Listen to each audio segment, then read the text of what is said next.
and your full attention is on the sound of my voice.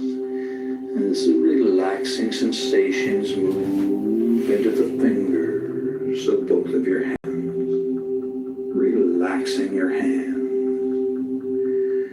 And it now moves on up into your forearms, relaxing your forearms, on up into your upper arms, relaxing your upper arms. And your fingers and hands and forearms and upper arms are now just completely relaxed as the soothing sensations move on down into the base of your spine, and then begin to move slowly up your spine, up your spine, up your spine, and into the back of your neck and shoulder muscles. And the back of your neck and shoulder muscles are now loose and limp, loose and limp, just completely relaxed. And the relaxing sensations now move on up the back of your neck and into your scalp, relaxing your scalp. Feel your scalp relaxing, and feel the relaxing sensations flow down into your facial muscles, relaxing your facial muscles, just completely relaxing your facial muscles.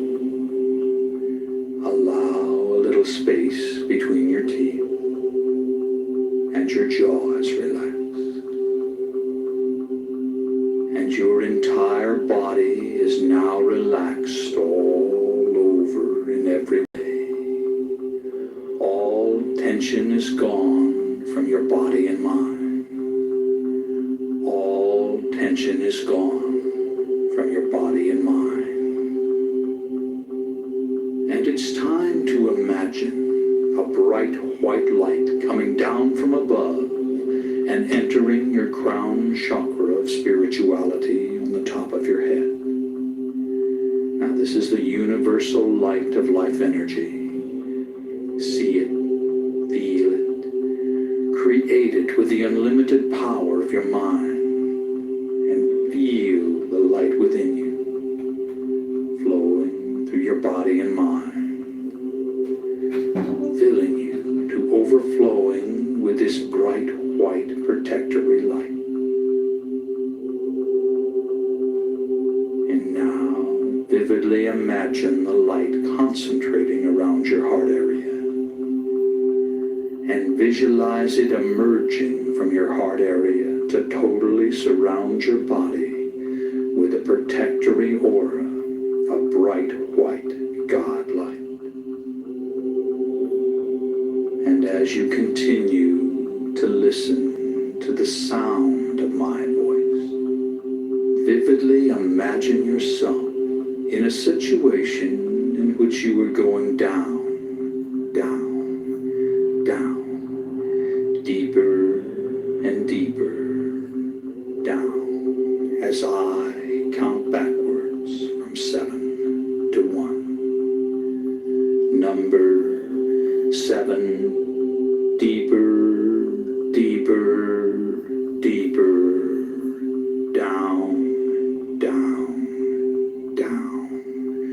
Number 6, deeper, deeper, deeper, down, down, down.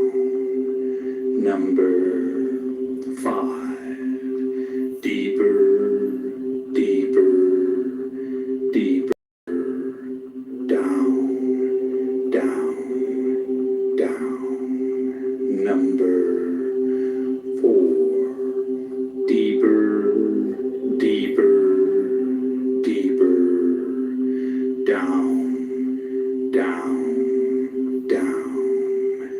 Number 3. Deeper, deeper, deeper. Down, down, down. Number 2. Deeper, deeper, deeper. Down, down, down. Number 1. And you're now very, very deep. And you feel deep. But let's go down even deeper, even deeper, even deeper. Number 7. Deeper, deeper, deeper. Down, down, down. Number 6. Deeper, deeper, deeper. Down, down, down. Number 5. Deeper, deeper, deeper. Down, down, down. Number 4. Deeper, deeper, deeper. Down, down, down. Number 3. Deeper, deeper, deeper. Down, down, down. Number 2. Deeper, deeper, deeper. Down, down, down. Number 1. And you're now relaxed and at ease and at peace in a relaxing, altered state of consciousness. And each and every time you alter consciousness, you will go deeper than the time before, until you've reached your natural level, which can be maintained by using this technique several times a week. Now, if at any time you feel uncomfortable in any way, all you have to do to awaken is to mentally count yourself up from 1 to 5. So you're in control. You can awaken at any time you desire to do so. And you're now relaxed and at ease, and a quietness of spirit permeates your body and mind. And I'm going to begin by providing suggestions that will be communicated to every level of your body and mind. And they'll be accepted on every level of your body and mind. A quietness of spirit now permeates your body and mind. You release all tension created by stored up energy within your nervous system. All nervous energy is released freely through your body and mind to be used in constructive ways. You feel calm, relaxed, and at peace with yourself, the world, and everyone in it. You have the courage and confidence to do what you need to do to resolve your problems. You can resolve your concerns and conflicts with minimal effort. You accept the things you cannot change, and you change the things you can. You accept who you are. You always do your best, which is all anyone can ask. Every day, in every way, you become more peaceful and harmonious. Negativity flows through you without affecting you. As a result of this programming, you develop a new mellow and confident self-image. quietness of spirit are your key trigger words for post-hypnotic conditioned response. And these suggestions have been communicated to every level of your body and mind, and they've been accepted on every level of your body and mind. And it's now time to visualize yourself having successfully overcome any and all anxiety. Imagine how good it feels to experience an ongoing quietness of spirit. Imagine your reactions and the reactions of those close to you. Vividly fantasize all the changes and benefits derived from living life in this calm state of mind. Create every detail of these visualizations, and in so doing, you communicate your desires to the levels of mind that will assist you in manifesting the positive outcomes. Imagine what you desire as if it were already so. Do this now while I am quiet for a while.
And you've just seen your own reality, and you're open to positive suggestions which you'll accept and act upon.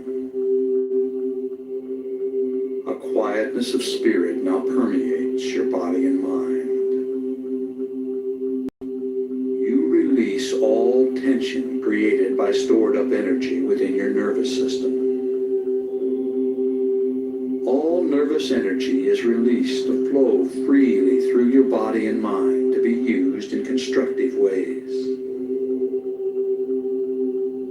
You feel calm, relaxed, and at peace with yourself, the world, and everyone in it. You have the courage and confidence to do what you need to do to resolve your problems. You can resolve your concerns and conflicts with minimal effort. You accept the things you cannot change, and you change the things you can. You accept who you are. You always do your best, which is all anyone can ask. Every day, in every way, you become more peaceful and harmonious. Negativity flows through you without affecting you.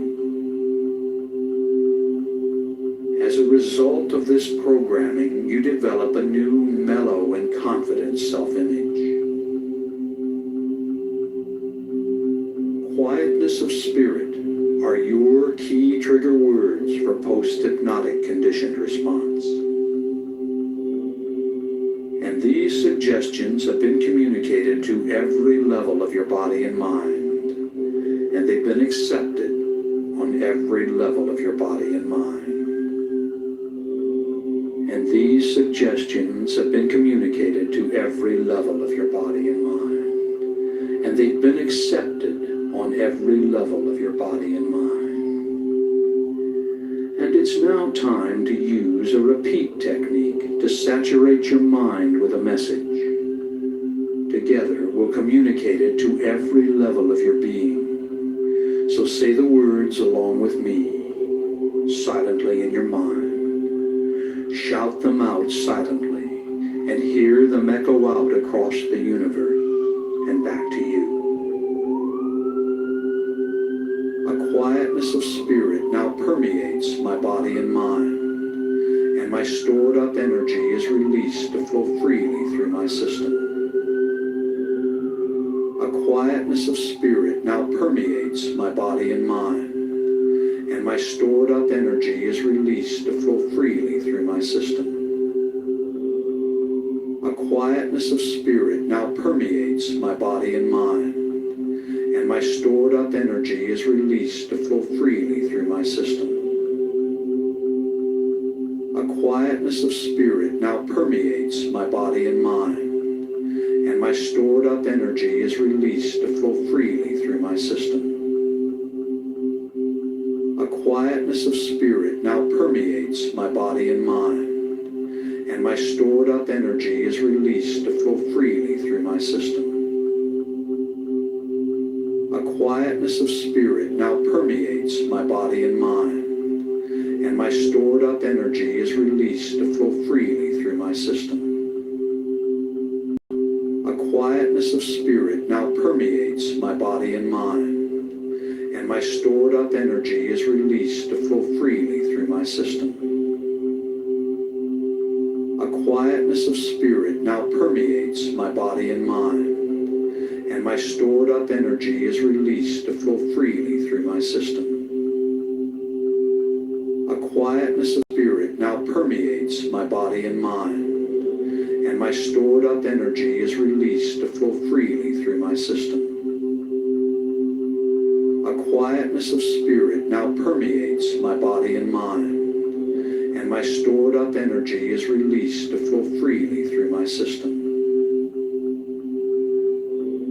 That's right.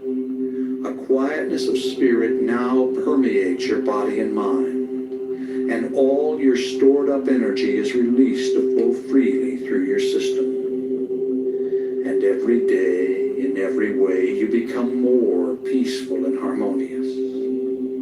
Your new, mellow, and confident self-image is a projection of who you are.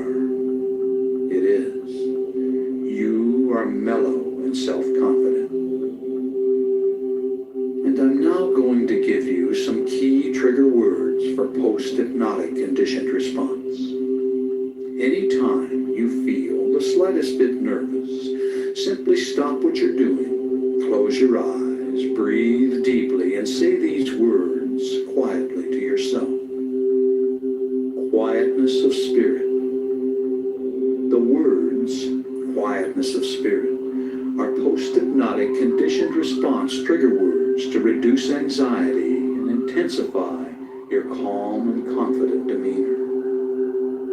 These key trigger words invoke powerful post-programming mental conditioning that you can draw upon when you need it. When you say the words quietness of spirit, you'll immediately feel a surge of calmness and confidence flow through your body and mind. And every time you hear the suggestion, and every time you use your quietness of spirit programming, it becomes more and more effective. And it's now time to repeat another powerful affirmation along with me. When I say the words quietness of spirit, I relax, regain control, and experience a surge of calmness and confidence.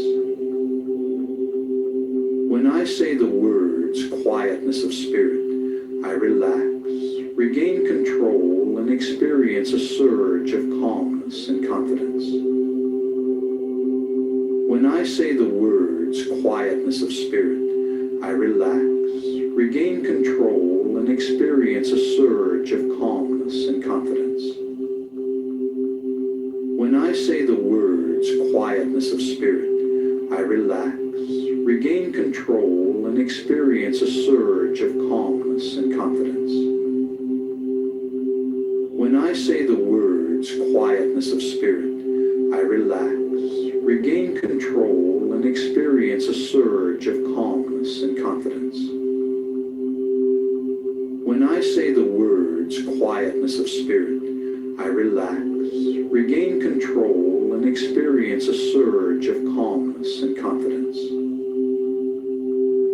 When I say the words quietness of spirit, I relax, regain control, and experience a surge of calmness and confidence. When I say the words quietness of spirit, I relax, regain control, and experience a surge of calmness and confidence. When I say the words quietness of spirit, I relax, regain control, and experience a surge of calmness and confidence. When I say the words quietness of spirit, I relax, regain control, and experience a surge of calmness and confidence. That's right. You've programmed this suggestion on every level of your body and mind, and it becomes your reality. And now, once again, it's time to create another visualization in which you perceive yourself having successfully accomplished your goal. Fantasize the desired result of this programming. Create every detail in your mind, your feelings and reactions, the reactions of others, everything. Make it real. Do this now while I'm quiet for a while.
You've just seen your own reality. And upon awakening, you'll remember all that has been communicated. You'll awaken feeling as if you just had a refreshing nap. Your head will be clear, and you'll think and act with calm self-assurance, feeling glad to be alive and at peace with yourself, the world, and everyone in it. So let's come on up now. On the count of 5, you'll open your eyes and be wide awake. Number 1, feel the lifeblood returning to your arms and legs. Number 2, coming on up and at peace with all life. Number 3, coming on up feeling an internal balance and harmony. Number 4, recall the situation in the room. And number 5, wide awake, wide awake. Open your eyes and feel good. Number 5, wide awake.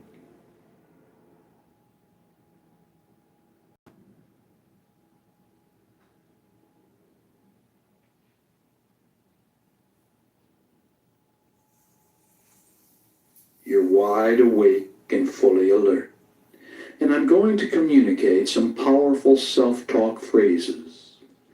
You can do other things if you wish while programming your mind by repeating the phrases after me. And throughout your day, recall these phrases and say them over and over to yourself, out loud or silently in your mind. All right, now repeat each phrase after me. A quietness of spirit now permeates my body and mind.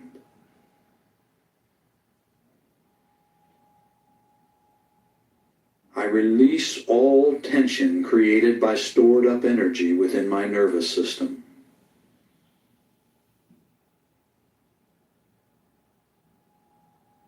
All nervous energy is released to flow freely through my body and mind to be used in constructive ways.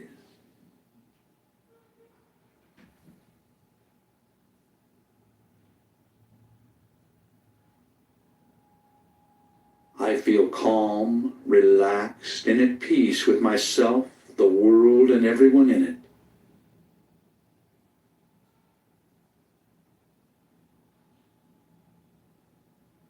I have the courage and confidence to do what I need to do to resolve my problems.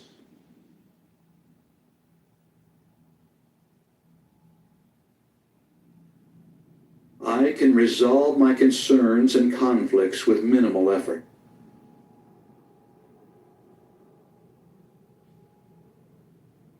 I accept the things I cannot change, and I change the things I can.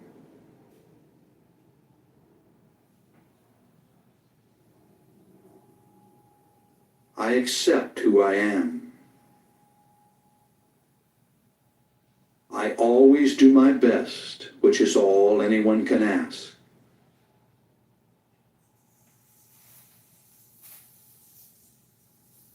Every day, in every way, I become more peaceful and harmonious.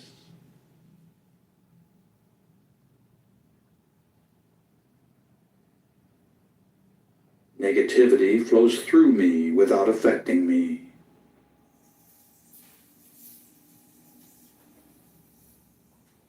As a result of this programming, I develop a new mellow and confident self-image.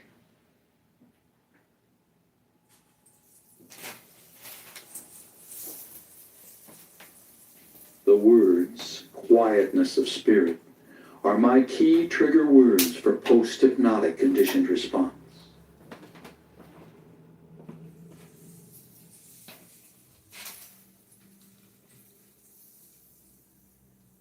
I accept all these self-talk suggestions on every level of my body and mind, and so it is.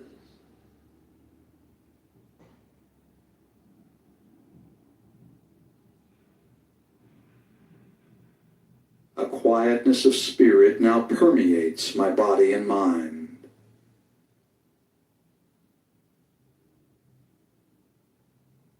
I release all tension created by stored up energy within my nervous system.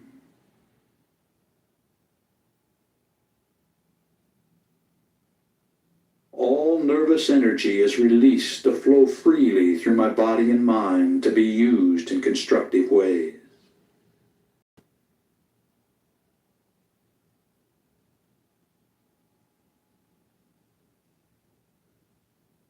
I feel calm, relaxed, and at peace with myself, the world, and everyone in it.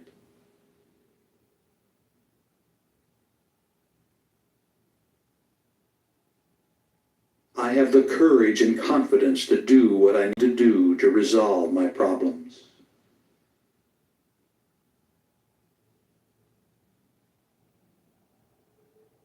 I can resolve my concerns and conflicts with minimal effort.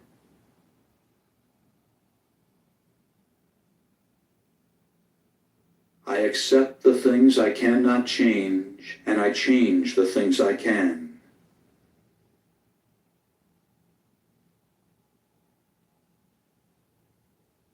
I accept who I am. I always do my best, which is all anyone can ask.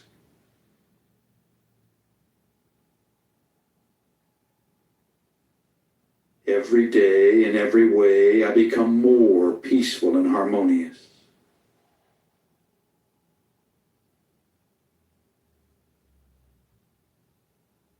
Negativity flows through me without affecting me.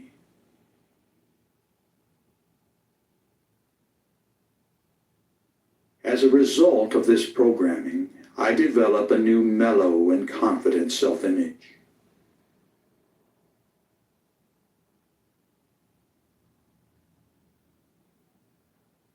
The words, quietness of spirit, are my key trigger words for post-hypnotic conditioned response.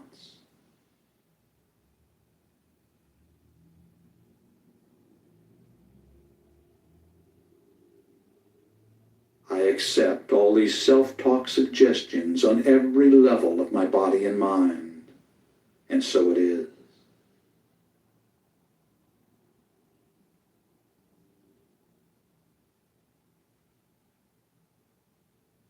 A quietness of spirit now permeates my body and mind.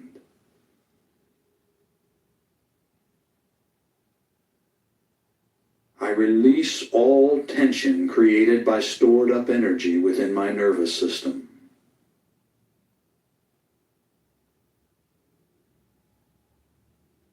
All nervous energy is released to flow freely through my body and mind to be used in constructive ways.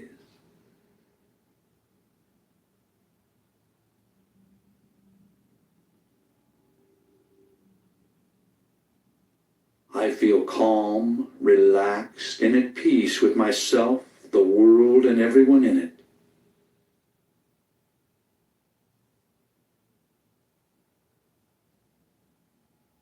I have the courage and confidence to do what I need to do to resolve my problems.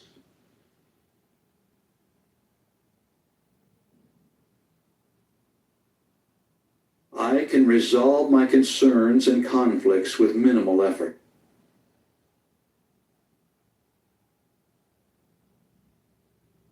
I accept the things I cannot change, and I change the things I can.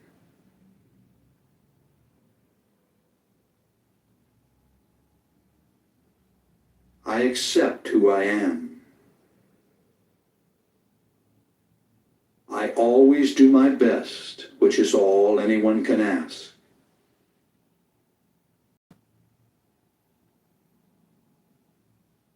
Every day, in every way, I become more peaceful and harmonious.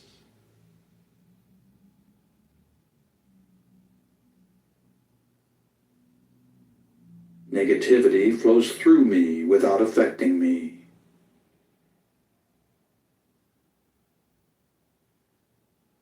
As a result of this programming, I develop a new mellow and confident self-image.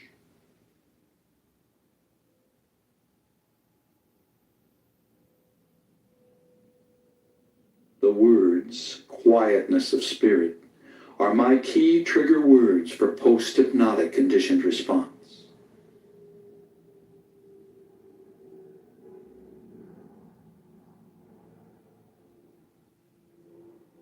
I accept all these self-talk suggestions on every level of my body and mind, and so it is.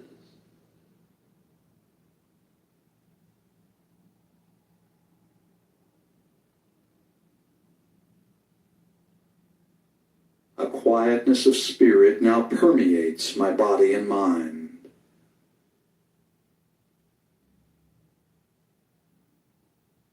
I release all tension created by stored up energy within my nervous system.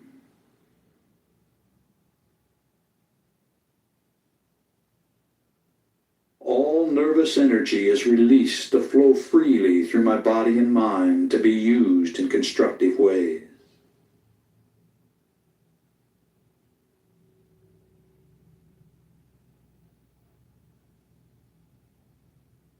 I feel calm, relaxed, and at peace with myself, the world, and everyone in it.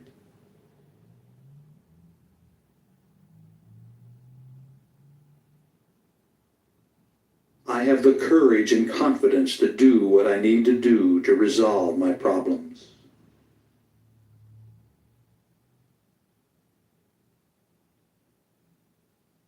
I can resolve my concerns and conflicts with minimal effort.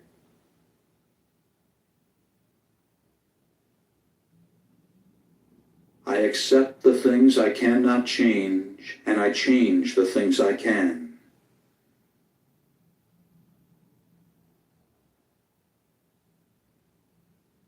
I accept who I am. I always do my best, which is all anyone can ask.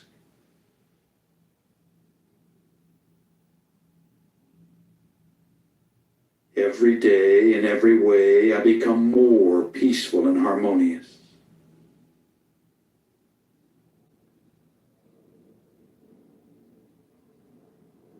Negativity flows through me without affecting me.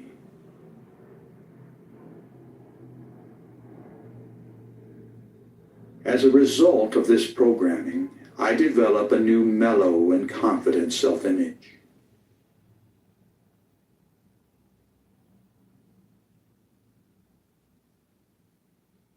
The words, quietness of spirit, are my key trigger words for post-hypnotic conditioned response.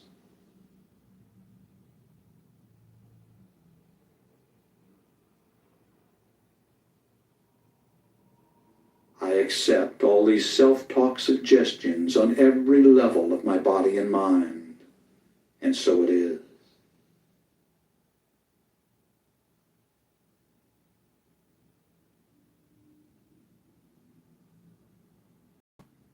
A quietness of spirit now permeates my body and mind.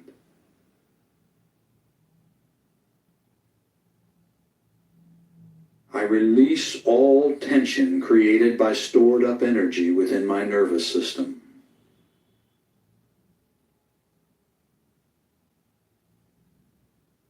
All nervous energy is released to flow freely through my body and mind to be used in constructive ways.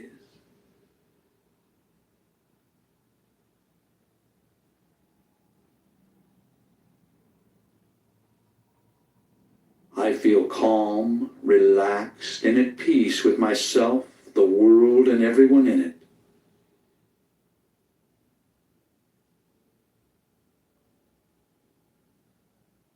I have the courage and confidence to do what I need to do to resolve my problems.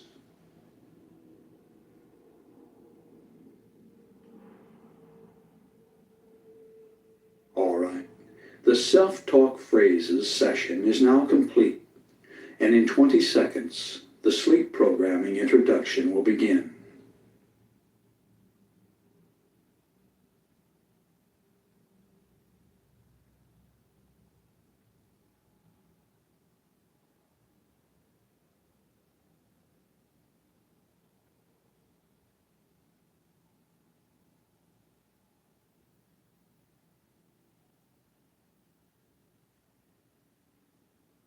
Sleep programming is nearly as powerful as hypnosis for programming your mind with life-changing suggestions. All you have to do is listen to the session as you go to sleep. As you relax and drift into first stage sleep, the cycle per second activity of your brain slows down to alpha. The second level of theta precedes deep delta sleep. Alpha and theta are the levels accessed for hypnosis programming. So on the following sleep programming session, I'll use the same induction as on the first session to take you to these levels quickly. Then, as you cross over into natural sleep, you'll continue to hear the suggestions.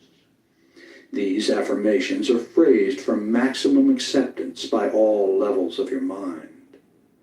The words fade away at the end of the session, telling you to sleep soundly through the night and to awaken inspired to begin a new day. All right, now make yourself comfortable and prepare to be programmed as you go to sleep.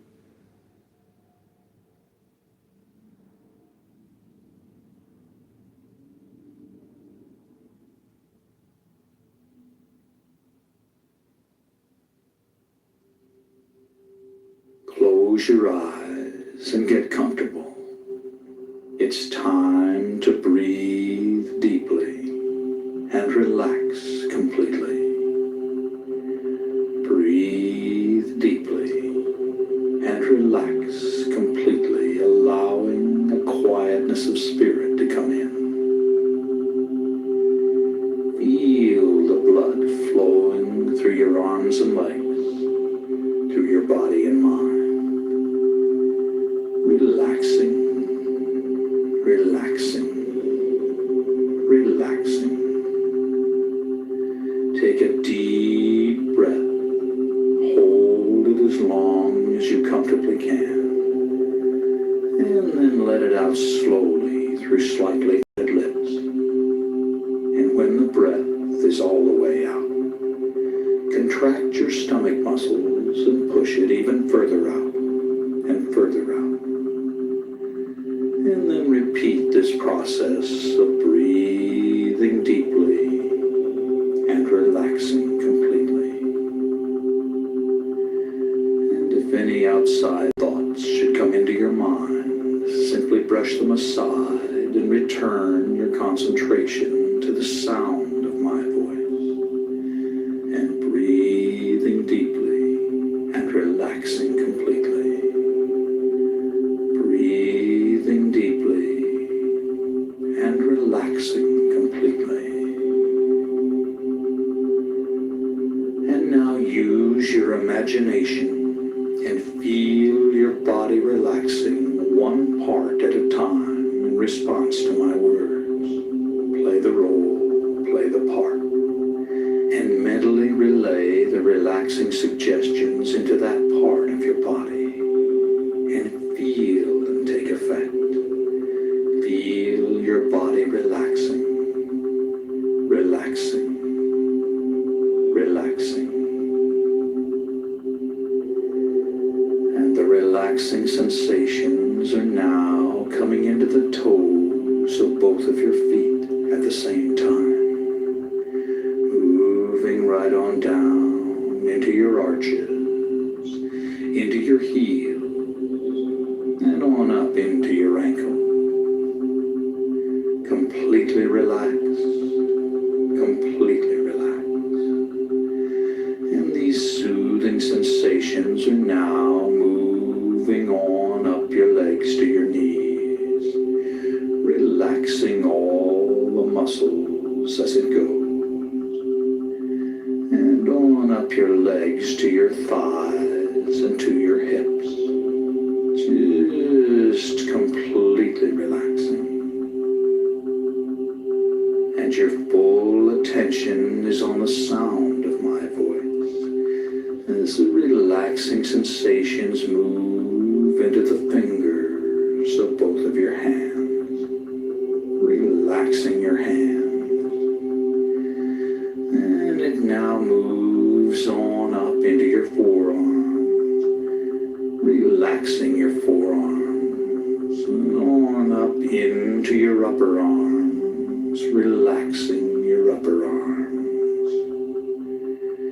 And your fingers and hands and forearms and upper arms are now just completely relaxed as the soothing sensations move on down into the base of your spine.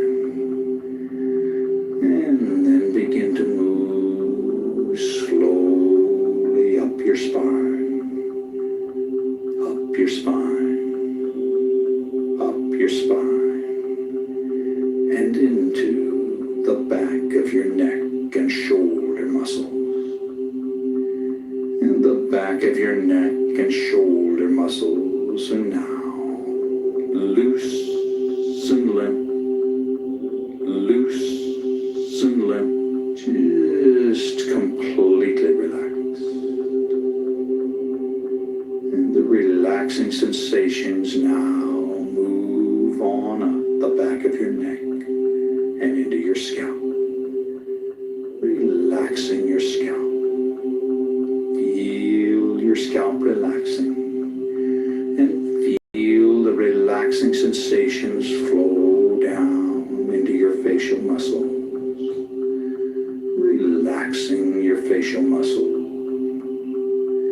Just completely relaxing your facial muscle. Allow a little space between your teeth, and your jaw is relaxed. And your entire body is now relaxed all over in every way. All tension is gone from your body and mind. All tension is gone from your body and mind. And it's time to imagine a bright white light coming down from above and entering your crown chakra of spirituality on the top of your head. Now this is the universal light of life energy.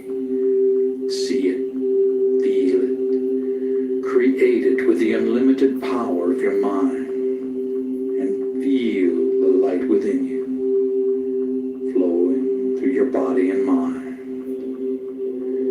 filling you to overflowing with this bright white protectory light. And now, vividly imagine the light concentrating around your heart area, and visualize it emerging from your heart area to totally surround your body with a protectory aura of bright white God light. And as you continue to listen to the sound of my voice, vividly imagine yourself in a situation in which you are going down, deeper and deeper down, as I count backwards from 7 to 1. Number 7, deeper, deeper, deeper, down, down, down. Number 6, deeper, deeper, down, down, down. Number 5, deeper, deeper, deeper, down, down, down. Number 4, deeper, deeper, deeper, down, down, down. Number 3, deeper, deeper, deeper, down, down, down. Number 2, deeper, deeper, deeper, down, down, down. Number 1. And you're now very, very deep, and you feel deep. But let's go down even deeper, even deeper, even deeper. Number 7, deeper, deeper, deeper, down, down, down. Number 6, deeper, deeper, deeper, down, down, down. Number 5, deeper, deeper, deeper, down, down, down. Number 4, deeper, deeper, deeper, down, down, down. Number 3, deeper, deeper, deeper, down, down, down. Number 2,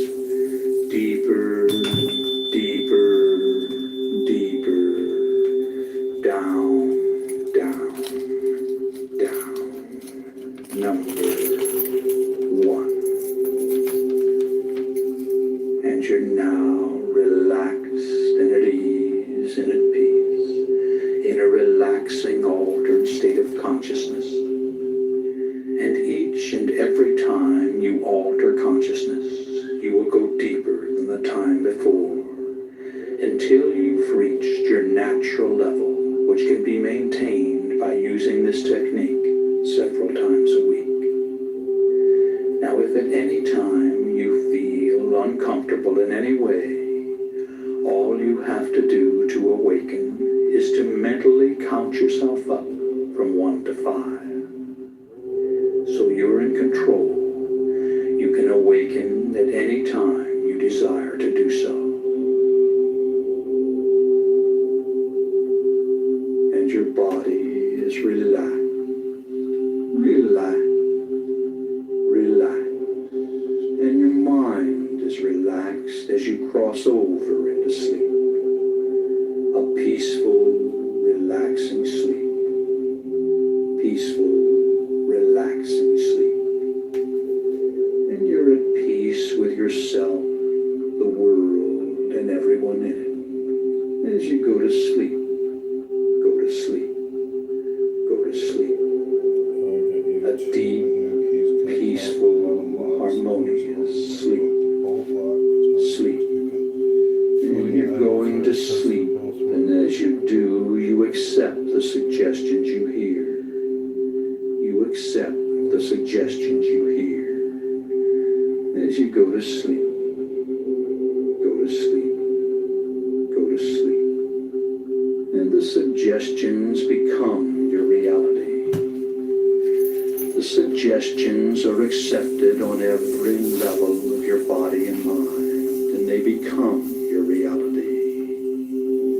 You fulfill your desire. You do. You accept this. You accept the suggestion. You accept the suggestions as you go to sleep. Go to sleep.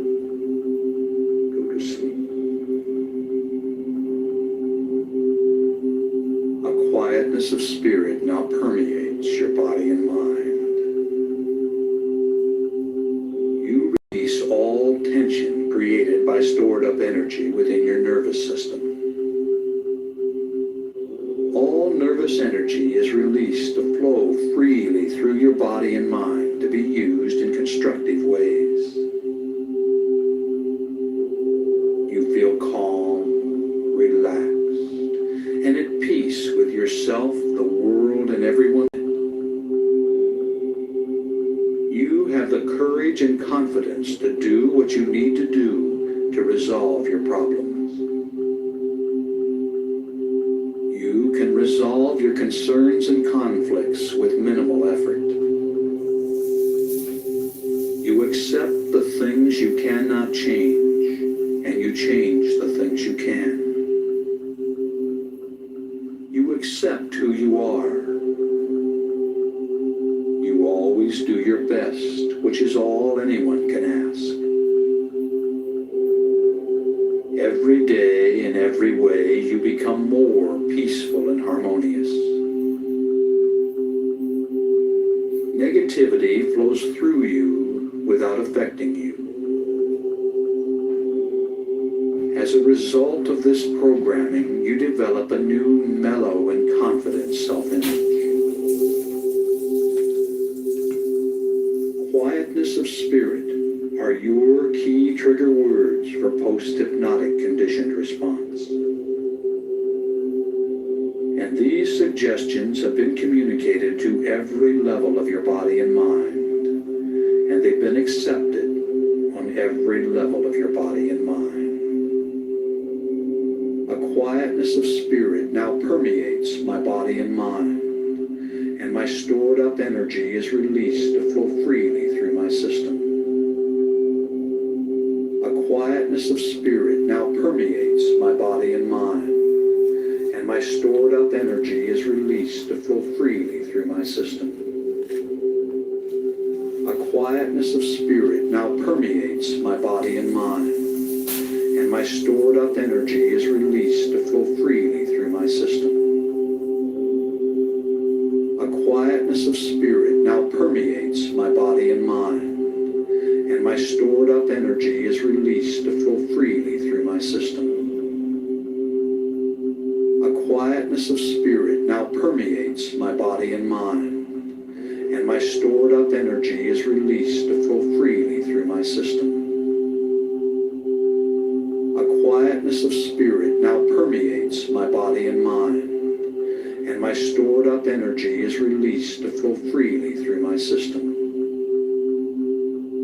A quietness of spirit now permeates my body and mind, and my stored up energy is released to flow freely through my system. A quietness of spirit now permeates my body and mind, and my stored up energy is released to flow freely through my system. A quietness of spirit now permeates my body and mind, and my stored up energy is released to flow freely through my system. A quietness of spirit now permeates my body and mind, and my stored up energy is released to flow freely through my system. When I say the words quietness of spirit, I relax, regain control, and experience a surge of calmness and confidence. When I say the words quietness of spirit, I relax, regain control, and experience a surge of calmness and confidence. When I say the words quietness of spirit, I relax, regain control, and experience a surge of calmness and confidence. When I say the words quietness of spirit, I relax, regain control, and experience a surge of calmness and confidence. When I say the words quietness of spirit, I relax, regain control, and experience a surge of calmness and confidence. When I say the words quietness of spirit, I relax, regain control, and experience a surge of calmness and confidence. When I say the words quietness of spirit, I relax, regain control, and experience a surge of calmness and confidence. When I say the words quietness of spirit, I relax, regain control, and experience a surge of calmness and confidence. When I say the words quietness of spirit, I relax, regain control, and experience a surge of calmness and confidence.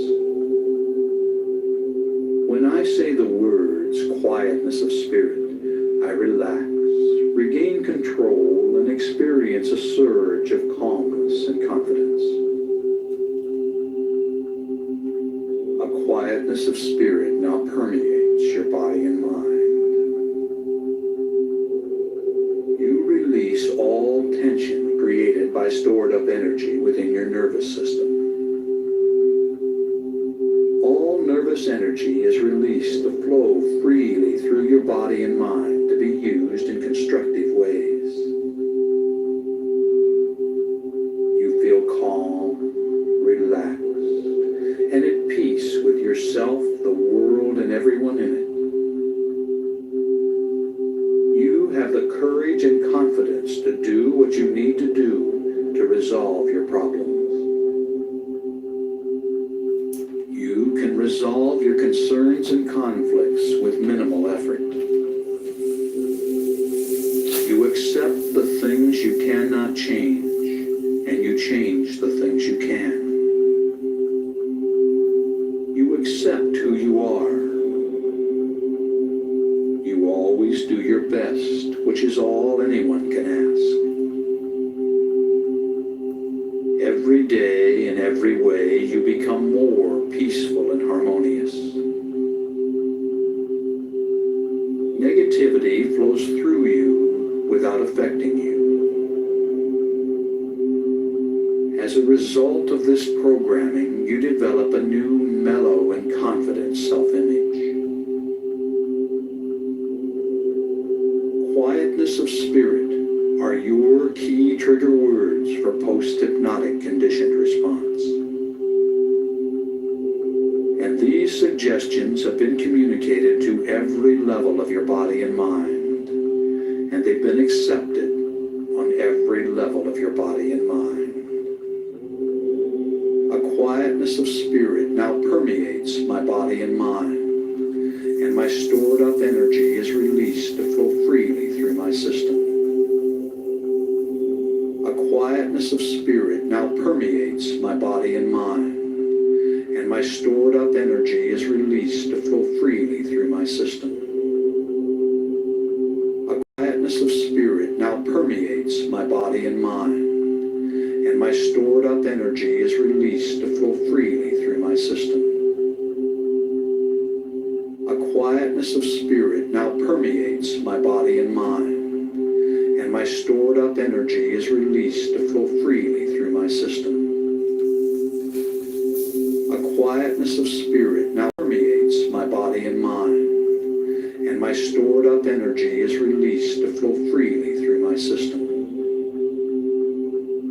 A quietness of spirit now permeates my body and mind, and my stored up energy is released to flow freely through my system. A quietness of spirit now permeates my body and mind, and my stored up energy is released to flow freely through my system.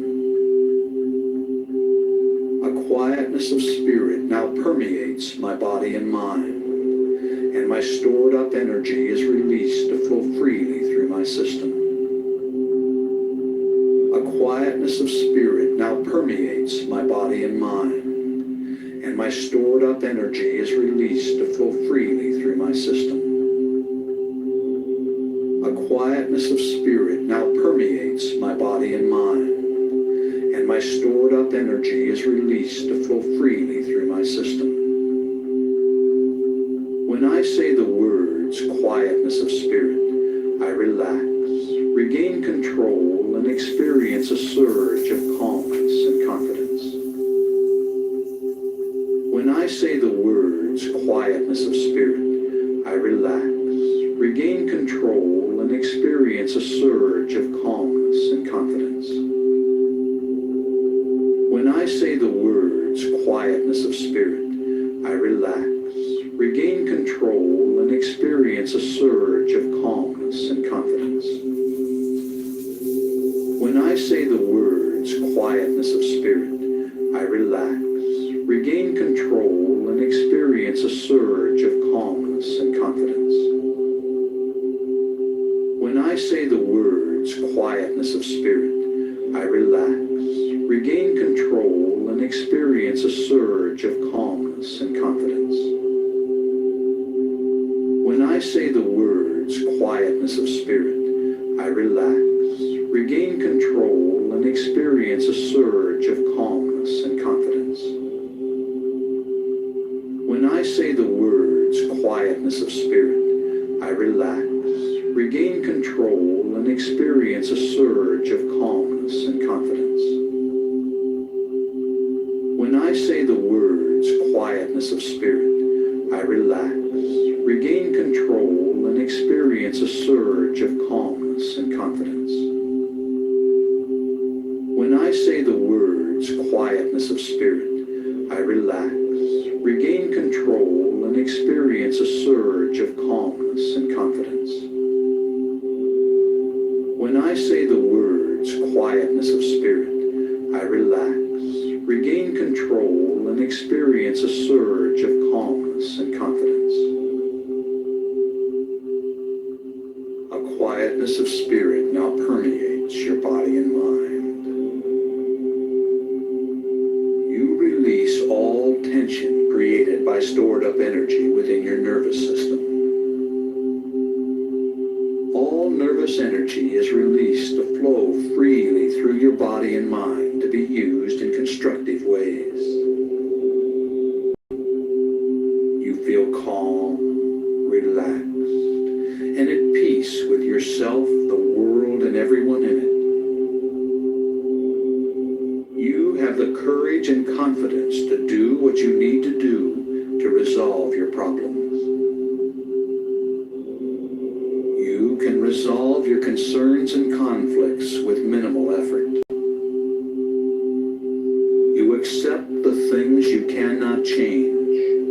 to change the things you can. You accept who you are. You always do your best, which is all anyone can ask. Every day, in every way, you become more peaceful and harmonious. Negativity flows through you without affecting you. As a result of this programming, you develop a new, mellow, and confident self-image. Quietness of spirit are your key trigger words for post-hypnotic conditioned response. And these suggestions have been communicated to every level of your body and mind, and they've been accepted on every level of your body and mind. A quietness of spirit now permeates my body and mind, and my stored up energy is released to flow freely through my system. Quietness of spirit now permeates my body and mind, and my stored up energy is released to flow freely through my system. A quietness of spirit now permeates my body and mind, and my stored up energy is released to flow freely through my system. A quietness of spirit now permeates my body and mind, and my stored up energy is released to flow freely through my system. A quietness of spirit now permeates my body and mind, and my stored up energy is released to flow freely through my system. A quietness of spirit now permeates my body and mind, and my stored up energy is released to flow freely through my system.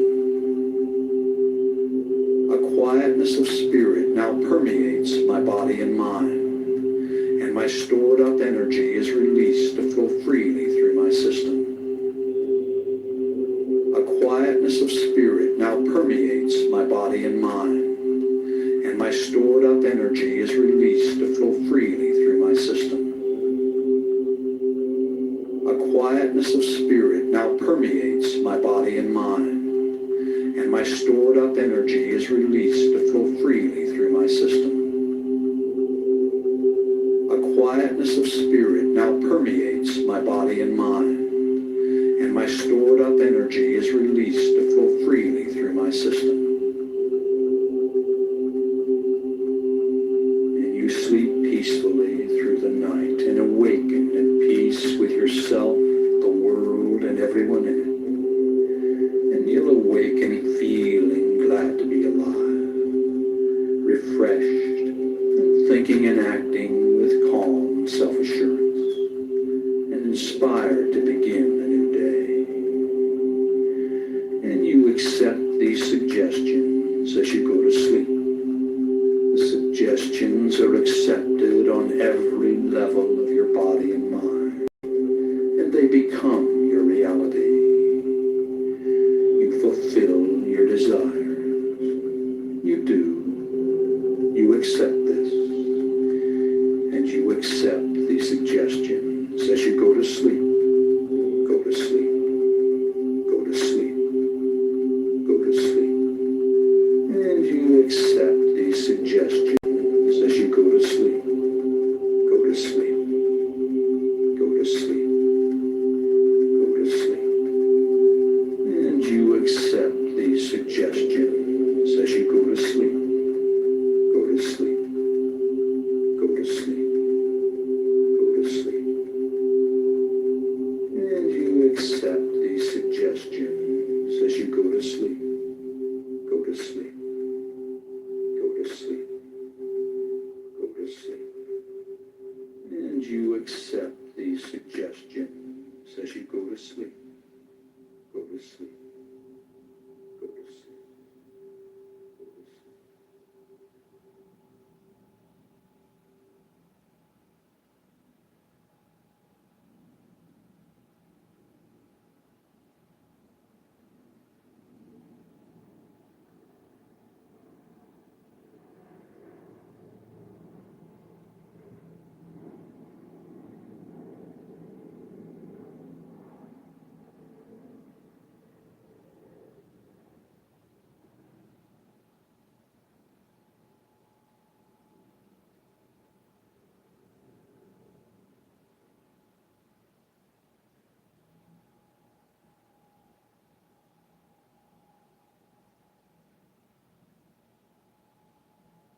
that's not it.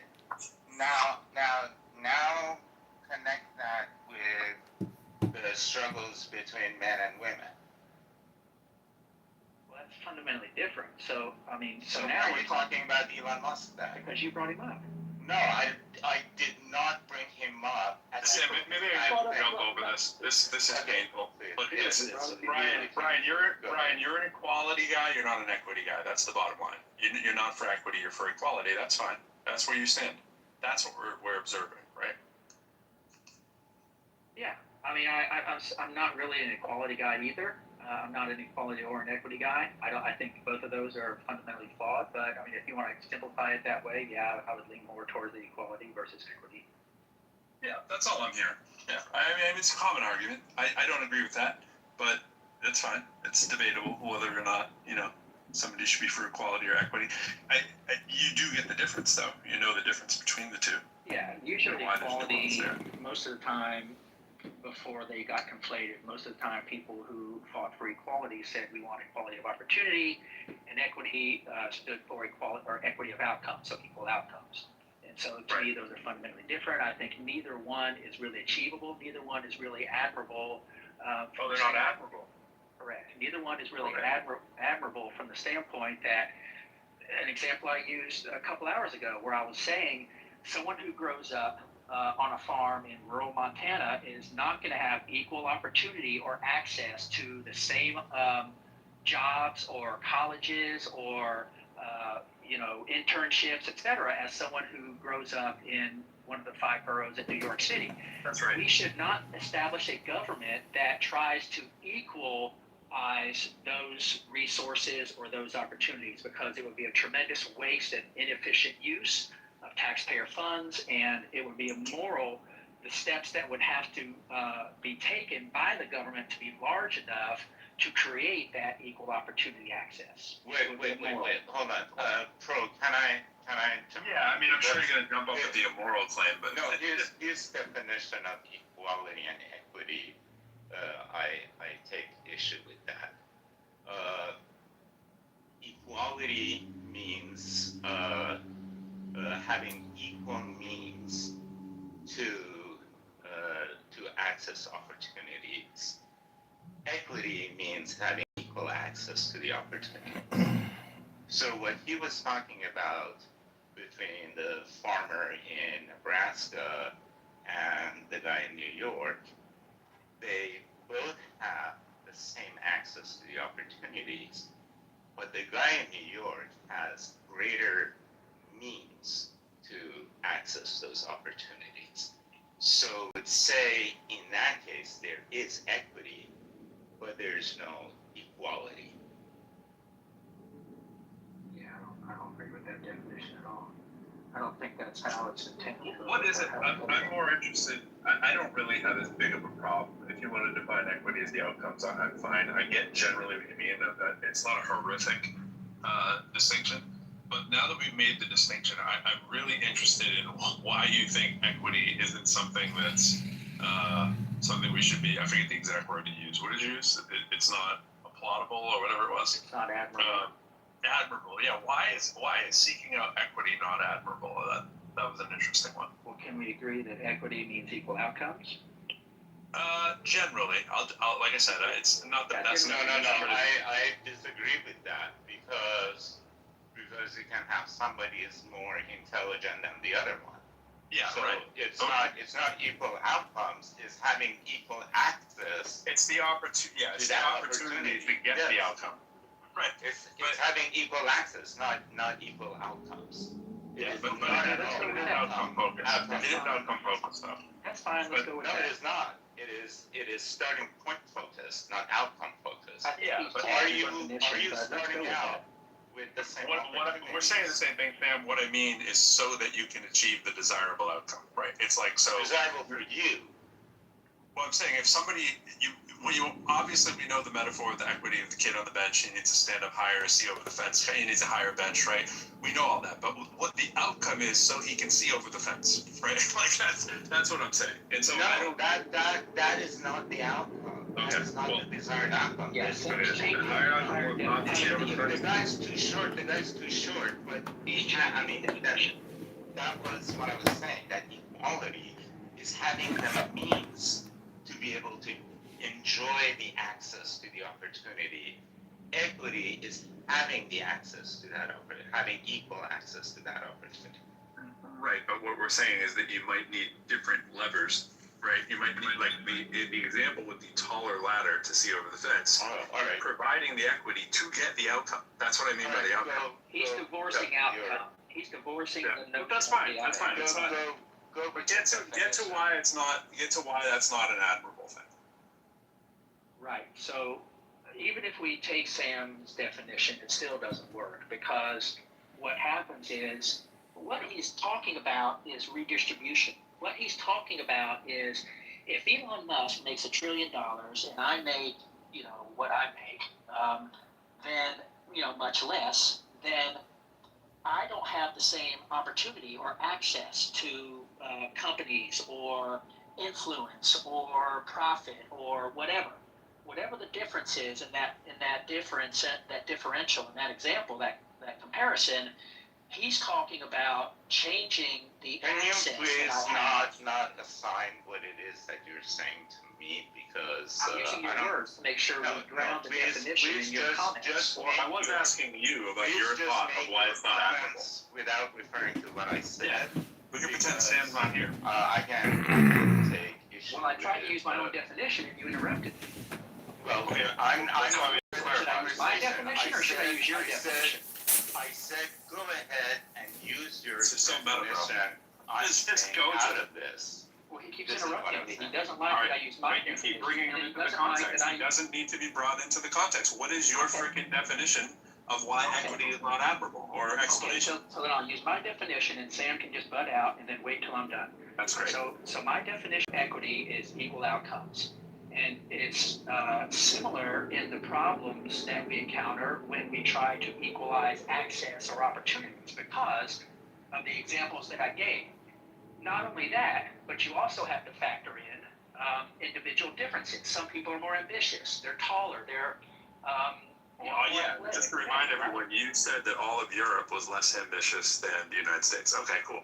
All right, we're back on Well, that. that's a cultural thing. That's an effect of their. Well, this is a belief that you have, is what it is. It's not a fact. It's a belief that you have. It's a weird belief that you would assign that to an entire continent, but that's another thing. So just putting that on the table for all those who came to the game late, since you want to evoke ambition. Sure.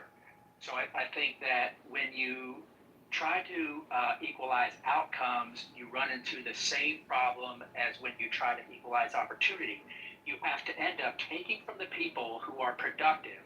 You have to take from, you have to use things like affirmative action. So if, as you were saying earlier, if we just take merit on its own, as its own standard and on metric, then only Asians would get into the higher universities, right? So that was your No, that was actually Benjamin's point.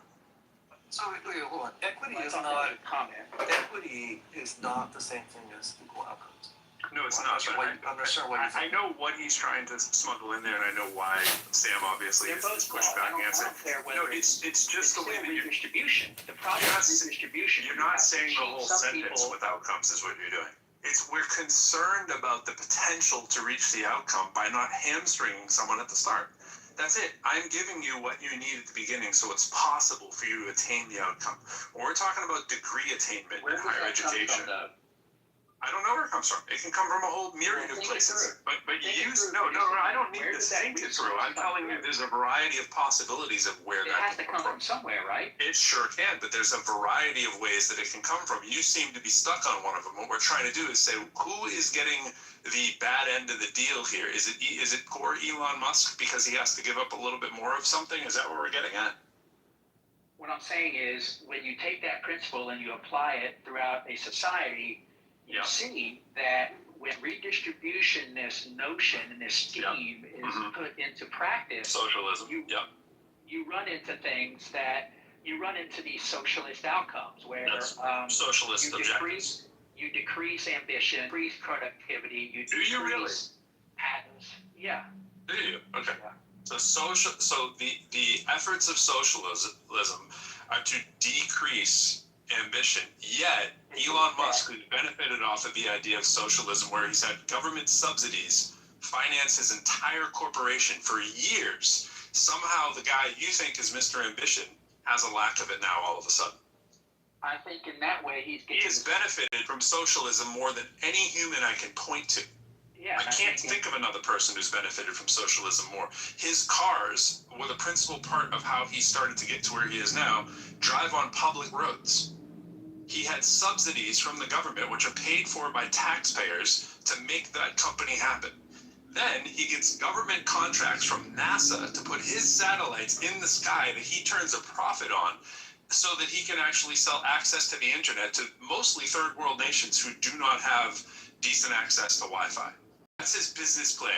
There's no more robbing from the poor to give to the rich business plan that I can think of that benefits off of corporate socialism and socialism in our government here, particularly in the United States, one that he has access to unlimited since Trump let him in and do the Doge, than anybody I can think of.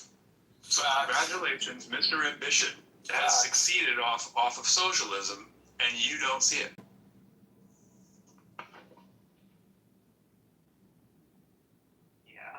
I just think, I mean, if we're gonna, are we gonna talk about specific examples? Are we gonna dive down? That was a specific example.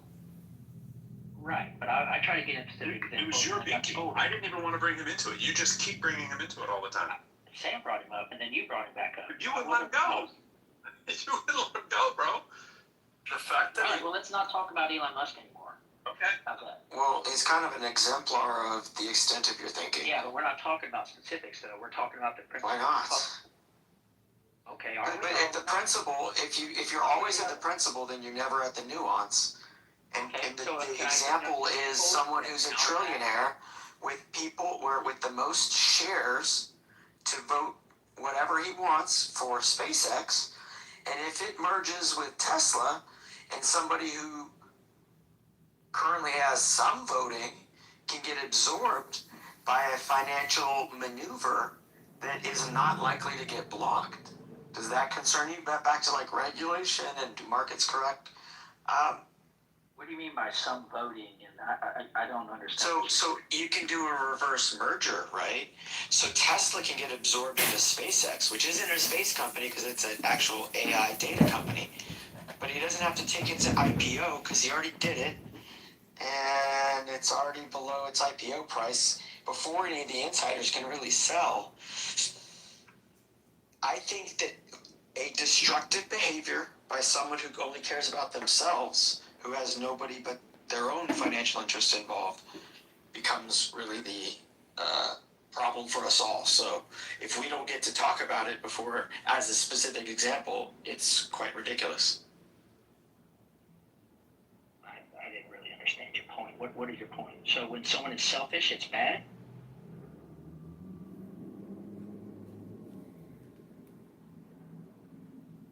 You really lost me.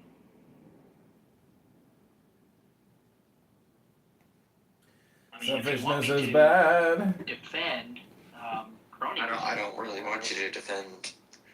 Back to the specifics of Elon Musk. Your point. Elon Musk is the result of someone Elon who Musk is is bad. reckless abandon, does what he wants, and then lets other people bail him out. Well, I mean, did he not repay the loans with interest ahead of time that he took from the government? I mean, that's What are you referring to? Which company? Huh? I'm referring to Twitter. To the people who gave him money get bailed out. Well, I guess they're on their way to figuring that out with the IPO of SpaceX. He took money from the Is that a good deal?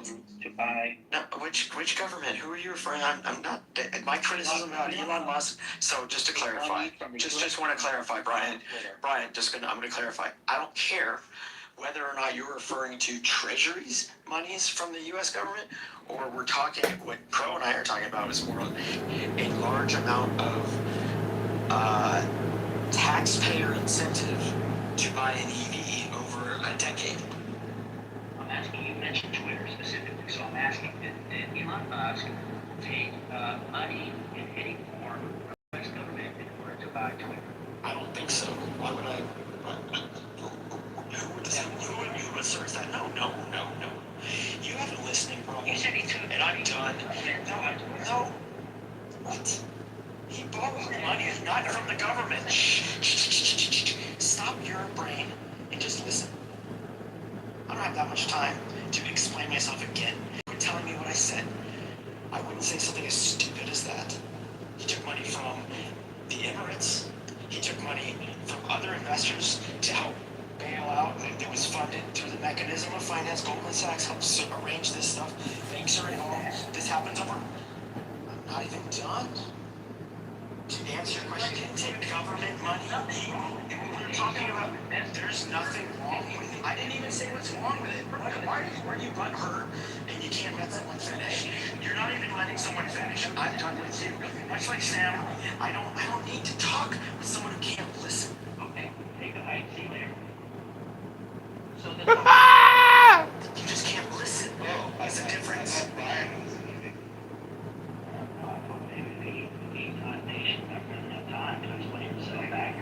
Accurately, I was very accurate. I didn't say anything about the government giving money to buy Twitter. He's pretty accurate. It's just that you're not listening. Okay, so then your claim is that he took money from the Emirates and other private investors to buy Twitter. That's your claim. I'm asking. It's not even a claim. What the fuck? These things happened. Why are facts my claim?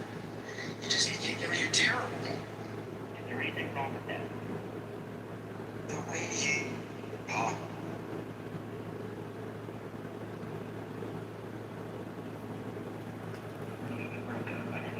Is there anything wrong with him getting money from private investors to Your code between right and wrong is myopic at best. Myopic at best. I'm asking you for your code, your interpretation. Right or wrong?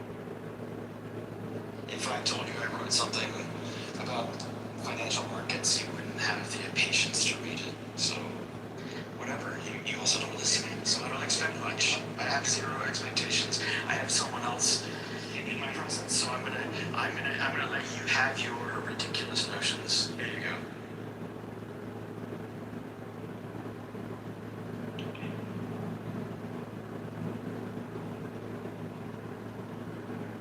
I think if an entrepreneur is able to convince people who are willing to invest their private holdings, their private money, support purchase, then I would need to hear a moral argument as to why that's not good, or why we should allow that, or why the government should restrict or limit that. Maybe there are uses and arguments against it, but Hey, Brian. Brian, I don't think there's anything inherently wrong with that, but I think there's people that have a problem with they have this in their memory of you earlier saying that we need to support and protect Elon Musk, which is completely opposite of what he's done as far as, and his companies have done as far as the people, his employees, and the population that his companies are around. Taking the fact that he left California to Texas because he was a little butthurt about taxes or whatever it may be, that he left Texas, but that impacted huge communities there. And it was not, he doesn't need protection. That's the thing, the problem when people have in the back of their head, because your first statement is like that he needs protection and support from us. He's a trillionaire. He should actually be supporting the people. And I don't know if I came across eloquently. my point is he deserves equal protection under our Constitution and the rights that are. That's not how you worded it. That's not exactly how you worded it. It's my bad. Yeah. My intent was to say that he deserves protection from. Everybody does. Everybody does. That's a given. So the given, not the exact term of protection, right? Right, at the cost of people's lives, livelihood. Sorry, I didn't mean to say lives, livelihood. That's kind of fucked up in a way. Don't you think? No, not really. I mean, if he decides to move his company from California to Texas because he can make a better use of his money and resources and his company to become more efficient, then that's a good thing. And the penalty should be held, or the punitive thoughts and action should be held against the politicians in California who raise those taxes and chase off those individuals and companies from that state. That's a better use of allocation of resources. If I'm paying, twice as much for, let's say, property or interest rates or something like that, it's moral for me to go to a place that is a better use of my money and resources. And if the jobs, have to relocate from one state to another, and help me to increase that contribution to my company and to the shareholders and to the employees who get hired at this new location, then that's a good thing. Yeah, but even at the decimation of the community that company built in California from scratch. So I blame the politicians who chase them all. Why are they paying so high? Tesla's still very much in California, right? Tesla's producing more cars in California than in Texas. But it is a little silly that I think it's better. But like Tesla wouldn't exist. Would have never started in Texas.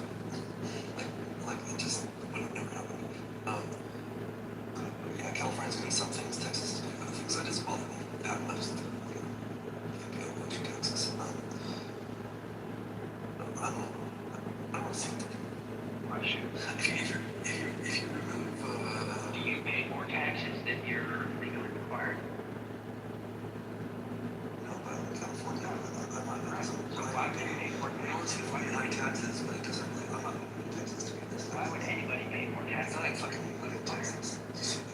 Go back. My question is, why would anybody pay more taxes than is legally required?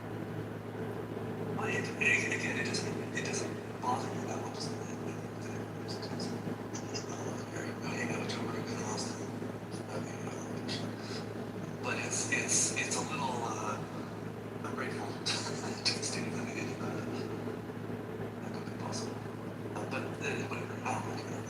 But I'm curious, this thing you said earlier is bugging me. This thing about, if you don't like this idea of equity, and you brought up, We still haven't got the answer to that exactly. the quality of outcome. I'm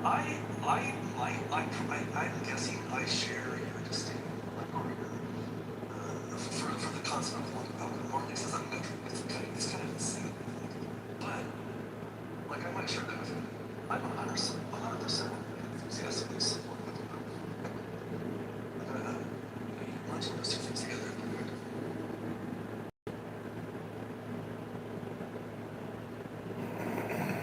I guess different people have different definitions. Some people think, what's a common definition of equity is They don't understand what that means. maybe I just haven't Talk about it less terms. What's in the Jordan Peterson? And I don't know some Jordan Peterson. I was wondering if somebody definition of equity or look up in Merriam's the definition that's included here. Unfortunately, I can't do it right now. that sounds like expected value. Yeah, basically. Well, I think that should look to grasp what the definition of equity and It can use about equalizing or dealing with unfair disadvantages. Yeah, that's Recognizing that some people have like disadvantages that just inherently unfair, and we can work on those. Equity is leveling the playing field for poor man speaking. It's leveling the playing field. I get the idea of why people don't want to have a playing field level if they believe that they've worked harder than everybody You else. ever look yourself in the mirror and go, damn, I'm not even Really, really hard in a sport, and they're like way at the top. And somebody comes along and says, and you see that they went 20 steps backwards just because we feel he has an unfair advantage. And you're like, wait a second, he worked to get that advantage. That's not what we're talking about with equity. We're not talking about hamstringing people for the sake of hamstringing them. We're talking about people who are hamstrung, unhamstringing them. Right? Like that's just the easy thing to understand. And if somebody wants to bastardize that definition and say that it means something else, that's kind of because occasionally someone will Strike the master chord.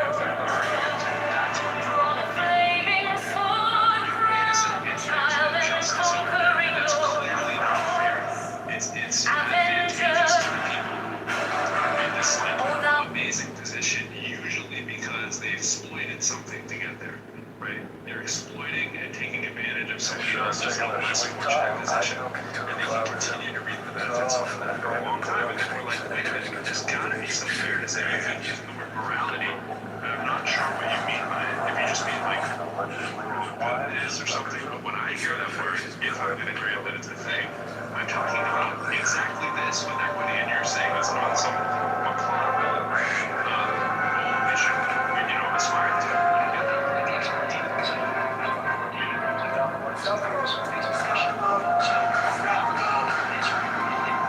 It's already been rendered, Mr. Conway. Final tally is 34 for Senator Roscoe Conway. So no, I don't agree that we're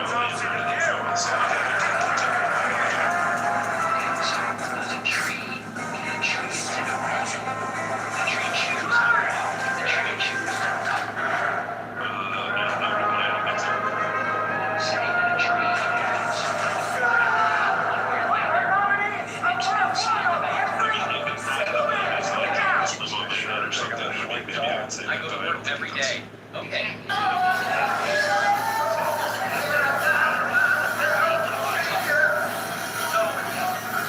A stone, a boulder, does not have morality because there's no choice, there's no consciousness, there's no free will.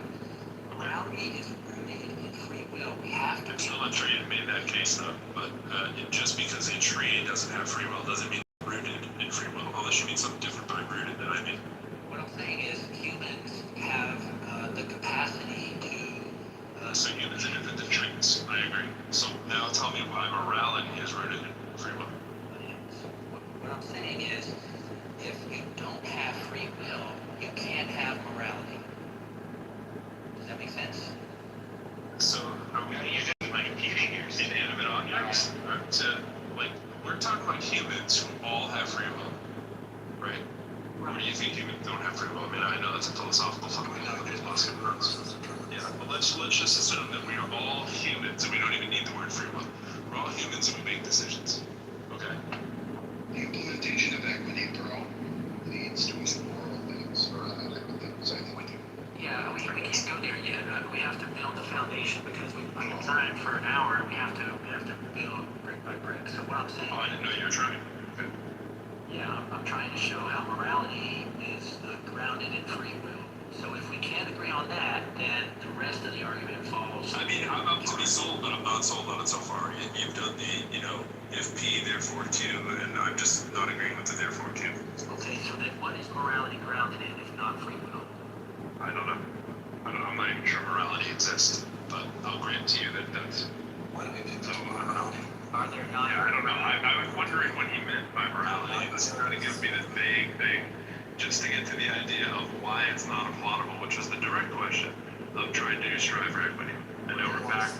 We're still 2 or 3 steps away from that. I'm trying to build a foundation. I feel like I can struggle with following the bouncing ball at a pretty good level. But if you think I can't, I need to be brought back to remediation. That's fine. I'm trying to be condescending. I'm trying to build the philosophical foundation for morality. Morality has to be dependent upon free will because if, in contrast, we identify entities or objects or other forms of life that don't have agency, that don't have free will, then we can then draw a line between the human aspect of or concept of morality and eliminate that as an option for non-conscious agents. So I'm trying to just I thought we were talking about humans. Just don't know where we're going there.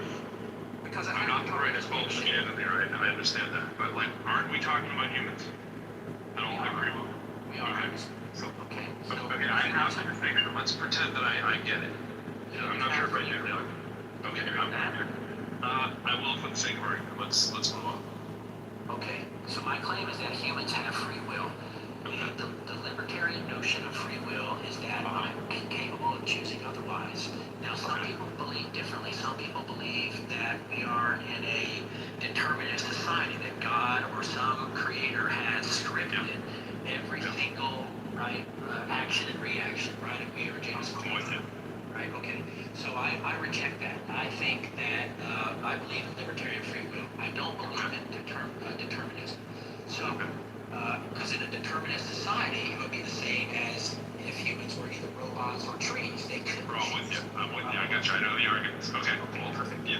So now I'm saying that the capacity to choose A or B is the foundation of morality, because A might be moral, B might be immoral. As in, A, I might want to murder you, B, I might not want to murder you. So there are fundamental differences between A and B, and that can start at the highest, most stark contrast of murdering versus not murdering, all the way down the spectrum to I'm choosing to eat McDonald's or Chipotle.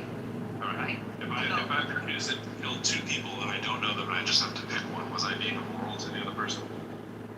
If you're choosing to kill someone, I have to. If someone has a gun to my head, right? And they say, like, you know, the only way that life can continue for the rest of the world is if you choose A or B, and I choose A. And what was I immoral? that's not the. I mean, that's like the trolley problem. It's kind of the. No, I know, but I mean, that's sort of felt like why you were setting it up, because you were giving me this, like, I have a choice, and what I'm trying to exemplify is that there may be situations that appear like people don't have a choice. If that's where you're trying to go, cool. That's what I'm immediately, I think it was a counter to that, but I don't know why we're doing the elaborate thing just to get to the point that you're trying to get to. Because and you are being a bit condescending by assuming that we didn't understand all of these trite examples of libertarian free will. We've been in thousands of rooms like that on Clubhouse. Like, everybody who's here has been probably through hundreds of hours of that kind of stuff. Let me cut to the chase. So then the connecting of the dots between what I just said and the claims I was making earlier is when you have a government that has the monopoly on the authoritative or justified use of force, you have a government that is capable of implementing force to people who don't behave a certain way. You're taking away their agency. You're eliminating their opportunity to do A and not B. Okay. That's immoral. Oh, okay.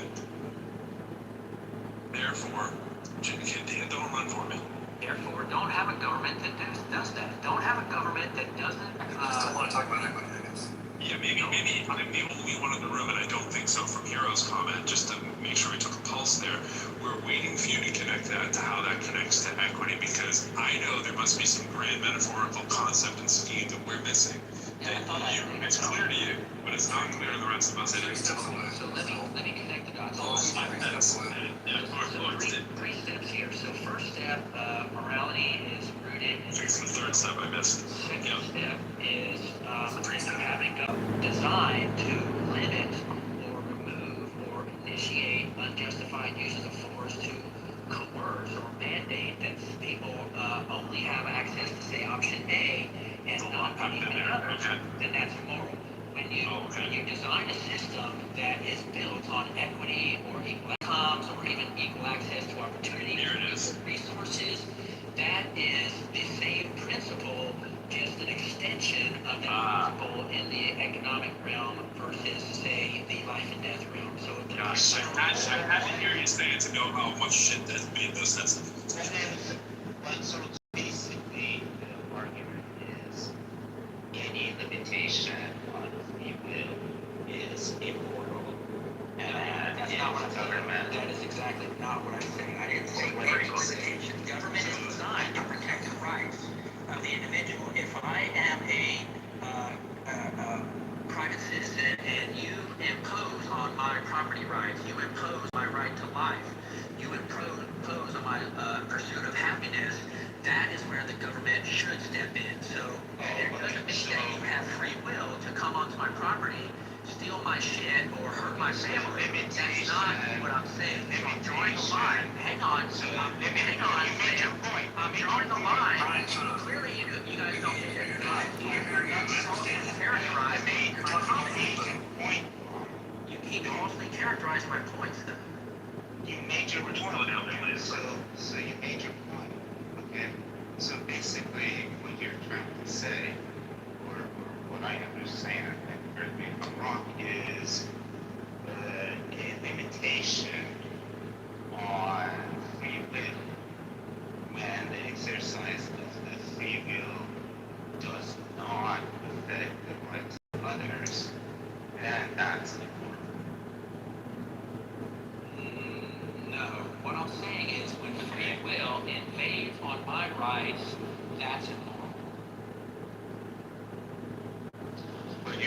You're talking about the action of the government. How does the government's free will infringes human rights so that the government action would be immoral? Well, when a government imposes that same violation on me, whether it's an individual, whether it's you invading my property, or depriving me of the right to life, or it's the government, or a company, or another country, Okay, so how does that it's have the to do invasion with of my free will? private. How does that have to do with free will? Because you can say that if I'm protecting free will just across the board, then your free will, whether it invades my private property or deprives me of rights, is okay because I'm just defending free will. The government is designed to protect But free you will, don't have but that's not what I'm saying. You don't have property rights in your land because you have free will. You have property rights in your land because the government, based on certain rules, has given you right. Okay.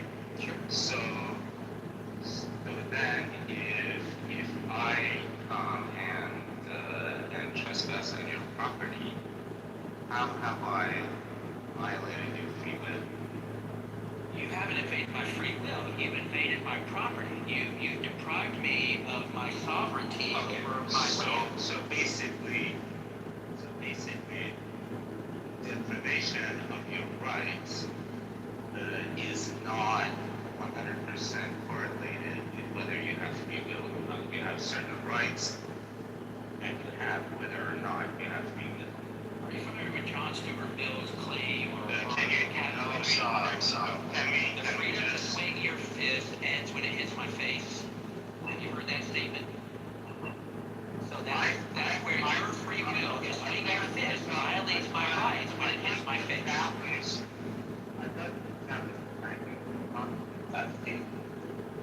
Where the right play. So basically, if I violate your property rights, right, and I violated your right without having violated it. Is that correct? Yes, if you invade my property, So if I you have violated my rights, but you have not deprived me of the fruit. So if I violate your property rights, I would say that's an immoral act. Would you say? Fully agree. What does free will have to do with that? Well, because you chose to violate my rights, which is immoral. But Not sure why we need this extra level. Why can't we just say about the morality Because and it's grounded in the two are connected. I'm just trying to make that connection. You chose of your own free will. You chose of your own free will to violate my rights. That's immoral. I guess that means that it's property rights has nothing to do with free will. I mean, I could violate. You said you didn't. I said you didn't deprive me of my free will. But you, of your own free will, chose to violate my property rights. That's I immoral. may have accidentally done. so far away from everybody. I may have accidentally done. Yeah, I haven't gotten that one yet. So, it wasn't my will. Yeah, it was. You chose to violate my property rights. No, I didn't choose to do it. I was actually quite careful, but somehow made a mistake about where the line was. Okay, well then I can forgive you if you choose, once you're made aware of the violation and you decide to own property, then no harm, no foul. Forgive me, because you may choose to forgive my violation of your property rights. It doesn't mean that I didn't. Yeah, that's the nuance of the situation. If you did it, No, it's not nuanced at all. The thing is that here's one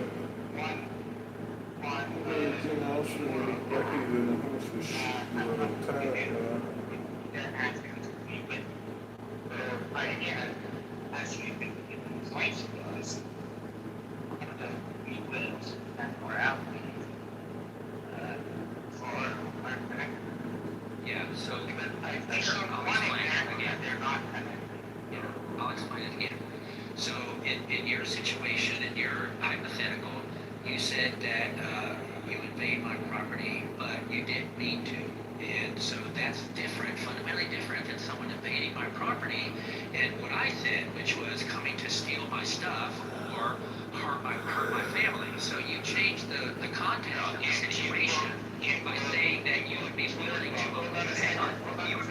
obey my sovereignty and my property rights because it's understanding. You wrong. In both civil law and criminal law, we recognize intentional trespass and negligent trespass. Okay? If I do negligent trespass, I still have trespass. I still have violated your rights. I'm still liable to any damages that I cause. Okay? So I can violate your property rights without knowing that I'm violating your property rights. And if I don't know I'm doing that, then I cannot have sworn protection of being that, and therefore my free will has absolutely nothing to do with it. Can't I choose to not prosecute you if it was just an accident? Really far from equity. Why are you not trying to Yeah, he's taking a step. You're now 4 steps from. I know, he keeps going down this rabbit hole because I can't. I'm saying in the same way as you were going down. And he's changing the argument. I said if someone wants my property and their intention, I said if someone violates my, I said if someone Acting stupid. I said if someone rolls on my property with the intention of stealing my shit or hurting my family, Nothing to do with that. that's a Nothing to do with that. Nothing to do with not there. That's like Well, that's the problem that you haven't got to yet because it's like elemental law. for the moral connection between No, you're building a case for stupidity. You're building a case for why we should system you. He's saying equity would change your or You moron that you can't understand what it is you're talking about. That is the conclusion being drawn from this conversation. That you can't follow a single line and you don't know what it is that you're arguing. you know what Ryan's saying. Yes, I know what he's saying. He's saying equity rents and public education are immoral because they help some people more than others. That's his stupid point. No, how is it relating to like trespassing or taking his property rights? He's saying basically equity would put a system in to take his property. He was saying that morality is based in free will. And I we're past that. He feels putting in a ramp is going to take this tax money is what it is. He's just trying to find a way to say it. He does not want his taxes used to ramps in public schools. moral act that committed based on his definition And stuff. that have not very free will. Therefore, they're not related. They're not attached to the market. Ryan, is that actually a fair? Come on, that was a. What goes on in running? Falling tree at you, son. Well, how do you expect good and bad if you can't even defeat a tree? I have fought the king's battles on 3 continents. I might be defeated by a tree. Because I kind of agree with you. No,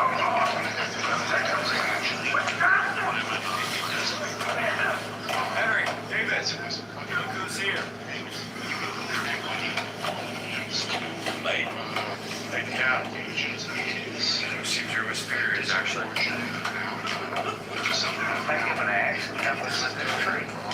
Run it.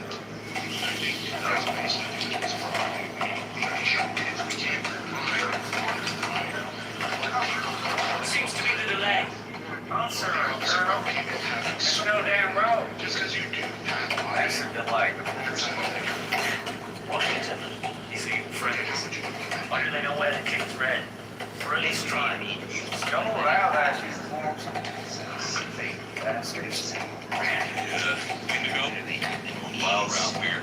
We use blue dye. It's the color of Virginia. You boys go ahead. We're all there pretty good. Get shot first. I'll blend into the woods and die an old man.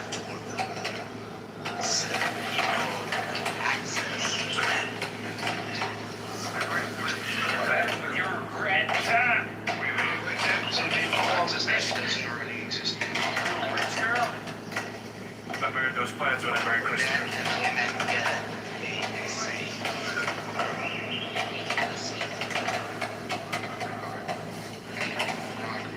Why don't you come back? Came back to apologize.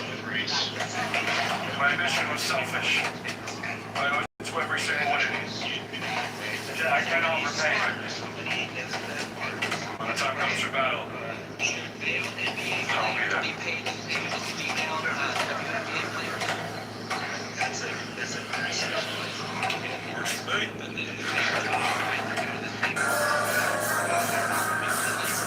If I have 20 years,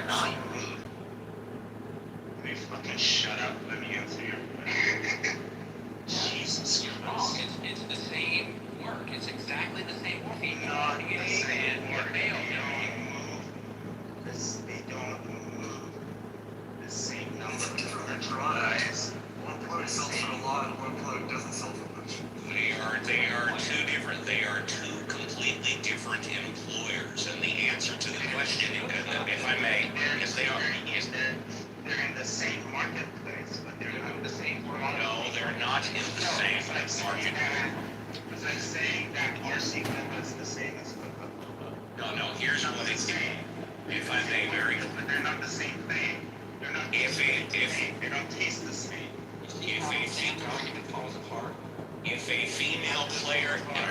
If a female player was in the NBA, she would get paid the same amount, minimum wage or more.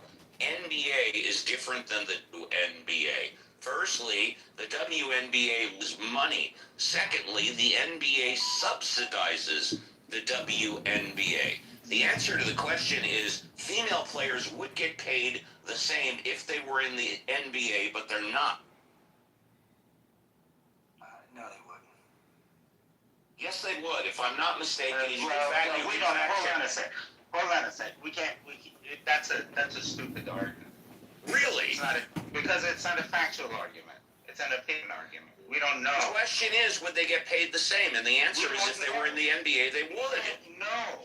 We don't know. We do. There's a minimum wage. I think it's $1 million a year. It could be more. They would be paid the minimum. Allowed in if women were allowed in, would that Women are free to try out for the NBA or NBA. not?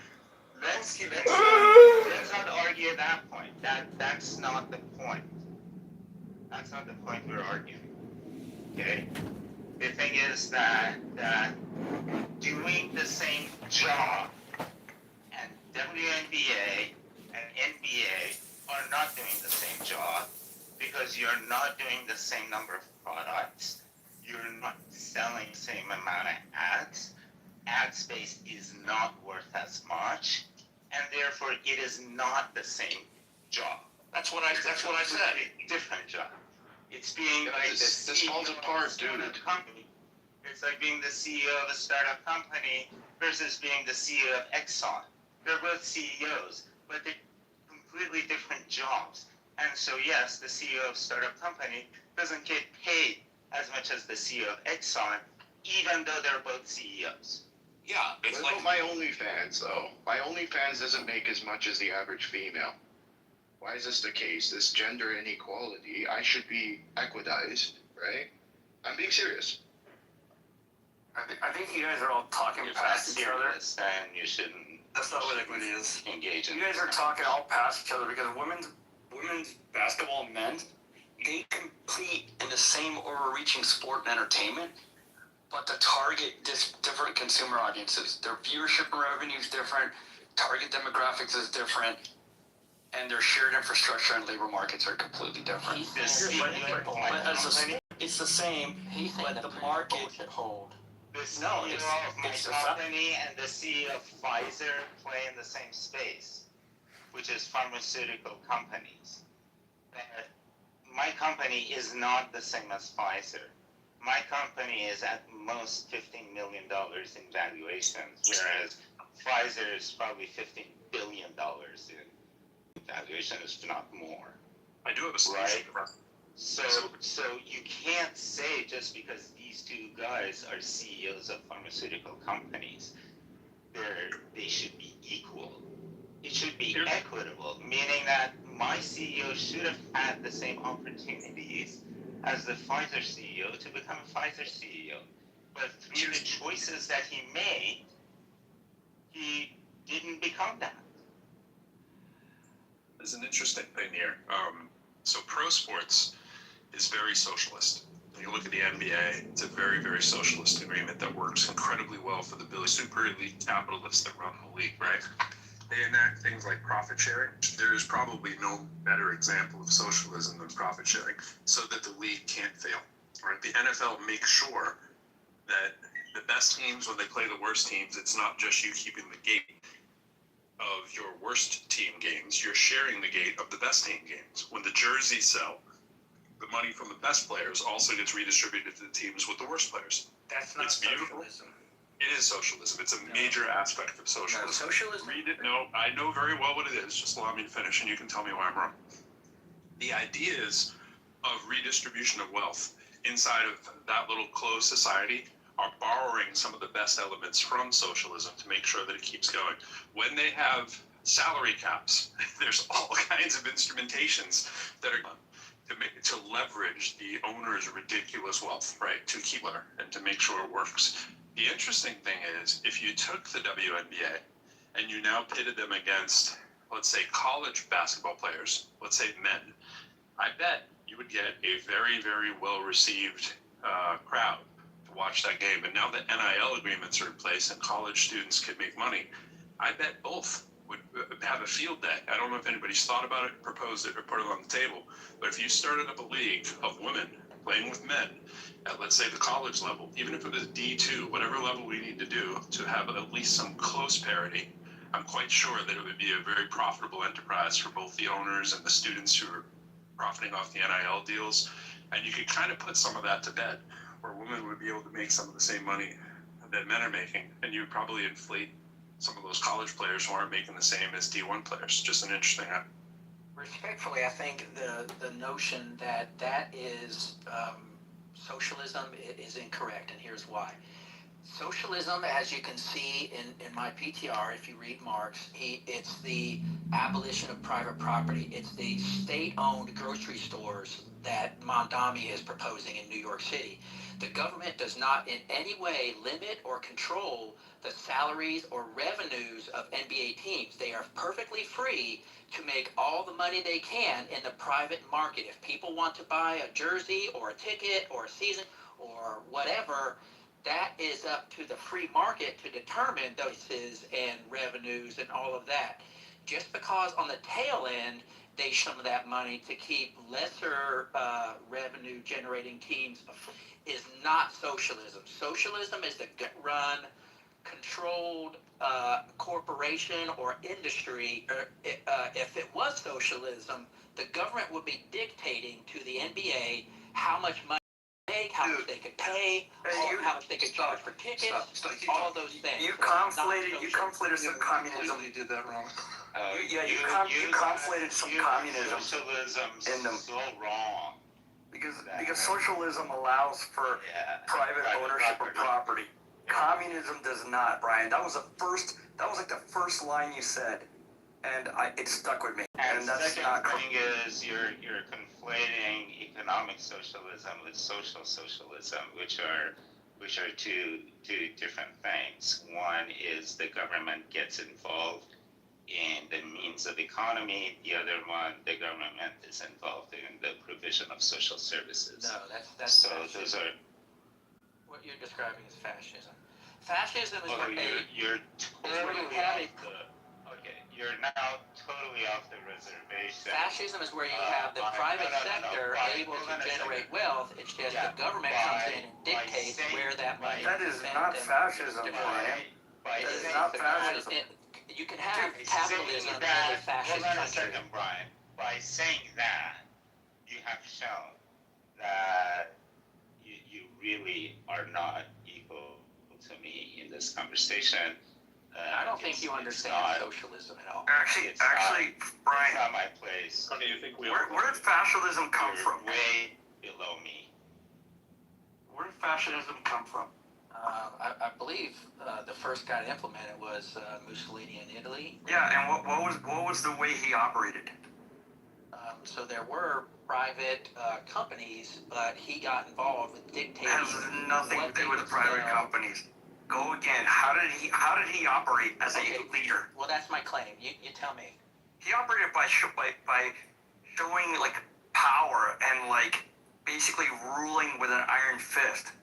That's what fashion. No, ruling with an iron fist is completely different with a corporation. Echo's 14 points of definition. How is that different from what I said though in the economic factor? Economic is different, completely different. We're pretty far off. One's a government, dude. One is a government, the other one's a corporation. Well, the notion that the NBA is a great example of socialism, I think, is what got us down this road. And I was and you don't seem to understand the argument. Well, you didn't explain why it's not correct. Yeah, you just because the government doesn't dictate to the NBA how much they can charge, how much they can pay, any of the salaries. No. Within the league, the NBA. It's not. They're a private company. They're not influenced. They're mandated by the government how they're going to spend. The NBA is a socialist government, a country run by socialism. That's not what he said. He said I said that it has. I said that it has socialist elements, and that those rich billionaire class that are very, very capitalistic, they recognize, is the point, all of the great aspects of socialism that really work when you can control it. The biggest one being the revenue sharing. I mean, you're getting that money generated from all the television rights or whatever other, business the league is doing. You share it rather than just giving it to whoever is the team with the most viewers. That's why I say do the same thing with the WNBA and have them play against, college players. Because if we want to say it's not going to be enjoyable watching against pro players, let's make it a little bit more equitable, right? The salary cap that's in the NBA is the richest owners can't just spend unlimited money and just go buy up all the elite players. Then everybody would have 10 LeBron James on the team, but they don't do that. Like just last year, the salary cap was something like 150 million, right? And it goes up. You get all these escalating tax, they call them aprons, right? You get all these like restrictions. And that happens from year to year. You don't get to this point without a very kind of socialist thing there. I mean, think about what a salary floor is, and think about like socialism. I mean, they have a luxury tax if they violate this stuff. So if you have a super wealthy rich team that gets all the attendance, like let's say the Celtics and the Lakers and stuff, if they exceed whatever the payroll level is that the league agrees upon, then they have to pay these penalties, which are basically taxes, and it stops all the domination stuff of those kind of guys running, so there's no parity every year, right? So they just use the purchasing power and they just mop up.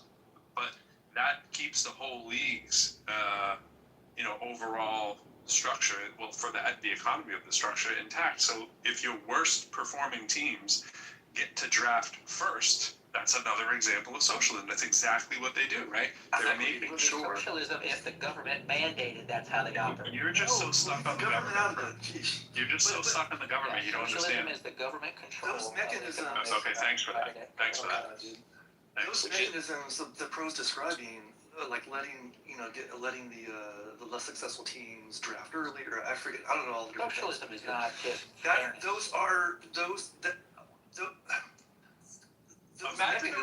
those mechanisms. That's an attempt at equity, right? Look how opposite it is. Look how opposite it is from capitalism, right? Imagine that Apple had the best year, so Walmart gets first choice of the top graduating engineers in their class, right? Like that's how stupid it would be. So that you can see the juxtaposition of the two, and what you would have your panties in a bunch if that ever happened, right? Only if the but government literally, that's what they're doing, and it's a bunch of billionaires who are the most capitalistic people we have in society are using all the elements of socialism because it works when they do it cohesively together for their benefit. If a company like SpaceX or Tesla or whatever is able to attract the top graduates and top engineers, whatever, then the government is not in any way involved, then that's not socialism. That's just that company being a great place to work. Right. Exactly. That's capitalism. So there's nothing socialist about that.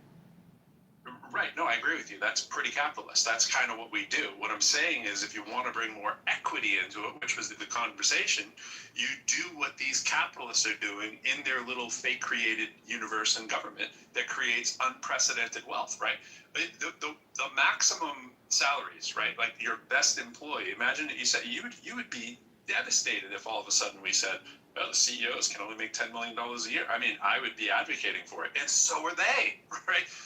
They don't want LeBron James or Curry or whoever to be able to make $2 billion. So guess what they do? They say there's a salary cap and the team can't exceed it. And that, now granted, they make a crap ton of money. You can argue that, like $60 million a year. The NBA makes the most money out of all and including soccer. They make all the most money per player because there's only 15 really. There are 15 players on 30 teams, 450 players in the world who are doing that job. They don't have like big teams like United States football teams and baseball teams or whatever, but they got collective bargaining, bro.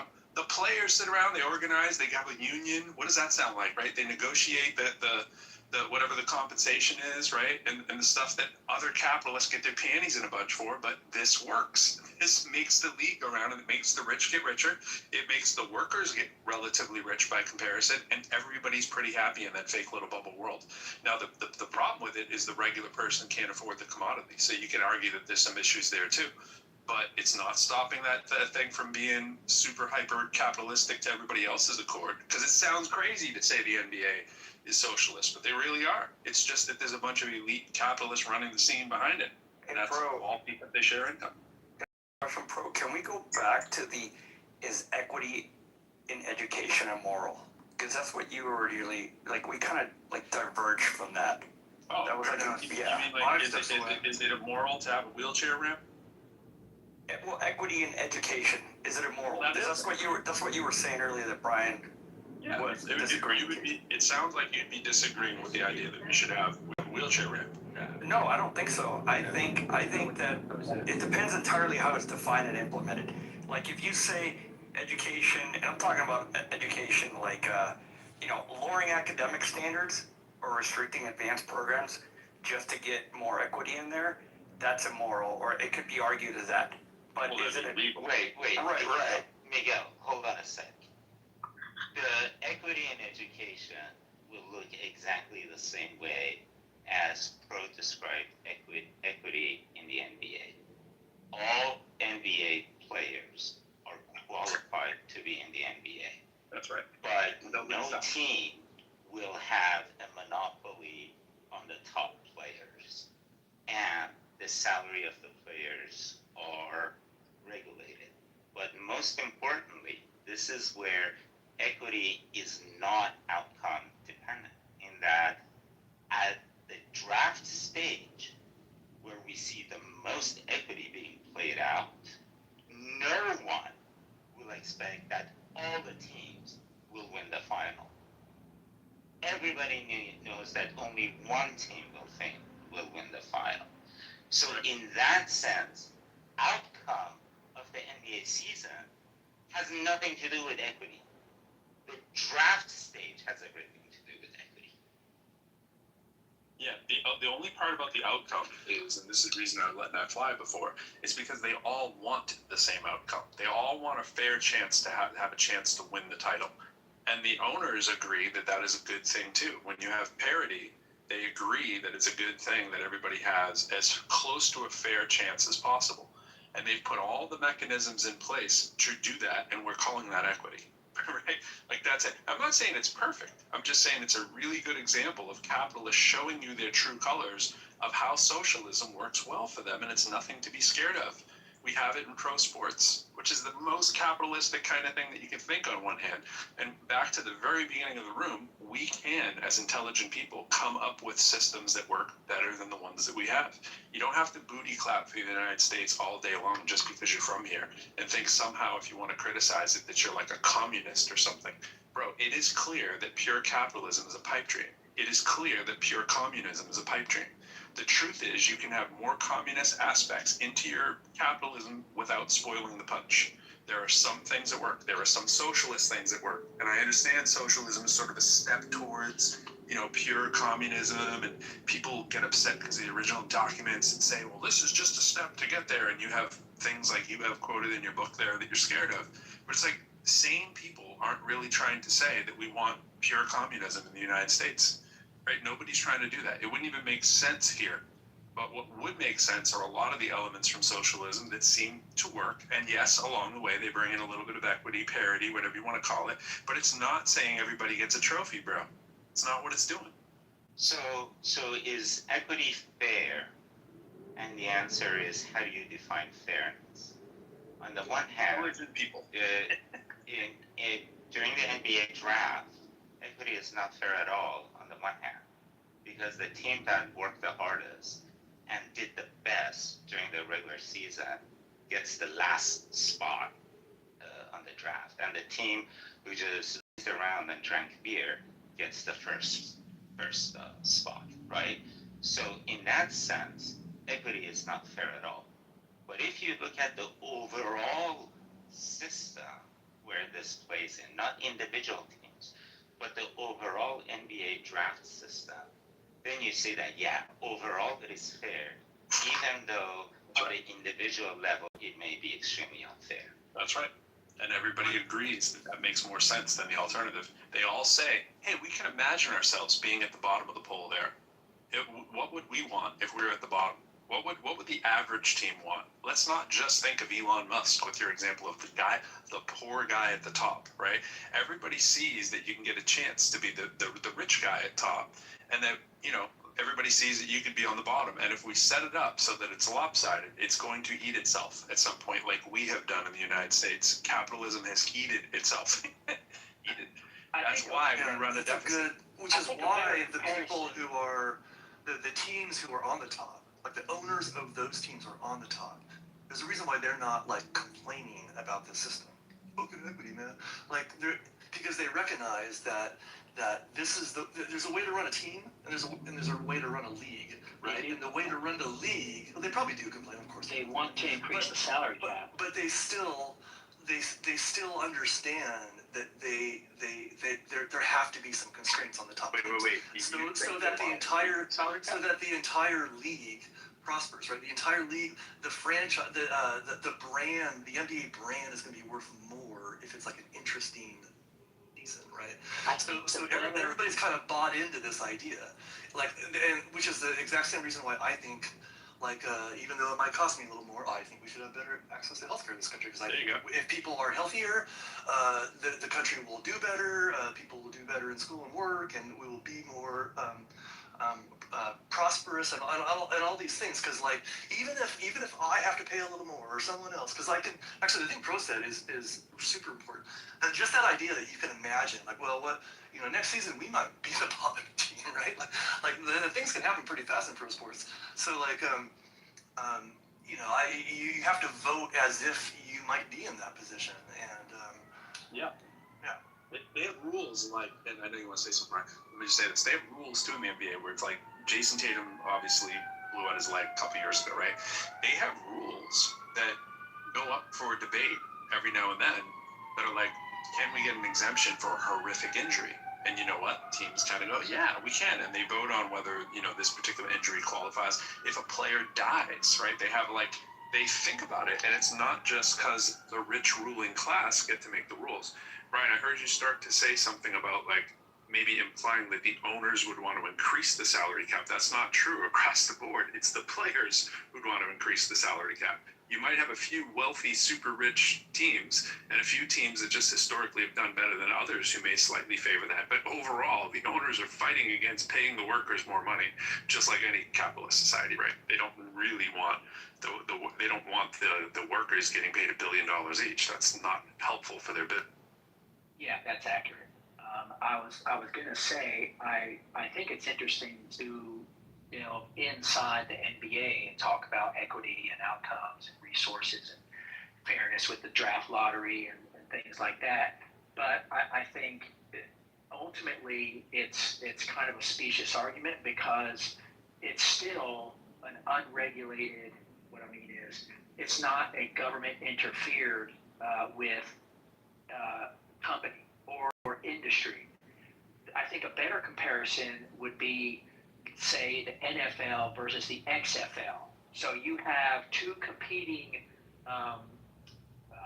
companies inside the same industry. Now, if a government were to come in and say, we're going to have to help the XFL because it's unfair that the NFL has such a monopoly on this industry, and so we're going to penalize the NFL, and we're going to subsidize the XFL, we're going to take people's money taxpayer-funded subsidies and give it to the XFL because we want parity across this entire industry. It's not fair, blah, blah, blah. That to me would be, an example of government interference in the industry. But that's not what happens. The XFL comes and goes. You have different, companies that come and go. Do we know why that happens? Because they're not as brand recognized. They're not as popular. They don't have the tradition. They don't have the caliber of players. Right. Well, it's a power imbalance like the NBA. I know. Wait a minute, Crow. I think the analogy here was didn't land. The thing is that the reason NBA is relevant is because we're looking inside the NBA, assuming that the owners group is the government. That's right. And assuming the regulations in the NBA are laws, and assuming that the NBA is a country, and then we say these regulations analogize to the laws of a country are socialist. I think everybody here understands that a true socialist system has to involve the government. Well, we're basically using the NBA and the system of regulations in the NBA vis-a-vis the players, vis-a-vis the owners, as an analogy for a system of government. Absolutely.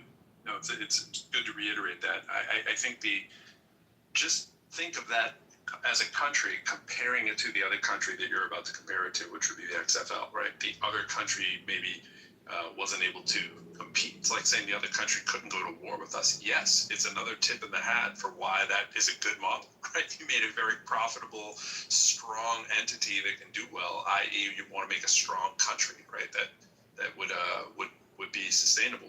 The other thing I was going to say about the NBA, though, is like Ice Cube has a 3-on-3 basketball league, which is done pretty well. The NBA has gone out of its way to try to quash that. It's done what it could while trying to maintain some really good PR to actually make sure that Ice Cube is not a threat. He's actually sued them. He's went on record going against the NBA because they've been trying to do some pretty shady tactics to make sure that Ice Cube's league didn't succeed. Now, you think about why that is and why it might succeed. You got a popular, relatively wealthy owner, right, who's managed to garner some of the same caliber players and workers and so forth that he pulls into his league. Now, they're not all the same caliber as the NBA, and a lot of them are retired, but he has a good working model that's using a lot of imitation on the league itself and doing some of the same kind of ideas and making it a little bit more creative and hip and more cost effective for people who can't necessarily afford a ticket into that club. But the XFL faced a lot of the same kind of barriers, and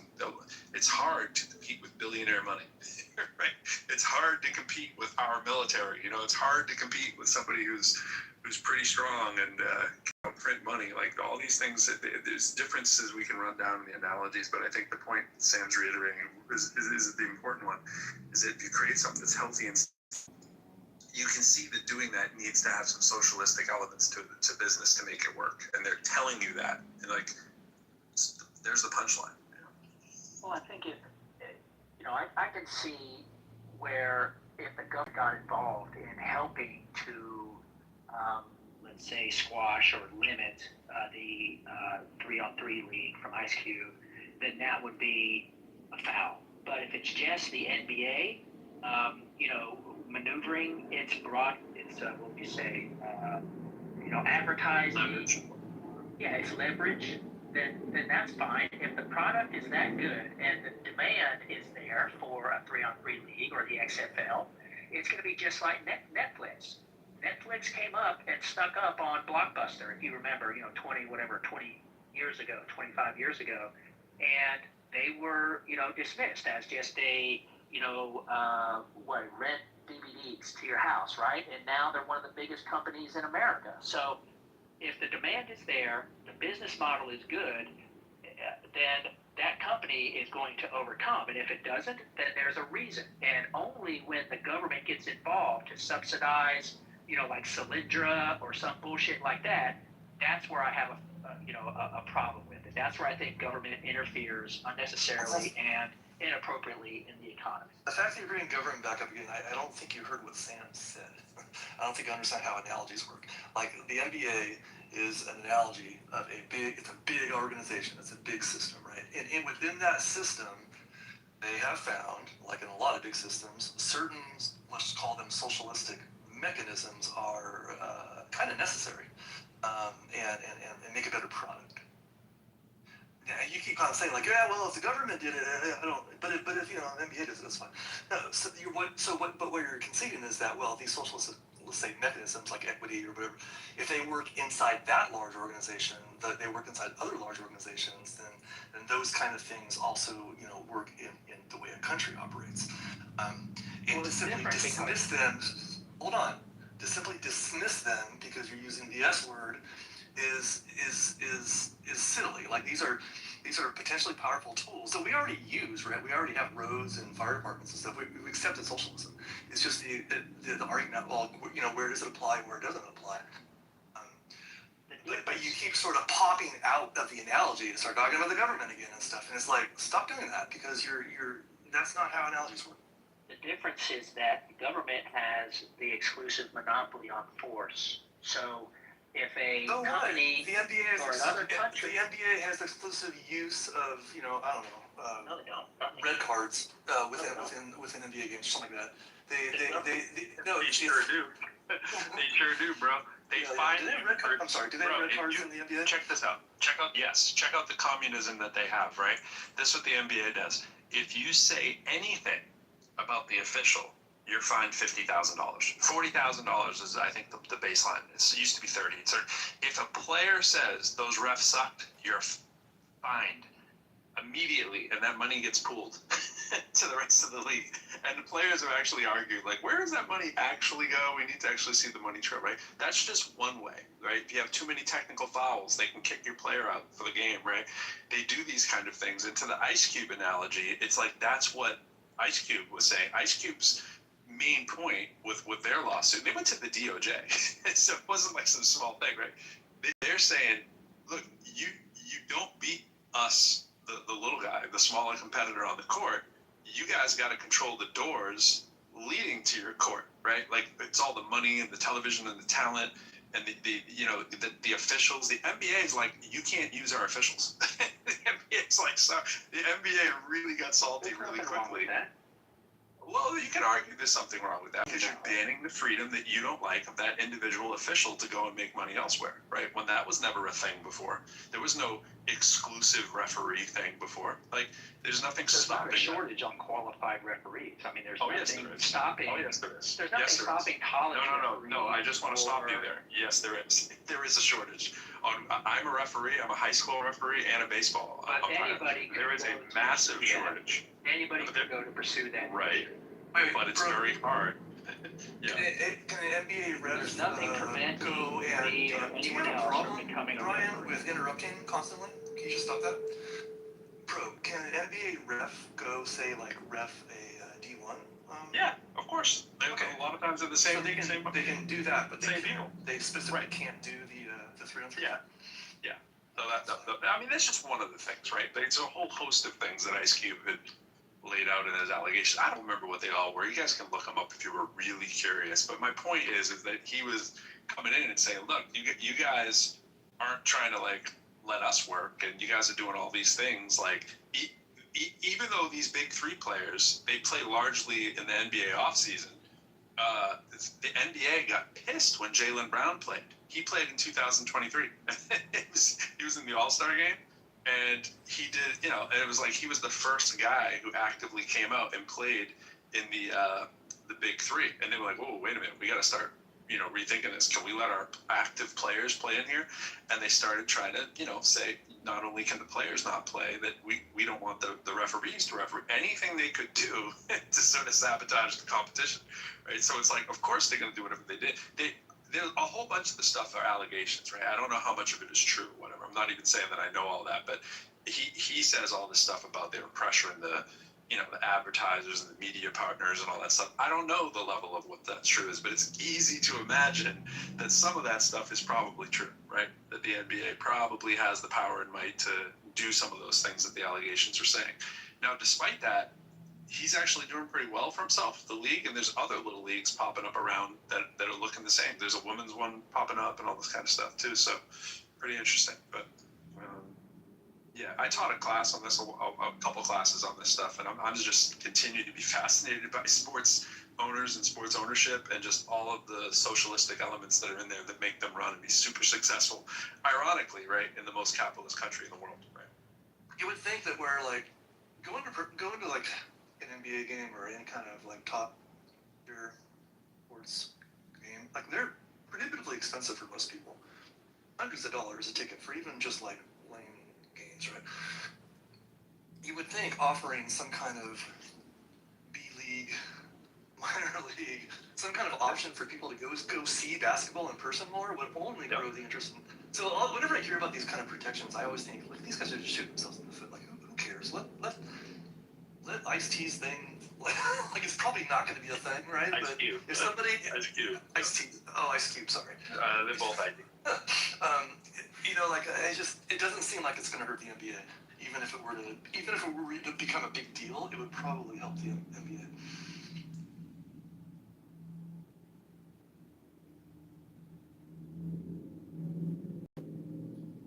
Jeez. What do you mean by equity in schools? What do you mean by that? Here's what here's what comes to mind when I think about it. Equity in schools. So like, labor statistics show pretty clearly that people who do college fare better financially in life. So we encourage kids to go to college. They're like, hey, you got to take the SAT test. Well, turns out some groups perform way better on the SAT than others, and then it's like, oh, well, duh, it costs money to take the test, first of all. Like, there's a private company that does that. That's weird, I think. And they're assholes. Like, they're super hard to deal with. So that's the problem. But even beyond that, so the other thing is just like test prep, right? People, these groups who do better, it's because they prep for the test. So here's an equity thing. The school can offer test prep, right? It could be after school. It could be an online thing. They could provide resources. They can encourage their less affluent students to do test prep, and you can there's 100, 200 points on the SAT like on the table if you just prep for it, and some people just show them take it. Yeah. So but then they're gonna offer this prep, and then you're gonna use the same thing. You're gonna say, you know what, a disproportionate amount of people. Wait. The thing is that universities are doing a version of this right now, especially after anti-DEI requirements went into effect, in that they're not requiring SAT or ACT anymore. Except it's kind of coming back. Yeah, it's not gone. College board is a capitalist. I'm sorry, we can't do this in engineering. We like I deal with systems that could literally take out in like a 10-kilometer radius everything around us, right? We cannot have like like how about this? Lowering the bar just a little bit, or not taking. Taking the top 5% slice is always the best, no matter what. Not taking the top % slice are different groups. Not at all. Just the top % slice. Offering a section of the student population the same test prep that other kids enjoy is not lowering the bar. I agree with you there. I agree with you there. A bit, yeah. I think you're confusing. But then Sam's. Go ahead. I think you're confusing the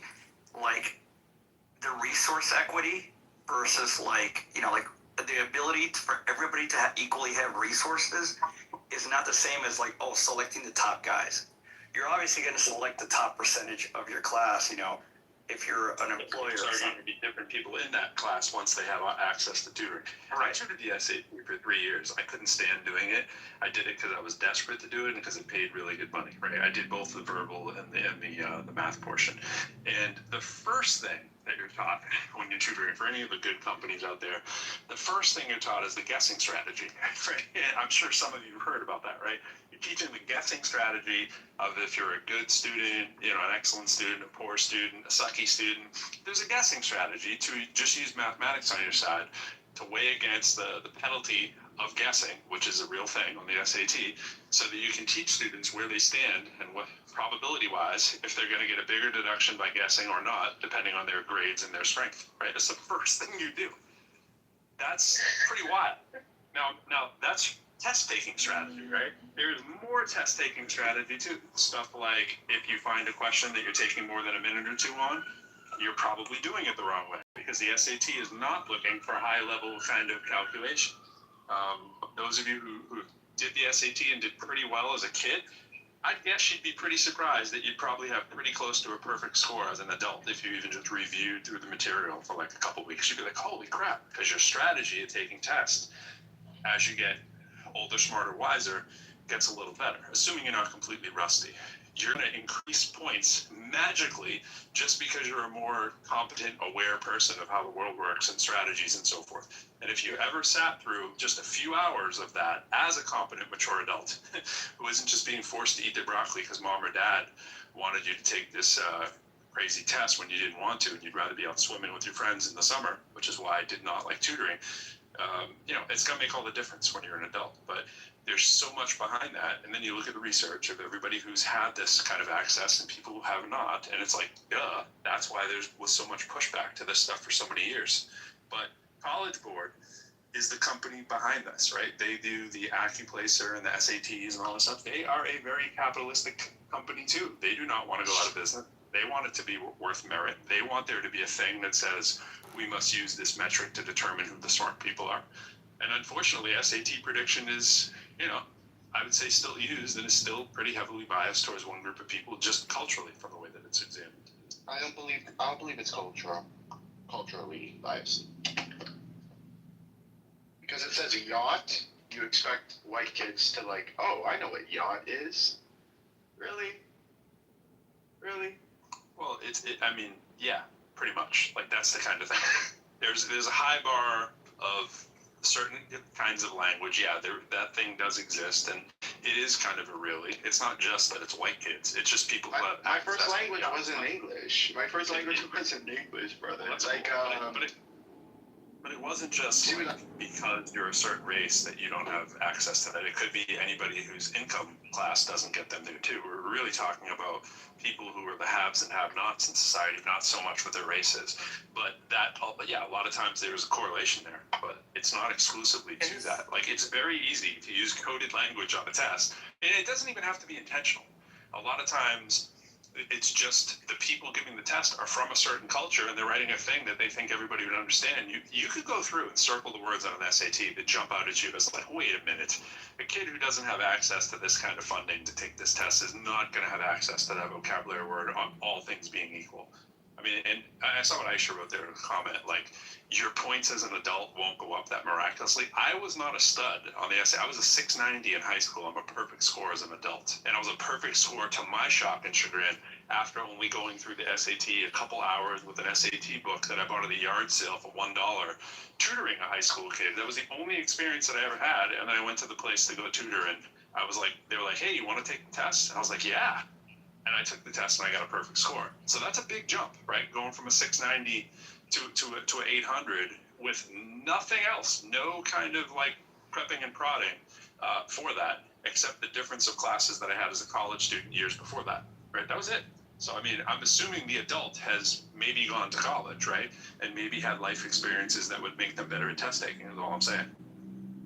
When I isolate for a single variable, and this variable is simply culture. It's simply culture, bro. Like, please, brother. there's not a singular. You don't isolate for a singular. If I can watch, when there's not. I can isolate for that. Yes.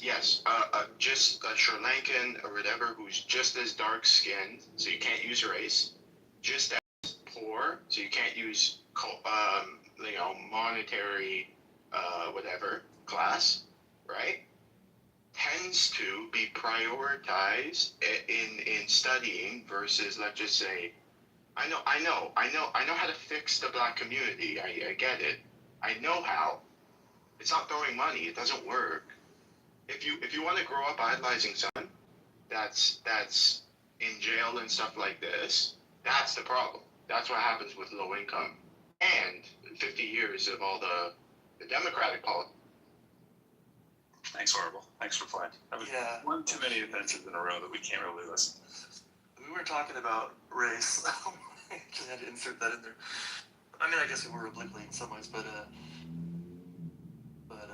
probably we were saying, like, the idea that, you know, the 10th time you take the SAT, your score's gonna be like a lot higher than the first time. Everybody would do and well. And all that prep is essentially like taking, you know, it's, yeah. You can replace the prep with just taking the test 10 times, right? Right. You know, I mean, you know, like you went to college and you had a math major, right? You came out. How much improved would your SAT be from when it was in high school? I mean, it's hard to calculate. I don't want to sneak in and take it again just to see. Yeah, literally, when I were SAT, I literally, like, on Friday, there was an announcement at the school, like, SATs are tomorrow, and I was like, what? I did the same thing. I was the guy who, like, I wasn't thinking about college. It's the same thing. And I'm like, all right, and I went, and I guess I did okay, but, like, the idea that, like, I could have done 200-300 points better just by, like, probably 100 points just like for picking up the book the weekend before or something like that. There's always this low hanging fruit. But that idea that actually Tiger's comment, too much about vocabulary. This idea that there's like cultural words, like you can make fun, you can say like yacht, like that's silly. But no, I mean you can't deny that there are cultural touch points. Like it's so silly, and you know, I think the test makers, like, they think hard about this. Like they have tried to improve. They have tried to scrub as much as possible. Like you're trying to test. It's basically an IQ test, right? You're trying to test the capabilities of somebody, and you want to test like who's going to succeed in college. That's basically what the whole thing's about. And by the way, it correlates really well. Like SAT test scores correlate with success in college pretty well. Yeah. So it's not like it's not doing its job. Not as high as GPA, but they do correlate high. Right. Okay, that's probably true because it's the difference between GPA but is still. But it's like, you know, when they took the SATs away, I was like, whoa. You know, the SATs were like the way someone like I could get into college. Like because like my grades were pretty bad. My SAT score was like pretty good. It wasn't awesome, but it was like pretty good. And well, to me, it's this opportunity to equalize a little bit and be like, yeah, I just didn't care about grades, but anyways, I don't love the SATs or anything like that. I just think that these tests do serve a purpose, but to pretend like there's no cultural like. Right. There's no cultural bias. That's crazy. I mean, there's no rock and roll examples. Tests are problematic. On Van Halen's first album. Yeah. No, it's hilarious when you read the SAT when you have to do the English section and you read through that and go, imagine if there was like any diversity in the room if they would have let this fly through. And even some of the math questions. Some of the math questions are just like, what? Why would you ask this? Like I was doing one for. I review, this is what I do. Like I review these, right? I took every math placement test that we have available at the university, right? I even did them for the English side. We have an AccuPlacer as well. An AccuPlacer is because if you have open enrollment for people that are just coming in, because we're the only public university, right? You have to have a public enrollment status through some of our ways, which are people coming through workforce or people that are just there for an associate's degree. They take an AccuPlacer. Everybody else doesn't, but they're moving more and more towards making those folks do it too. And when they don't do it, they take a regular math placement test if there's any ambiguity with people's records or whatever. And it's basically an algebra test that you give out to everybody. You just see if they do really well in the algebra test, us brilliant minds in the math department go, this person's going to do well in math, right? And this person's What did not. you call the test? The Aki test? AccuPlacer. It's also AccuPlacer. administered by College Board. So College Board, AccuPlacer, and it's hand in hand together. It's research for years on the AccuPlacer, right? I am the person who made the cut scores at our university, right? By aggregating all of the literature that is out there on how these numbers come to be. I made the flow chart for our university, right? For like which courses you have to take, for which major, blah, blah, blah, because it wasn't done before I got there. And I'm not trying to pat myself on the back. I'm just saying I'm pretty vested in this. And it's hilarious when you take the test and you go, wait a second, this question right here, I don't actually know what they want because of the language that they use, the language in the instructions. Ambiguous language, overly, fluffy kind of language in places, just in the directions. Now, it's not most questions. They have done a good job on most questions. But they are clearly testing for what you don't know as opposed to testing for what you do know. It is a gotcha kind of test when you take the AccuPlacer. Now, it's adaptive now, right? So you can take an adaptive test and it will give you, more or less of the questions, whether you did well on them or bad on them, obviously, and moves you along because we are, in 26 now. There's no need to give non-adaptive tests and so forth, but it's gotten better. It's not that but it's just one metric, and it has nothing to do with what that person is going to do to overcome. Like, I've had students who've had a 3 on the math place. When I was at Northeastern, I had a student who had a 3. I use the example all the time. And the dude is making far more than me at State Street Bank. Right, he had a 3. We should not have taken him. I had to fight for this kid myself to get him into the program because I interviewed him. So I heard his story. I heard his pitch of why we should just take a chance on this kid. And we ended up doing it despite his horrific math score. Now, we had claimed that for our first year program that we were just using the test scores for placement. And if we wanted a student, we were going to take them regardless of what their test scores were. And that we were going to find a way to get them funded, basically, to take the course that they need. That they needed, right? And that program is still going on. It's foundation year. And it is continuously each year become a more selective program, right? Where now I think the average GPA of the kid coming in is somewhere like 3.4. Now this is a first year access program, right? That I was teaching in. A first year access program for people in the actual community coming in. So we did the same thing. They were taking tests. They were doing holistic interviews. This stuff costs money. It's time and money to have interviews, to hear the story of why this otherwise pretty good student on paper, has like a 3.0 or something, just happens to have these bad math grades and would never get through the front door of this university that usually is looking for a northward of a 4.2 or 4.3 to even be considered in any of the STEM programs, right? So we're like, okay, what's your story and what has sidetracked you? And then we hear it and we go, oh my God, this kid is going to overcome. This kid is going to be that elusive grit person who will work, and you have to go to bat for the person after you've, selected through their interviews and put all the cards on the table of who this person is. Then you can actually pick with high probability of who's going to succeed because you actually know what the story was, as opposed to I just have one data point, which is what their SATs are on, which is ridiculous. It's just like filling in bubble tests, and trying to say that standardized testing gets it right. Of course it doesn't. We all complain about standardized testing, but yet we still have it in higher ed across the board. Hey, Pro, I got a question for you. And I'm pretty sure you're familiar with it. What do you think of the German educational system and how they select their students to, grow through different tracks? Yeah. Like the track where you're going to go to college. Yeah, I'm familiar. It's certainly efficient for the factors of production, for the people who own society, for the people who are running the world. Of course, yeah. Like that's it. It's not so great if you're one of those individual folks, but it's not like it's the end of the story either. It's not like you're doomed forever and ever and ever. It just kind of means your undergraduate education pathway has more or less been selected for you, and it's not like you can't jump out of that pathway, even though it may seem like the doom, gloom, and despair, right?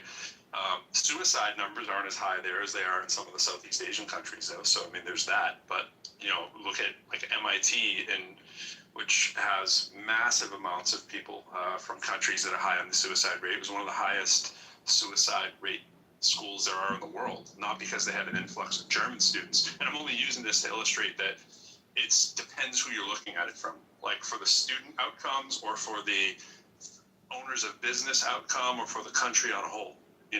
So it just depends who you are on that. But I think it gets overblown as this student is relegated to, mire and work in the coal yard or something, just because they weren't deemed out. I don't love it, but I think it's not as overbearing as it sounds on first glance. I think the UK system is similar. Yeah, a lot of kind of early. A lot of European countries, they're earlier to track. But one of the things like Germany that this is my understanding, anyways. I don't have firsthand, but I've got a couple German friends. But one of the things I understand about their system is like you might get tracked into a technical, the trades or something like that. But that they treat those trades with a lot of respect. Absolutely. And yeah. I think more than we do here. We treat our trades with a fair amount of respect, just from the fact that they get paid a lot these days. I don't know if you know this, but the trades come highly regarded these days. So even if we don't but it's beyond that. It's more of like a social respect that they give to everybody. That again, I might be idealizing this, but that's what I've understood. That's what I've been told, basically. Well, yeah, they have the Gymnasium, Realschule, and Hauptschule. So and basically, once we do they tend to, at primary school, at the end of primary school, they tend to test them and place them, like you said earlier on. And they seem to have a higher success rate in college. Because our success rate in college education isn't that great. Correct me if I'm wrong, bro, but it's not no higher than 50%, am I right? The people that enter college graduate? Sorry, bro, I'm in my bathroom. Not a good time. Oh, but it's not as high, and there they have from what I understand, a very high rate of college graduates. And the people that, like you said, do technical or vocational jobs tend to do very well in their community. So I don't know if it has merit or not. I don't know what the final outcome metrics are, but and I was just going by what I know from just some firsthand info, well, secondhand really info. So. But yeah, it's largely what Hero said. Like the society treats a lot of those trades with a lot of dignity and respect, and people do pretty well for themselves. As far as not getting into your first college of choice, whatever, it's not the end of the academic road, too. I mean, it's similar here. I mean, it's like where you go as an undergrad only matters in certain career choices, right? What your final degree is matters a hell of a lot more in many cases.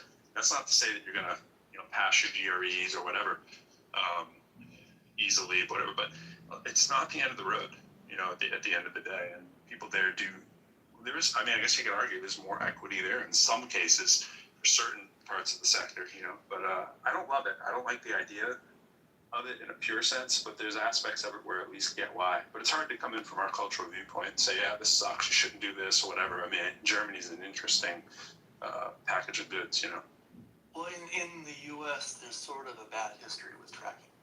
It was that some kids were getting tapped early to be like, oh, you're never going to do this, and we don't like that as Americans. We want to be like, anybody can change their route at any time. You can change your trajectory. But what was that? We have a different history in this country, and well, isn't that where equity was supposed to fix things? Kind of in a way, allow the kids that were impoverished. The opposite of equity is. No, I'm talking about like the kids that couldn't get in, that fell through the cracks. That was what equity was supposed to like. Yeah, stop. I just equity is just look around and look for the kids who need some help, and yeah, exactly. Yeah, it makes all the sense in the world. Why wouldn't you do that, right? And things we can identify, right? Like we can identify that, communities like kids are coming to school hungry. So now, like in California, they just have, and I love this. They're just like,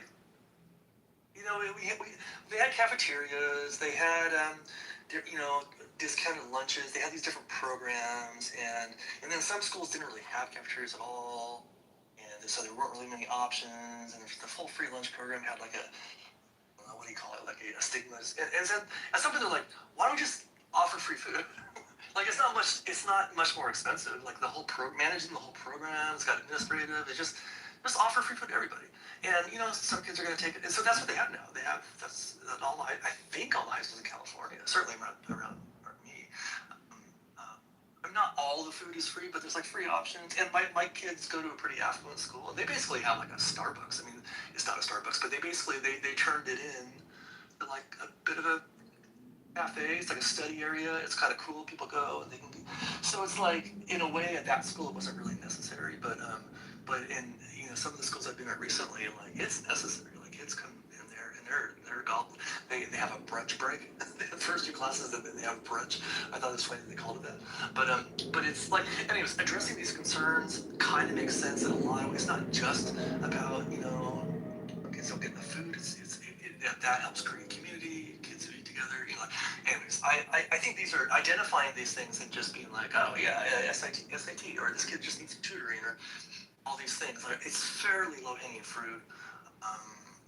Not every kid needs it. Not every kid who does need it is going to take advantage of it. But whatever. It's not. I don't think these things are necessarily that costly to implement.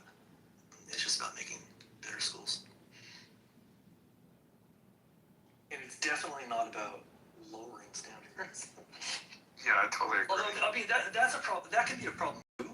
I have, in my recent experiences with schools, have been kind of shocked at how like vacuous some of the education is.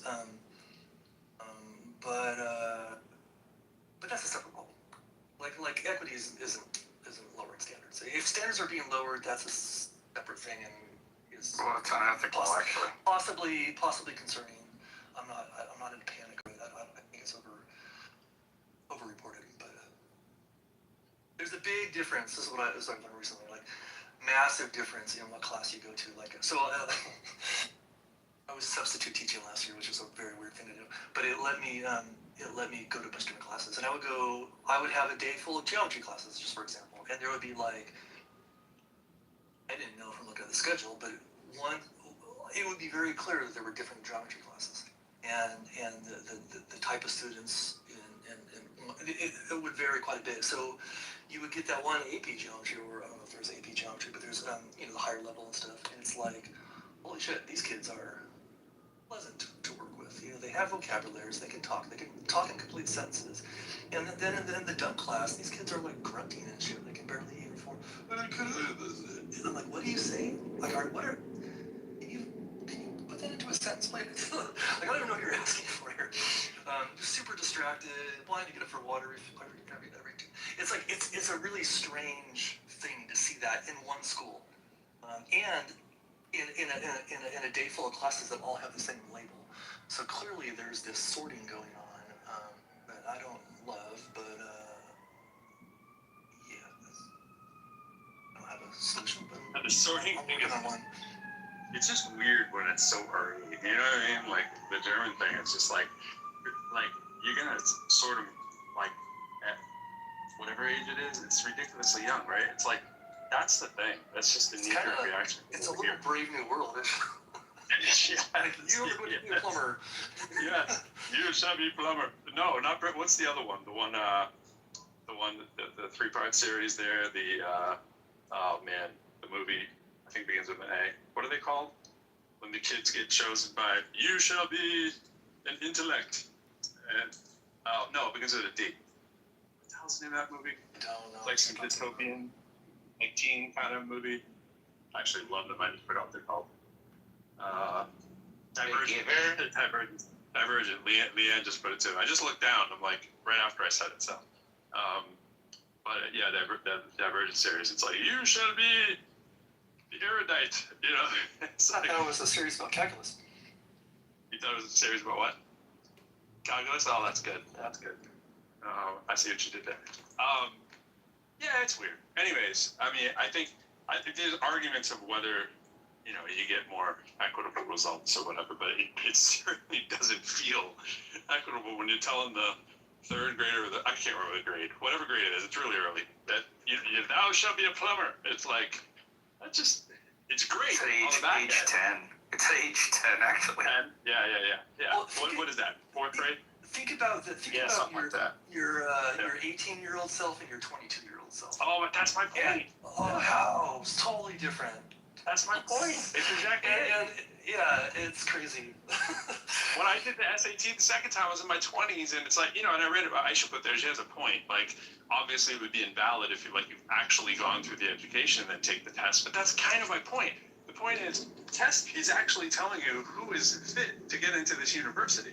And it's like, well, if on the back end I was able to do it, I'm not saying I wouldn't have got in with my scores, but I certainly wouldn't have got into some schools. I had a 610 and a 690, right? So 1300. That's good for a lot of places, but it's not so great for others.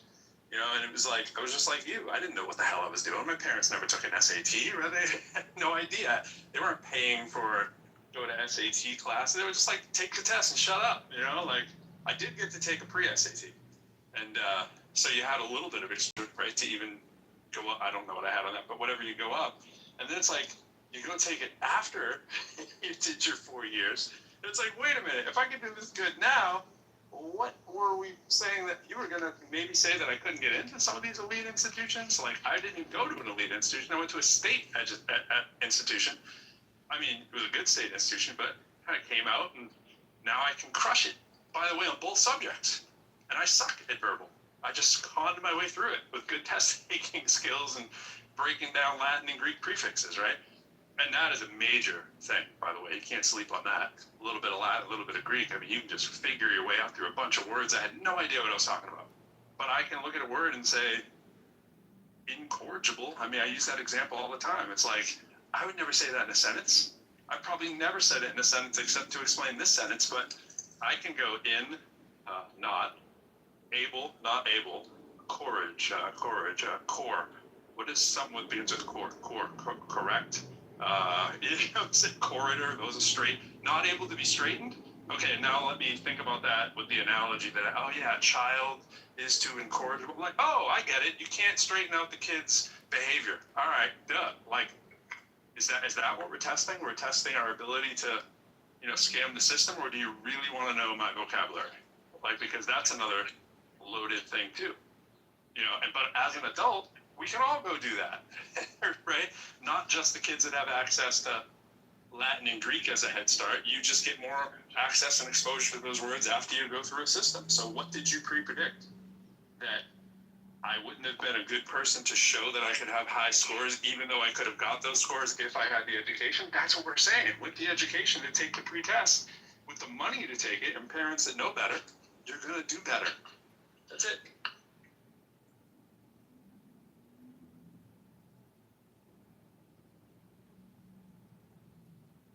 I think part of the thinking is that, if you're, if you're 18 or 17 or whatever kind in high school and are taking this test, if you haven't gained that experience by now, if you haven't read those books recreationally or academically, if you haven't had conversations with adults and other kids who are smart, if you haven't put that, then that was your chance. You've had 18 years to do it, and you can go do another route. You can go what I did, community college, kind of work yourself back up.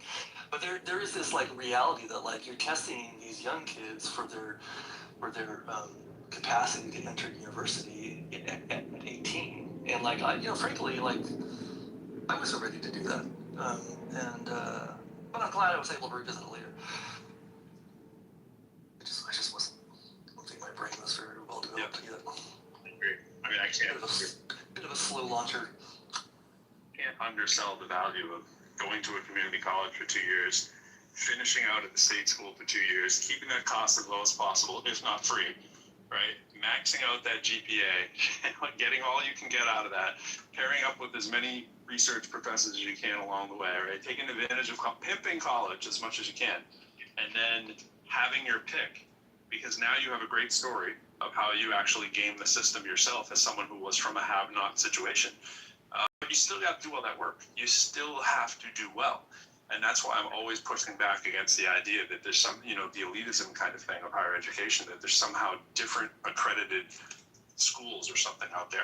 There are, if they're not accredited, but if the schools are accredited by the same accrediting bodies in most cases.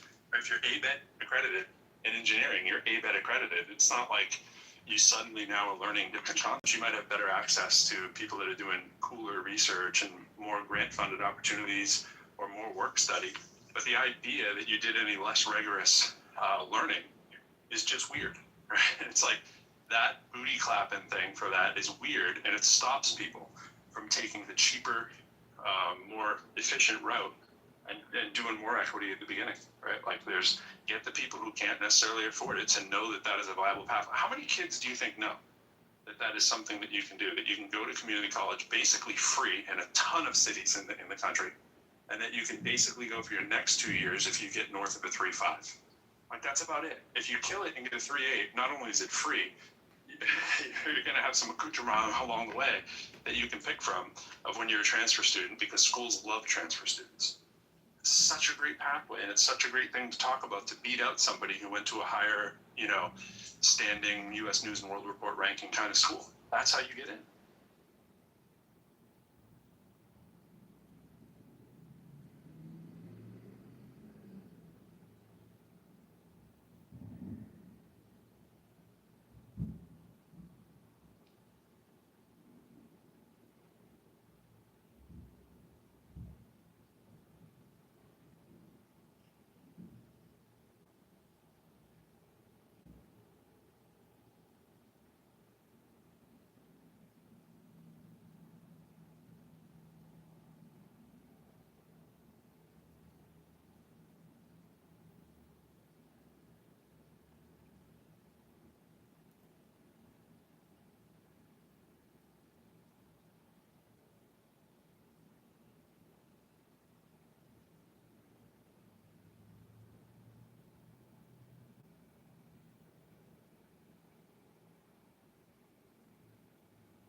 I just bought an Apple Watch, and it comes with a charger, and I left it on my bed 10 minutes ago. And I went in there, and it was in like 5 separate pieces. Because of my fucking dog. You got dogs, huh? Oh my god. She it's always, so, it's better at if she knows something is mine, you won't do that. But since this just came in the house yesterday, it's like, what is this? This is new. This must be for me. What type of dog? What breed?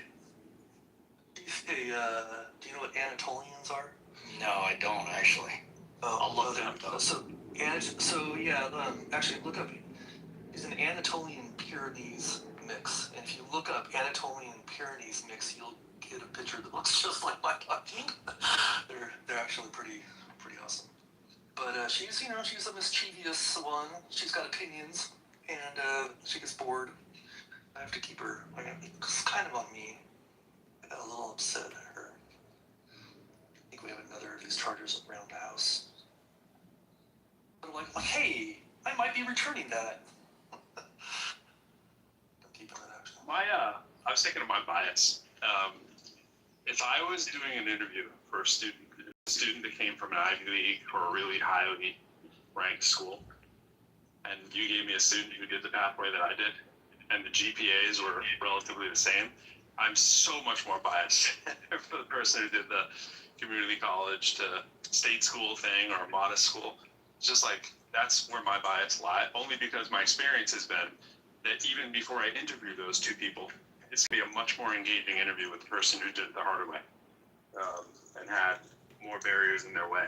That's what you're looking for in a lot of times, right? You're looking for who had the barrier. Now, of course it's not all the time, because many people get to these schools that have just as many barriers, and they manage to get into the Stanfords or whatever and still kill it when they're there. I'm going to take that student, right? But my bias going in is that you're probably not that person, because it's way less probabilistic that you were just somebody who worked super, super hard and had the whole world working against you. It's probably you were working pretty hard and had everything kind of relatively handed to you, compared to the person taking the other path. It's not always the case, but that sure is my bias. One of the questions that gets asked a lot when you're applying to financial aid or applying to schools is, did both your parents go to school? And if you can say, and it turns out I can say this, that neither of my parents went to college, that puts you in a category that they definitely want to serve. They want to see that generational jump up. That's kind of rare. It's the biggest predictor. That's like, are you going to do this or not? If your parents went or not will mostly answer that question. So, Yeah. what was I saying? Oh, so your example is good. You know, like you have a bot. You want to see people with that kind of story, right? I kind of love seeing the opposite of that, which is like, and on you'll see these like on video, like on YouTube Shorts and stuff. You'll see these, usually an Asian girl who comes up. She's like, I got a 4.5, and I volunteered this, and I did all this, and I they complain that they didn't get accepted to places. And when I hear that, I'm kind of like, a little part of me, I'm not proud of this. A little part of me is kind of like, yes, because it's like, not that I have anything against Asian girls. It's more like, yeah, you can't just do that. You can't just be like super awesome at everything. You have to be an interesting person, right? I mean, don't look. She's gonna get in somewhere. like, but I love when people get reminded that it's not just, that's not the only thing people are looking for.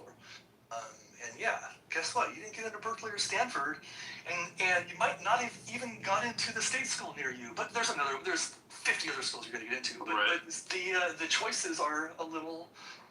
You know, whenever I hear that story, I'm like, yeah, you should maybe think about what you did. Yep. Maybe too many weekend evenings at Kumon wasn't exactly the thing that you needed to do. Sometimes though, man.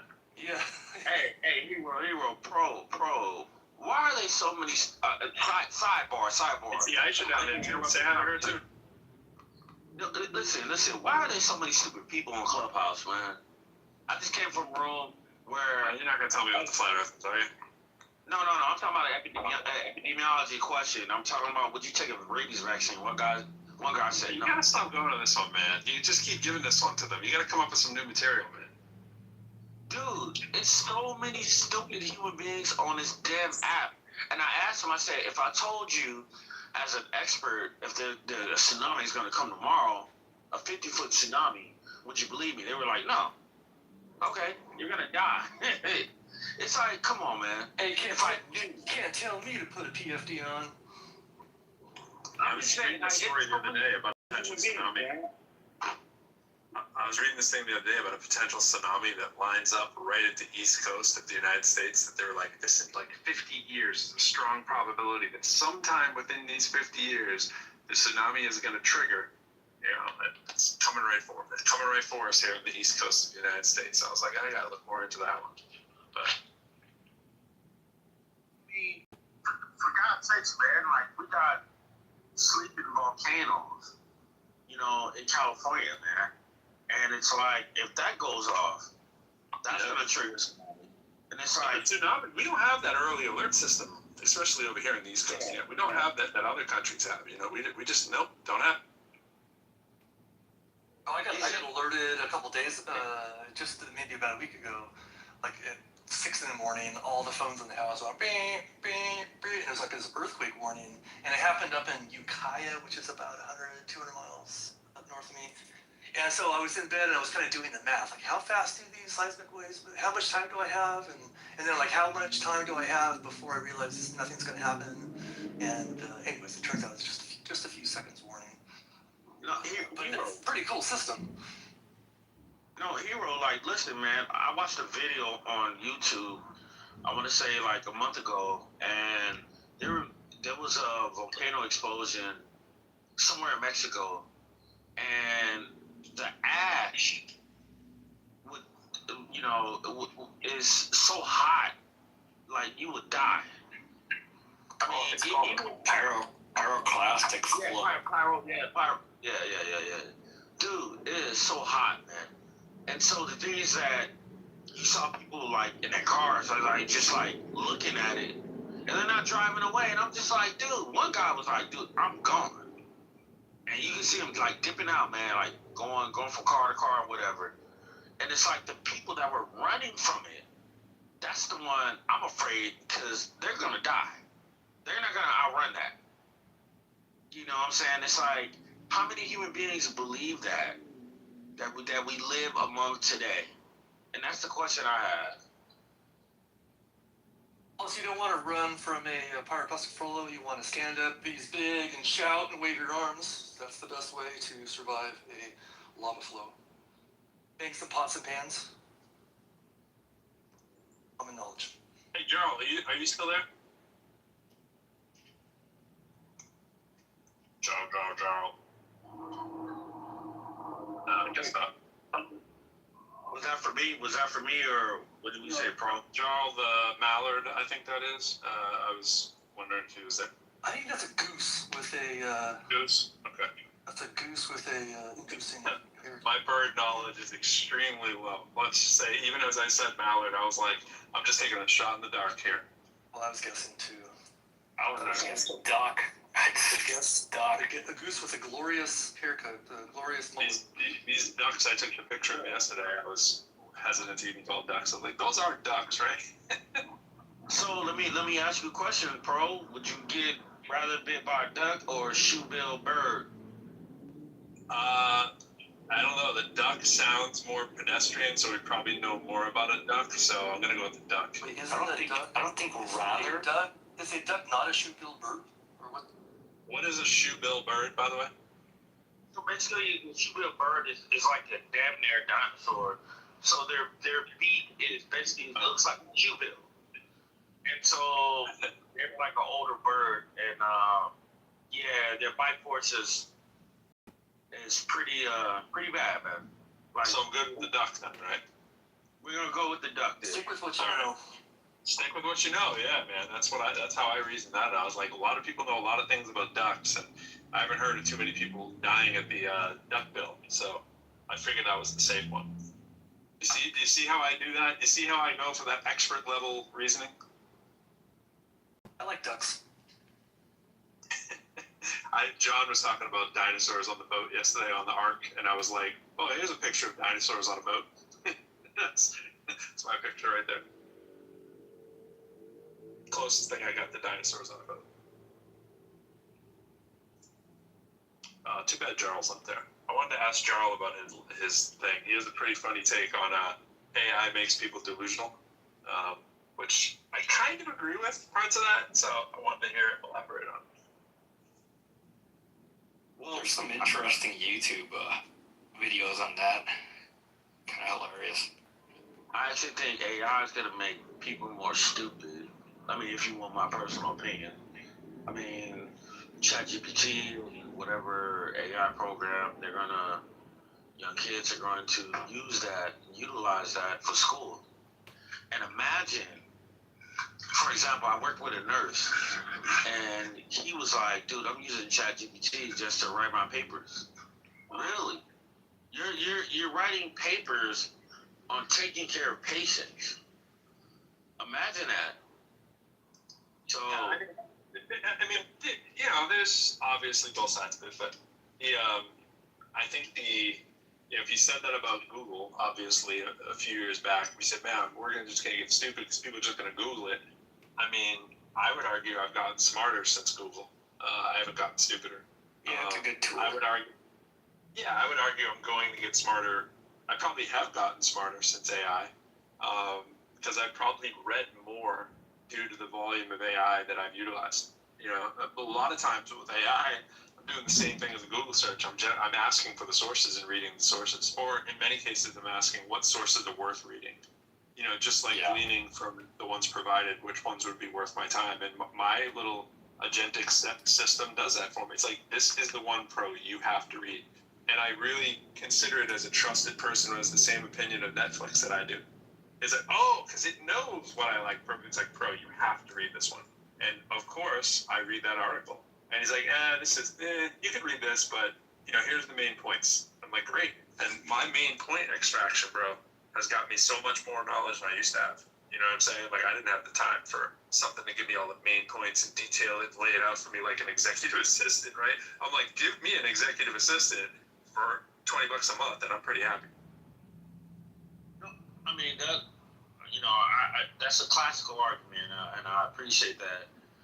One of the things that my professors always said is that don't use Google to answer your questions. Don't use Wikipedia.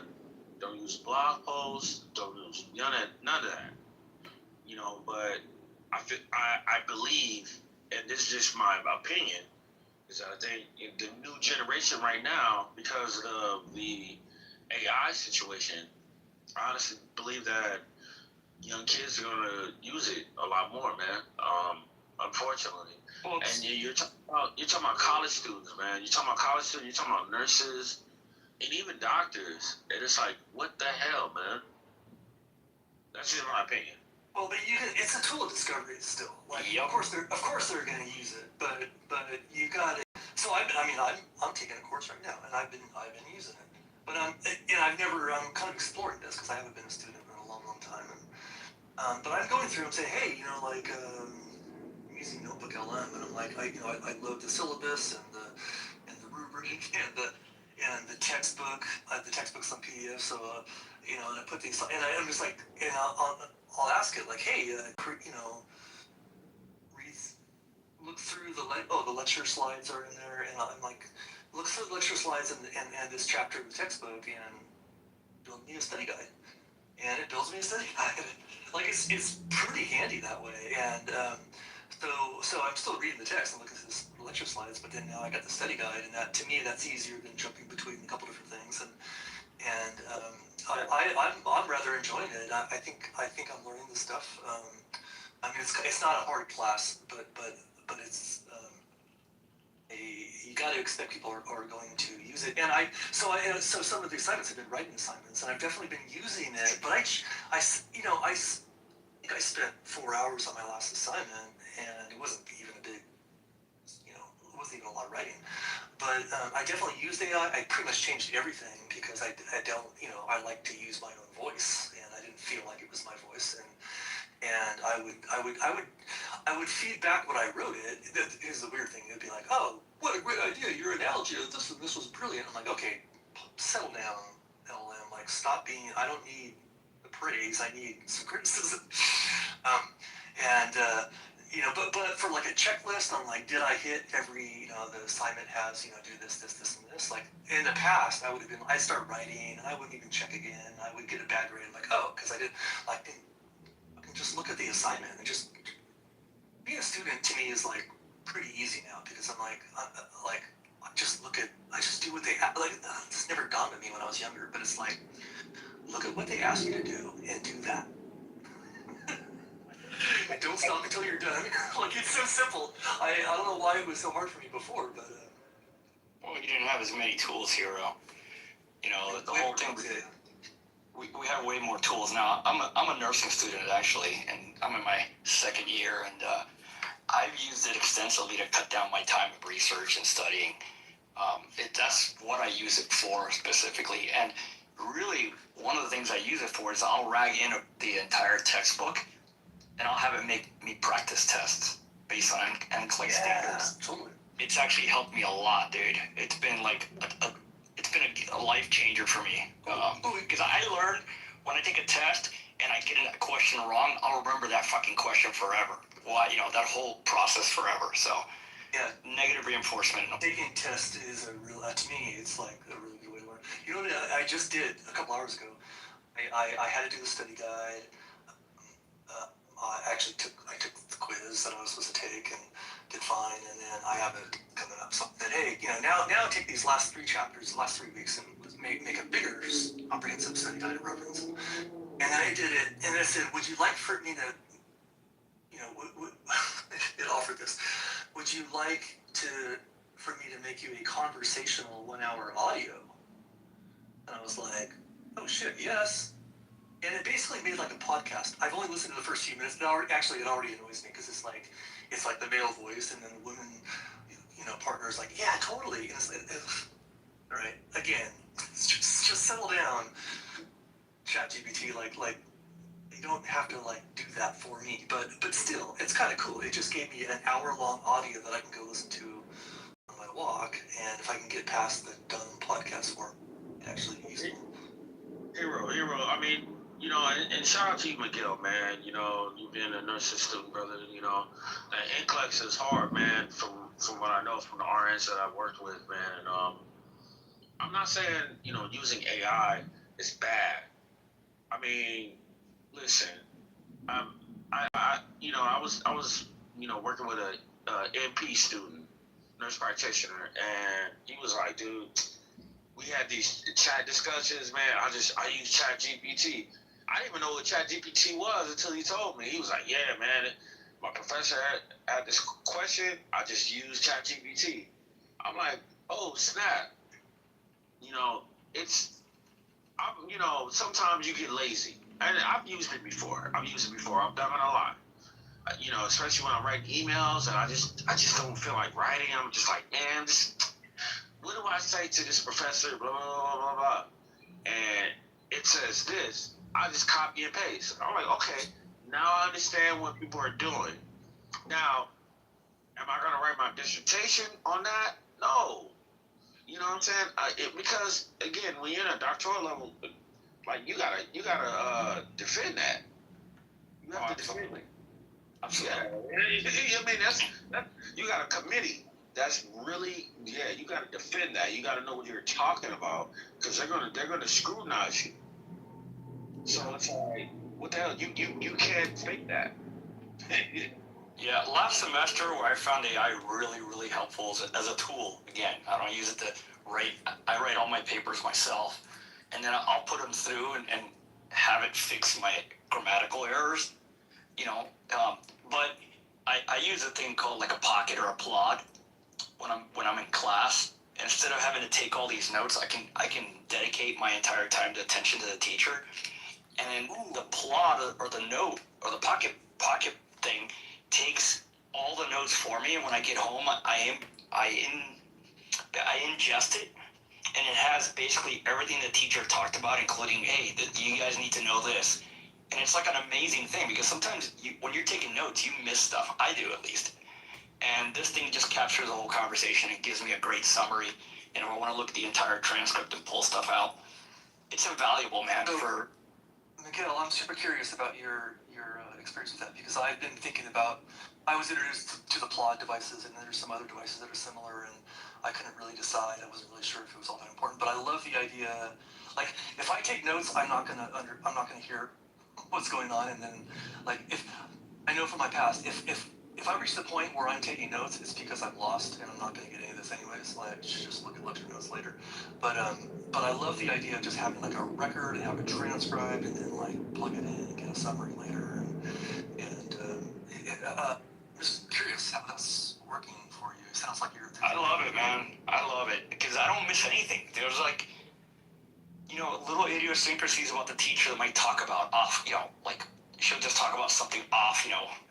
She'll like go on a tangent, and there's some important information in there. She might say, while I'm taking notes, oh, you guys need to know this slide. I might not get to it, but it remembers everything. It's like going to class all over again, and I can sit there and read the transcript and really ingest stuff, which is kind of cool. I can't presume to capture everything in class when she's lecturing. But the cool thing is the plot is like a way to remember later on. What's your experience like? Do you have it around your neck? Do you have it on the desktop? No, I just put it on the desktop. So you sort of press start at the beginning of every lecture? Yeah, I just push hit, and if nobody's talking, it'll pause. At least I think it does. But it'll record the entire lecture. Do you listen to it? It doesn't make a record. Transcripts. It'll have like an AI version of a transcript, but it also has a raw transcript in the back. And I don't know if the plod model or the pocket model are the best. They're LLMs. So I'll ingest it into Claude, the actual entire thing, and give it a better, manipulate the transcript to my preference. You see what I mean here? But and then I can put it into text format before you upload it, or do you? Yeah, completely text. Yeah. It's not voice. It's not like I'm listening to anybody. It's just recording. And the cool thing is, I can rag it into my Obsidian, and then I can say what chapter it's from, and what day and everything. And then later on, I can say, hey, can you give me a test on chapter 10? And it'll go in Obsidian and look at all the notes from chapter 10, anything I've and the teachers usually are how they are. They like to give you like a little help, a little pat in the butt to get you going. And they might give you some things that may be answers, I guess, or. So there's a lot to that. Or, they'll say, hey, make sure you read pages, and really know that. And sometimes that slips your mind.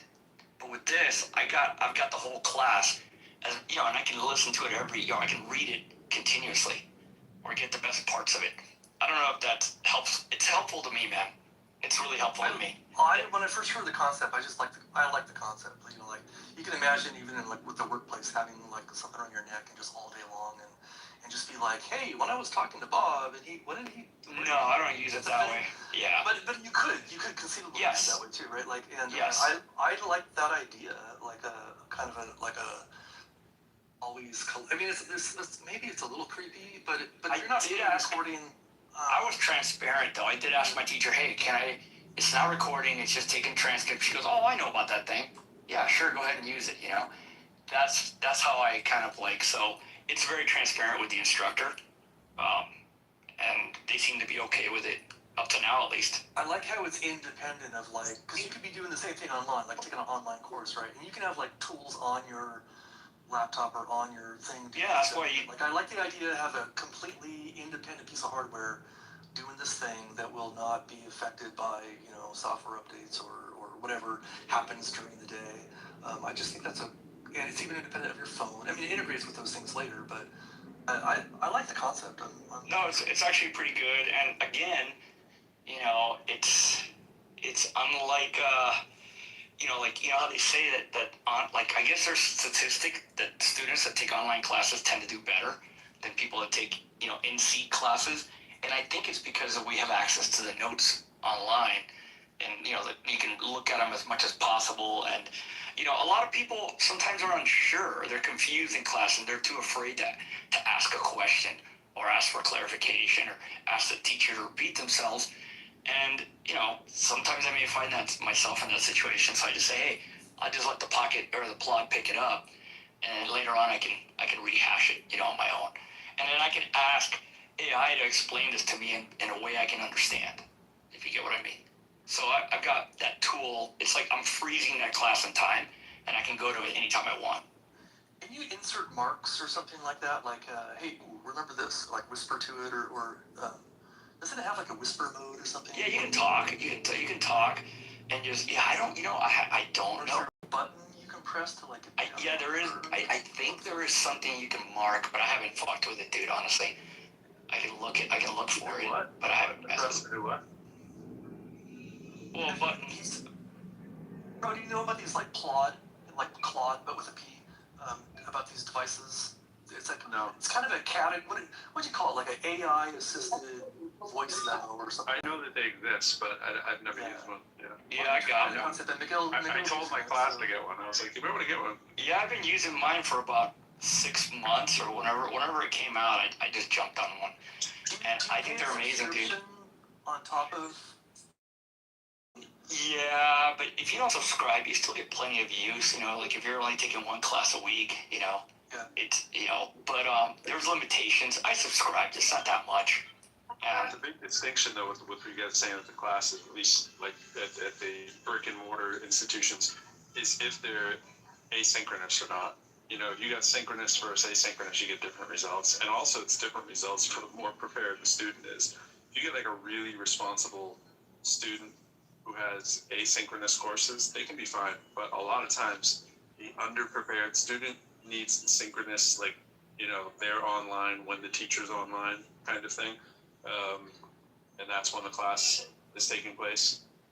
These like highly asynchronous, kind of leave it to the student's responsibility kind of thing. That can go wrong a lot of times. Yeah, I see that. It's just somebody said statistically online students do better, but yeah, that could be just. I think I would largely guess that that's true. Just said as a broad statement, but those are two different baskets. Like I think that's because most classes now, well, maybe not most, but there are a lot more asynchronous classes than there used to be. There's a lot of hybrid classes too, bro. Oh yeah. Where one week you go to school and the next week you're online. That's how some of my nursing classes have been. Kind of interesting, actually. A lot of them are every 2 weeks, so that you really only have like 4 sessions where you actually meet with the class. Those are ideal, really. Are they as rigorous, would you say? Yeah. Oh yeah. So a lot of times they're more rigorous. Yeah. Yep. for the older, more mature students, like the hybrid classes are really good. For the young 19-year-old kid, it might be a disaster. That's how I've seen it. Yeah, similar to what I just said, same idea. Sorry. No, it's the same. We're saying the same point. It also carries through the hybrid for sure. I was teaching them the grad students, and they love them. They feel like it's we all do. You feel like it's this wonderful opportunity to either get to meet with the students or meet with the faculty, and it really every other 2 weeks, so you meet on, week 1, and then it's like, oh, okay, now we're gonna have class online again. Well, we would normally do like the first class would be in person, then you'd have like, the next week that you're online. Sometimes it's the next week is online and then you're in person, right? Sometimes it's every other week, so it just depends. And there's some that do once a week, and then they have one meeting that's online. It just depends how it's chopped up. But when it's pretty infrequent, like whether it's 4 or 8 meeting sessions, you can't help but feel like it's special and that you're really looking forward to it. Yeah. And like for me as a student, I find the hybrid classes, having the note, gives me the best of both worlds, or the plot, sorry. Because, in the seat time, portion of the classes, I can actually just pay attention and don't have to write and be racing to keep up with her. I just have that class over and over again as a transcript. I should write too. It is way more easy. Pro, how do you detect fraud or cheating? Possible for me to be used. You're kind of broken, Pro. You were broken. Like essentially, right? Now we have. You're in a matrix. Yeah, he's fading in and out. Doing these to your class and say, okay, now that I know that everybody is cheating, like. You're fading in and out. How am I going to structure the course to make this have as little impact as possible?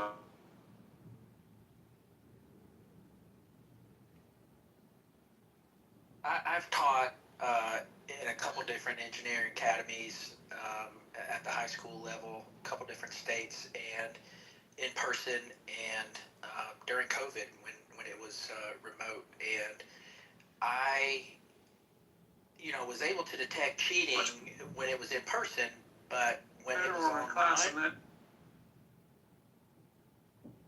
I was not able. When it was online, I was not able to stop the cheating. I don't know, man. I've taken some online classes, and they have you do that lockdown browser thing with like the freaking ID card. You have to show your entire space.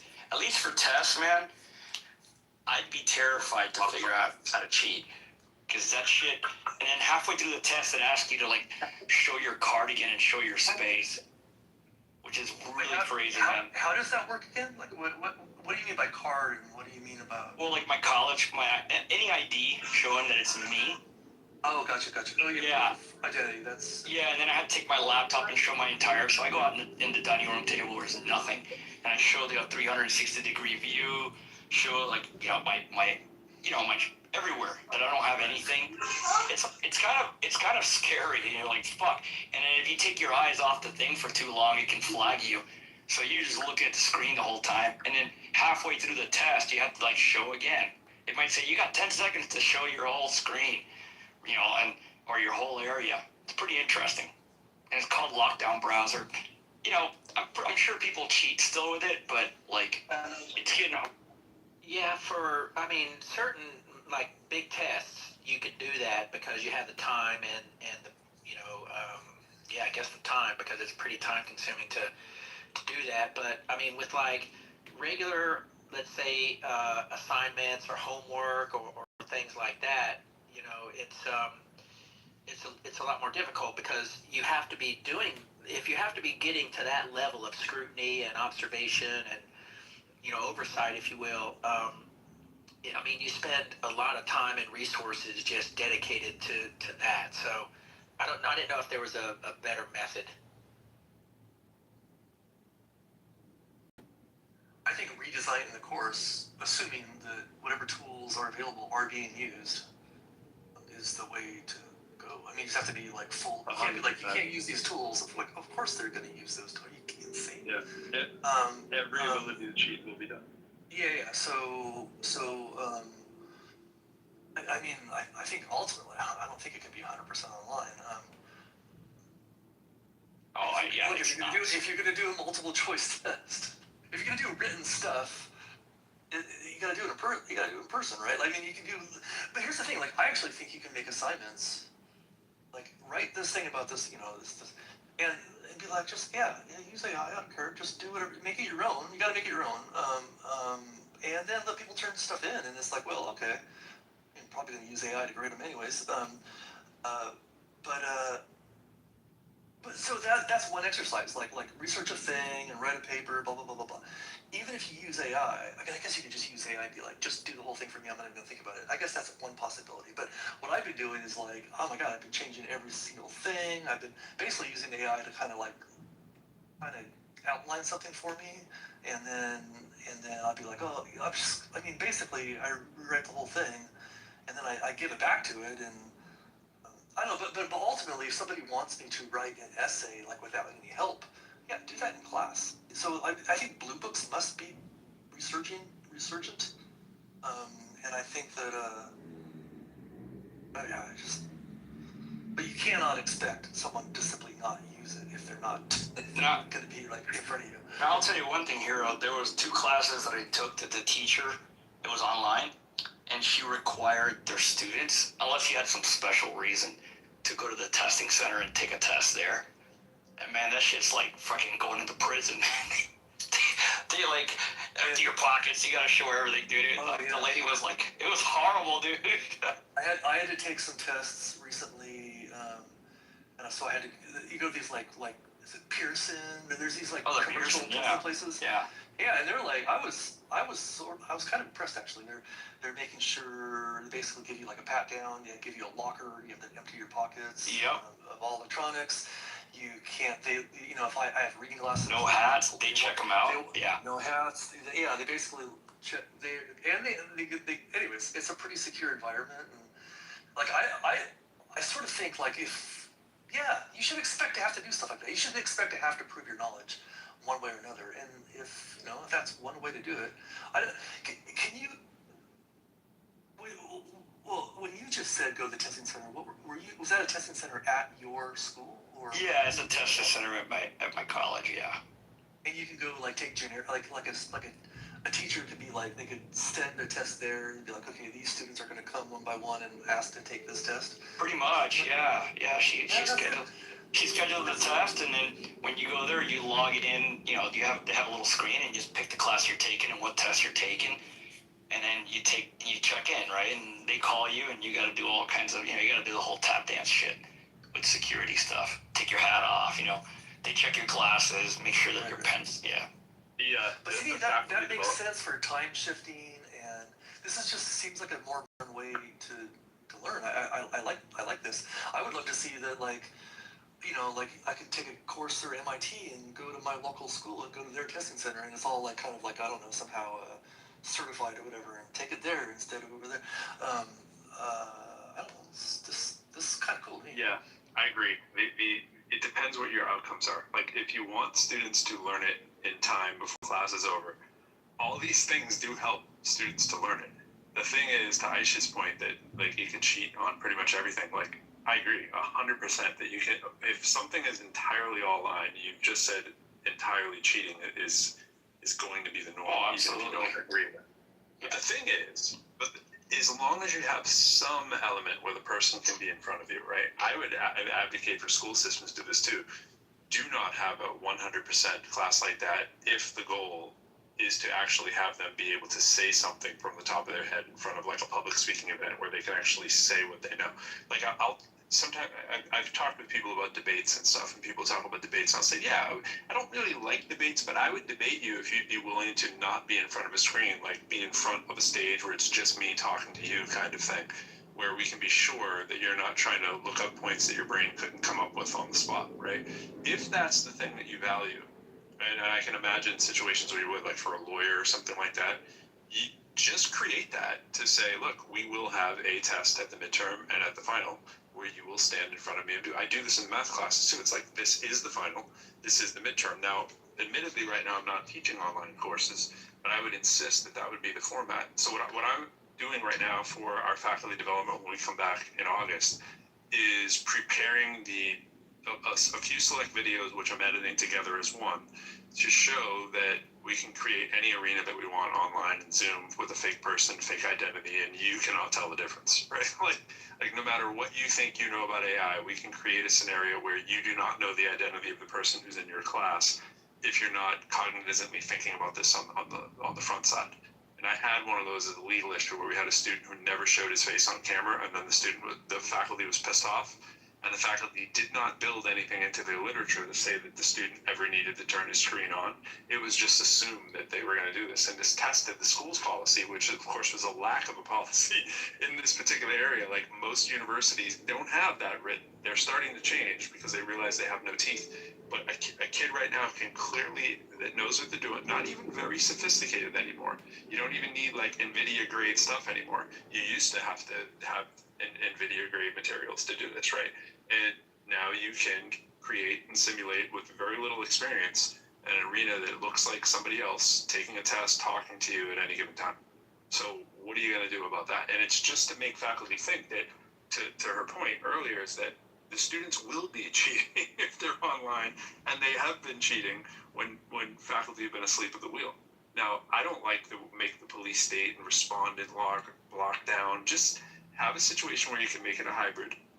Tell the university they should only have hybrids, and then put an unprecedented amount of the value, if that is what you value, on people doing it in front of you. That's it. That's the solution. Otherwise, just accept that there's going to be some cheating in there and find out if you're okay with it. Like, if somebody's gonna go through that much trouble to create a video, wouldn't they just like study? It's way easier. It's way easier. If I have an older brother who I could pay $50 to take my test or whatever, or somebody, right? And that person is willing to sit in class on the day that we're doing the test and take my test for me, a push of a button, I can have it be him sitting in front and look like me, or I can make me look like anybody I want to. I could be a person on the other side of the world doing this. This is the thing. It's so easy now. You just haven't seen it. So if you haven't watched the videos of these being done and having to put a couple fingers up in front of your face to be the sort of the thing that can, the only thing that can AI prevent and hack right now, check them out. I mean, it's wild. It's crazy that that's where we are. Like, anything can be fabricated. You can do it for almost no money. What if you had something like mandatory, like office hours, a couple times per session? I have them. Like you got we're gonna have discussion sections. You gotta come in person to 4 discussion sections throughout the course, and you gotta have an office hour with me in person twice. That's right. And I'm going to ask you questions, and you have to respond, and I have to be convinced that your knowledge that you represent, you have on these tests and other things that are in your head. Yeah. And some oral stuff there's a long tradition in oral testing and stuff. It's not new. And also, I mean, it gives the professors something. What the hell are the professors doing during these courses? Like, they should be meeting students face to face. I'm kind of joking, prison. But honestly, what the hell are you doing? No, I agree. I think there's minimalized value right now on what their faculty are actually doing differently than what a sufficiently advanced AI can do.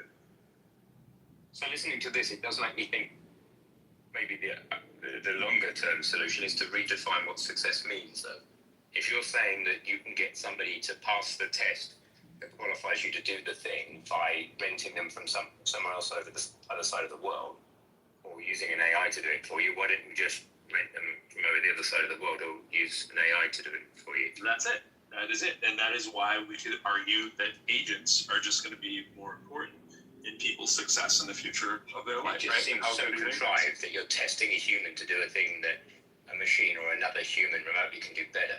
The testing is just wrong. The testing is wrong. I actually just wrote a paper on that. So an entire paper on a mathematical model with a few other folks of why testing is actually the wrong model, especially in the age of AI. I mean, I think you don't have these problems in safety critical circumstances like with doctors so much, and with airline pilots, and a bunch of other situations. The way that it works well. You could argue doctor training is a little different because a lot of that is similar to training to be a lawyer, but until you get hands on, and then I think the apprenticeship model's still got a lot of legs. The way that things used to be done, you just literally work alongside somebody else who does the thing. I guess you've got to take it absolutely case by case, right? You just take a particular thing and say, what's the best way to get this thing done by human, by machine, by remote human, whatever. And just do it on a case by case basis, I guess. I'm not really sure kind of what you just like, what qualification, what job, what thing are you discussing in specifically, do you think?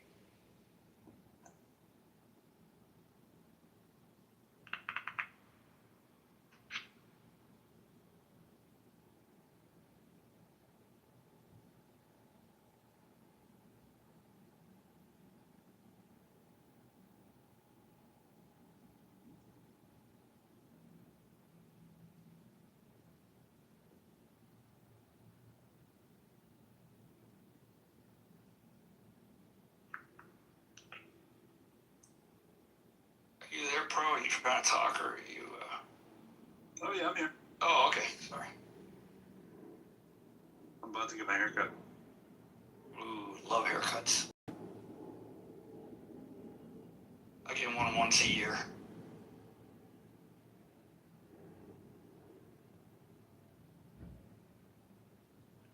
I love the hot towel thing. They always ask me, like, at the end, do you want the hot? I'm like, yeah. Whoever says no to the hot towel? And she's like, you'd be surprised. But oh my god, I go there. Apparently Miguel does. He said no to it every other week that he could, and only says yes once. Maybe. That's a tough definition of love there. What, a haircut once a year? Yeah, once a year, bro.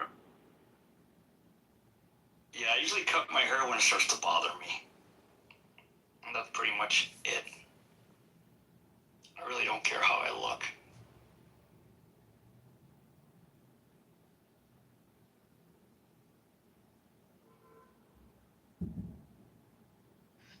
Do you ever sometimes I get my hair cut kind of on the short side, and then like 6 weeks I'll be like, this hair's really bothering me. But then I'll wait around, and like 4 weeks later I'm like, I like it again. Yeah. It goes through like a dumb phase or something. Oh yeah, the annoying phase. Yeah, it's just getting good. Where it's just the right length where it goes. Usually when it starts getting in my eyes when I'm walking the dog or going for a bike ride, that's when I'm like, all right, dude, time to get a haircut. Or sometimes it goes past it to ponytail, you know. But I got a really good haircut a couple of years ago, so I took a picture of myself, and I just showed them that. That's all I do. They're like, what kind of haircut you want? I go, and they go, oh, okay, and they pretty much give me what I like every time, pretty damn close. I don't have to explain anything. It's a side picture and a front picture, and they get it pretty quick, man.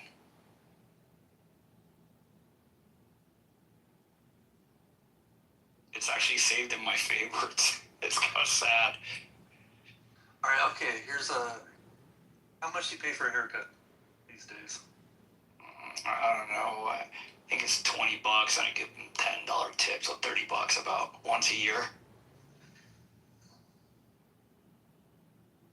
I have a set of clippers, but they broke, and I just clip I go in the backyard and just mow my head, man. Like completely, like with a number 2 or number 2, I think it was.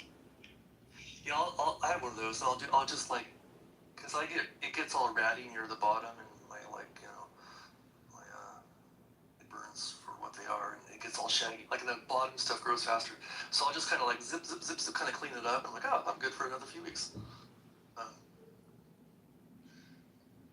The person who cuts my hair is like, you come in like every 4 months, like you should be. I think she purposely doesn't cut much hair off so that he thinks I'll come in more often. But yeah, at the place I go to, she's like, come on, you haven't been here since December, and she can read the notes of and it said, look at the picture. He has a picture. She goes, you have a picture? I was like, yeah, here you go. And she was like, all right, let's do it. It was that easy, man. Guys, it's kind of cool when these, I guess, barber places or haircut places take notes, you know, what the person has and what they like. I don't know.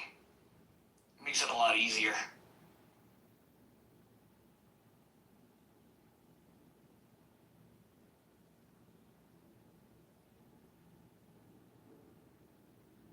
Yeah, Hero, if you're in school or taking school or you go to meetings a lot, those plot things are really amazing.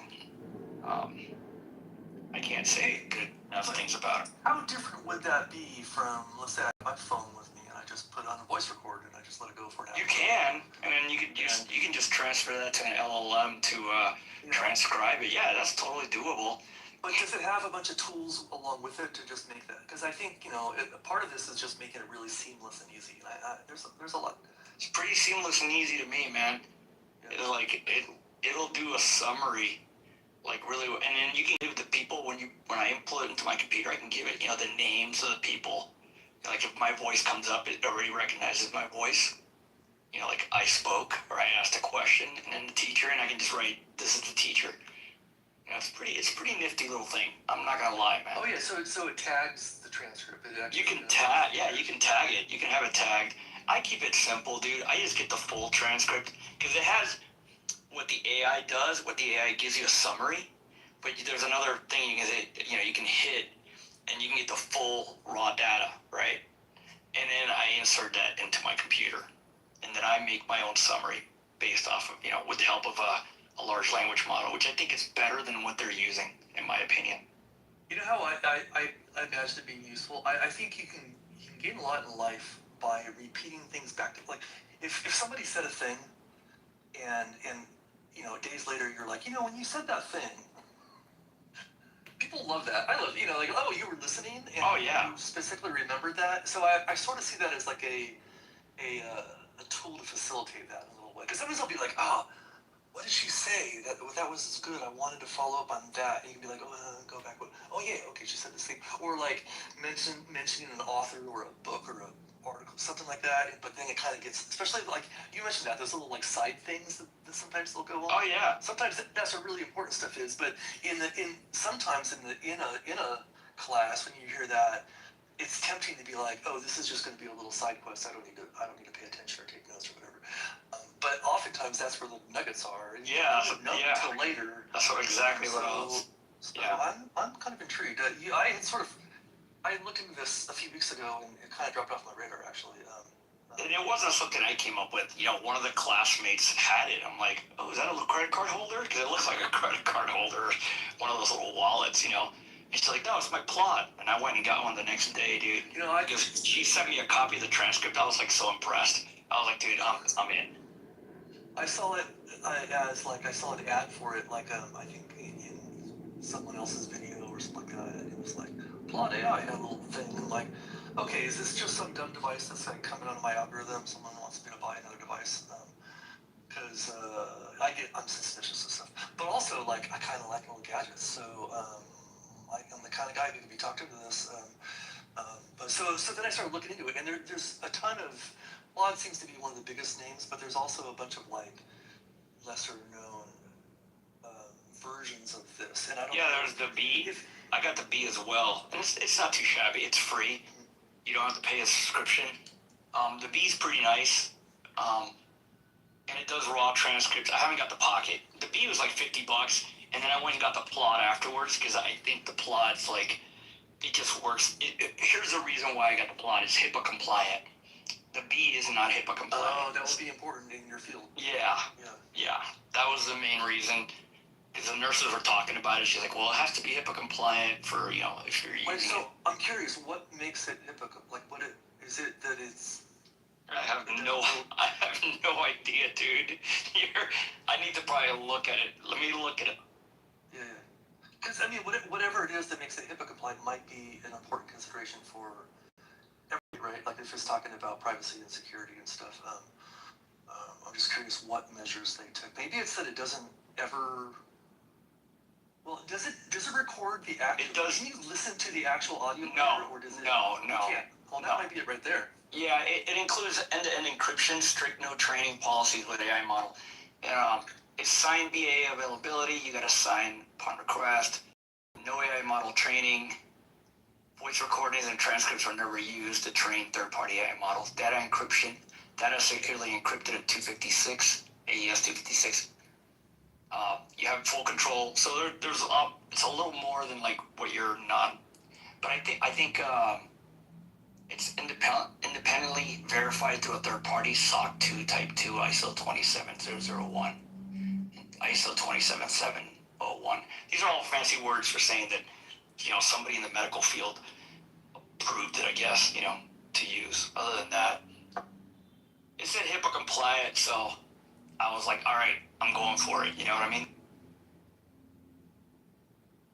But, long story short, I'm not going to use it during clinicals, I think what they meant for HIPAA compliant is for doctors. As a student, I won't use it, because I'm just going to, but as a practitioner, like doctor, I think that could be beneficial because they can, take the entirety of the client's, signs and symptoms and stuff, and then refer to it later when they're doing their, they're writing up their notes.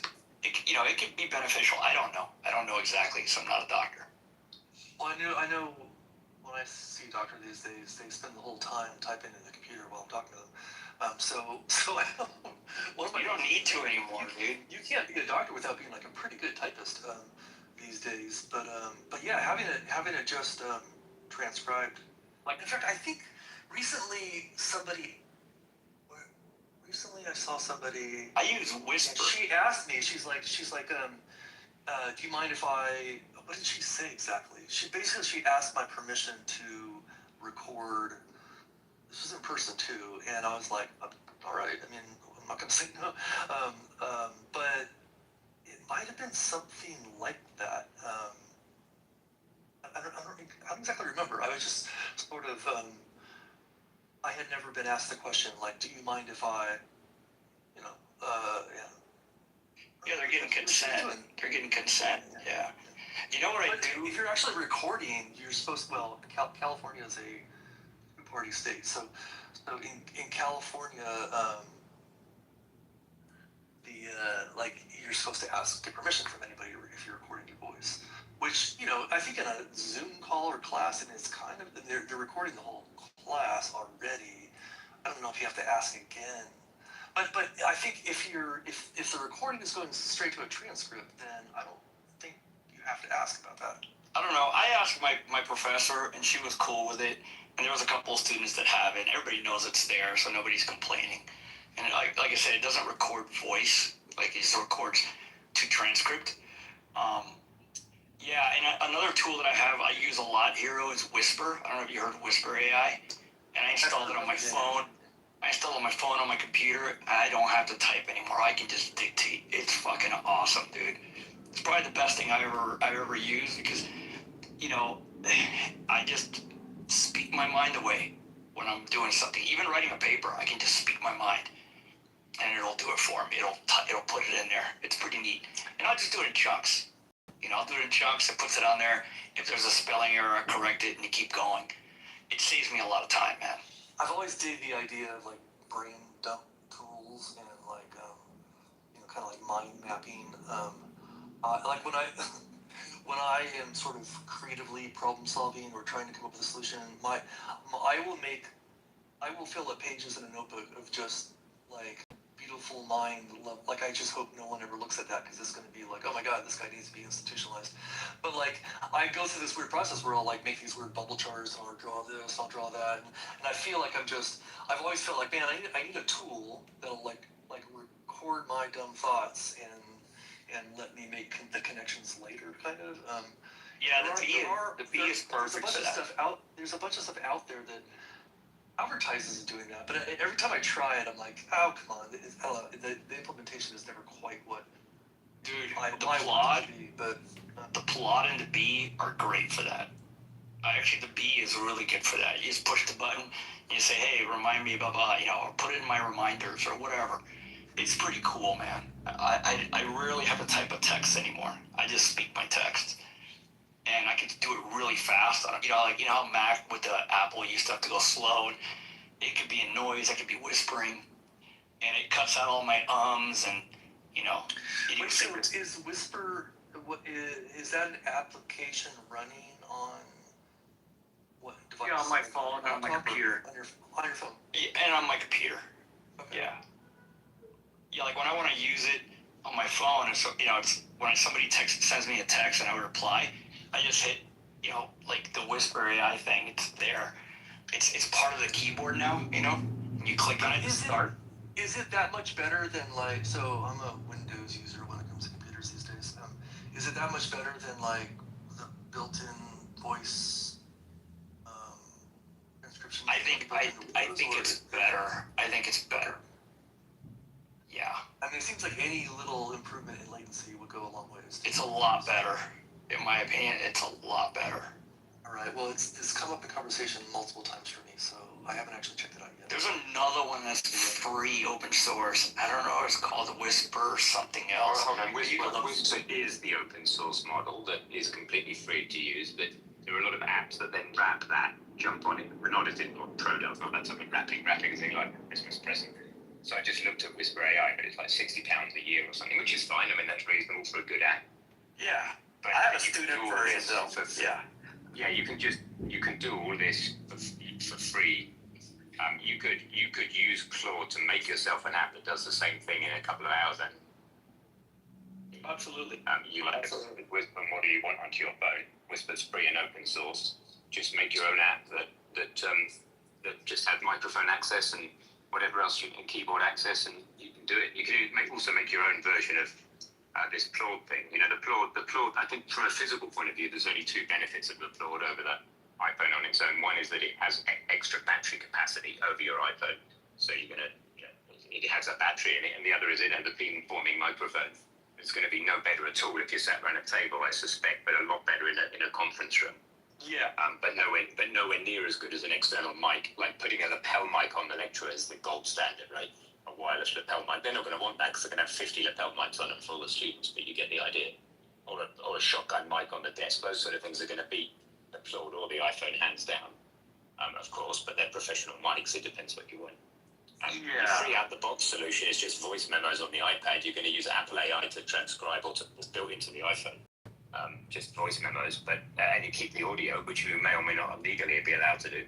The Apple transcription with voice memos will be shit compared to the Claude and shit compared to Whisper. I don't know how Claude compares to Whisper. Well, they're different. They're different tools. Whisper is like to text people. Like I use Whisper like if I'm. Hold on, you're using Whisper as in the app Whisper. I'm saying Whisper in the more general sense as the open source speech to text model, which is basically perfect at transcription. Right. That's what I'm using. Yeah, speech to text. Exactly. It's so cool. It's so good. And when I'm texting somebody or I'm working with my LLM, instead of having to type my question or whatever I'm doing, I just speak it, and it picks it up, and I hit enter, and off it goes. The Plod, that's just for like conferences or like if I have a thought or like if I'm in class. You know, that's what I use it for. They serve different purposes. I've just got a 7-day trial on this. That Whisper app, I've never seen in that particular implementation. So that's it's fucking amazing, dude. I've just subscribed and then I do the free trial and immediately cancel the subscription. So I'm just cancelling it now. Because if you cancel it, it still works for the rest of the 7 days. Yeah, if your daughter's in school, I get it for 50% off. So I think I pay like $35 a year, which is nothing to use that. Yeah, that's not bad. I think it would be very easy to create for yourself. That's the thing that's so disruptive about AI. Yeah. It's probably nothing's ever an afternoon. Things always take. Whenever I say something's an afternoon, it ends up being 2 or 3 weeks. Yeah, there's bugs and shit. Yeah. But yeah, it's definitely a roll your own able thing. I'm going to try it though, because the Whisper AI app specifically, because Whisper is such a good underlying model that it's a really cool idea. But I think there's a GitHub. There's a GitHub then that I think is called Easy Whisper or something, and you can get it for free already. Oh yeah, I've been using Whisper for years, so it's really good. As an open source AI, speech to text model, it's fantastic. But at its generic level, Whisper is a framework, of code that you can incorporate in different. Yeah. Is it an application on its own No, I mean in the iPhone it is. It's core. It's an arc. I'll put the GitHub in the I'll just put the GitHub in the chat for you. It's a command line application that will run on Linux, Mac, Windows. It's a bit like an LLM, but it's designed. It has a bunch of weights like an LLM, but it's designed for speak audio to text. And it's completely local once you have it. Right? Yes, yeah. But the biggest models are, the biggest ones I use, I think, are 30 gig, something like that. 30, 40 gigs, so they're quite big. They're not going to fit in RAM on a phone. So 30 billion parameters, 30 billion. Oh, no, so I mean 30 gigabytes of memory. Oh, yeah. The big one, the big local ones I use, I think are that big. I can't remember. I haven't got my laptop on me. But you can get smaller and faster models like Turbo and blah, blah, blah. Or you can get Gemma 4 E2B, which is pretty good, and that's like I think a 2 or 3 gigabyte version. Yeah, exactly. A few gig will get you a good model. So there's several things on the App Store called Whisper. It looks like maybe there's one called Whisper Flow AI, and there's one called Whisper AI Voice.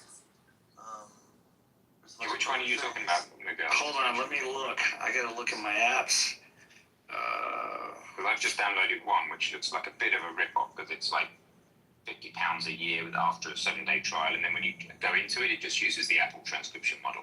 So it's basically doing nothing. No, I gotta find it. Where the fuck did I put it? I got all these. Yeah, if you could share us the link to the actual one, that'd be amazing.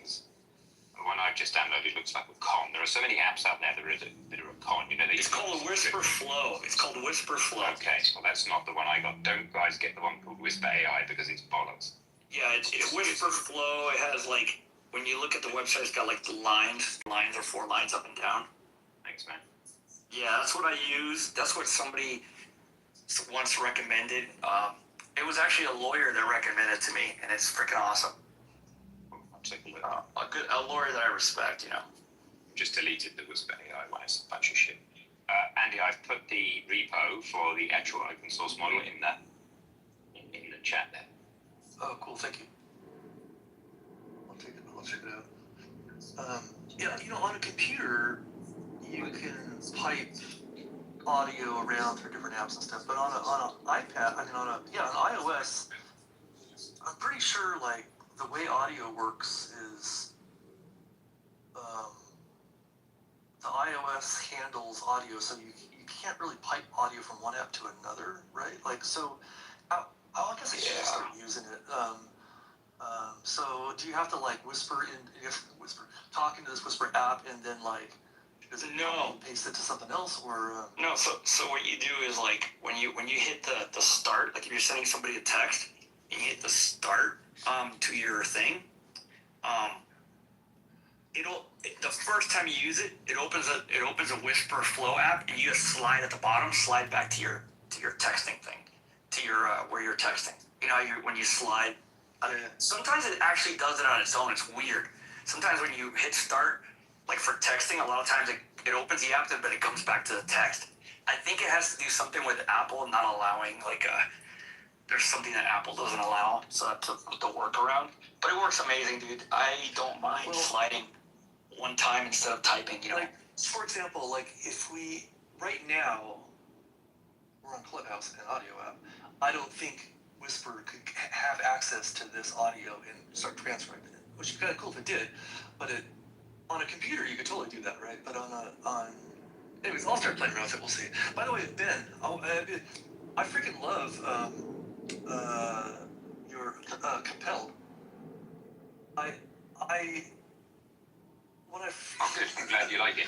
I was describing it to my wife, and she's like, "Well, that defeats the whole purpose." And I'm like, "No, it doesn't, because it actually frees you up from It turns out the part that it relieves is kind of the boring part of the game, and it lets you spend more time on the interesting part. Thanks, man. Yeah, that was the thought when I've probably got about 2 hours in it, using it right now. So cool, man. It needs a bit more polish, but I've got a little group of people beta testers, I can add you into the WhatsApp group. There's only 3 or 4 people in it if you want.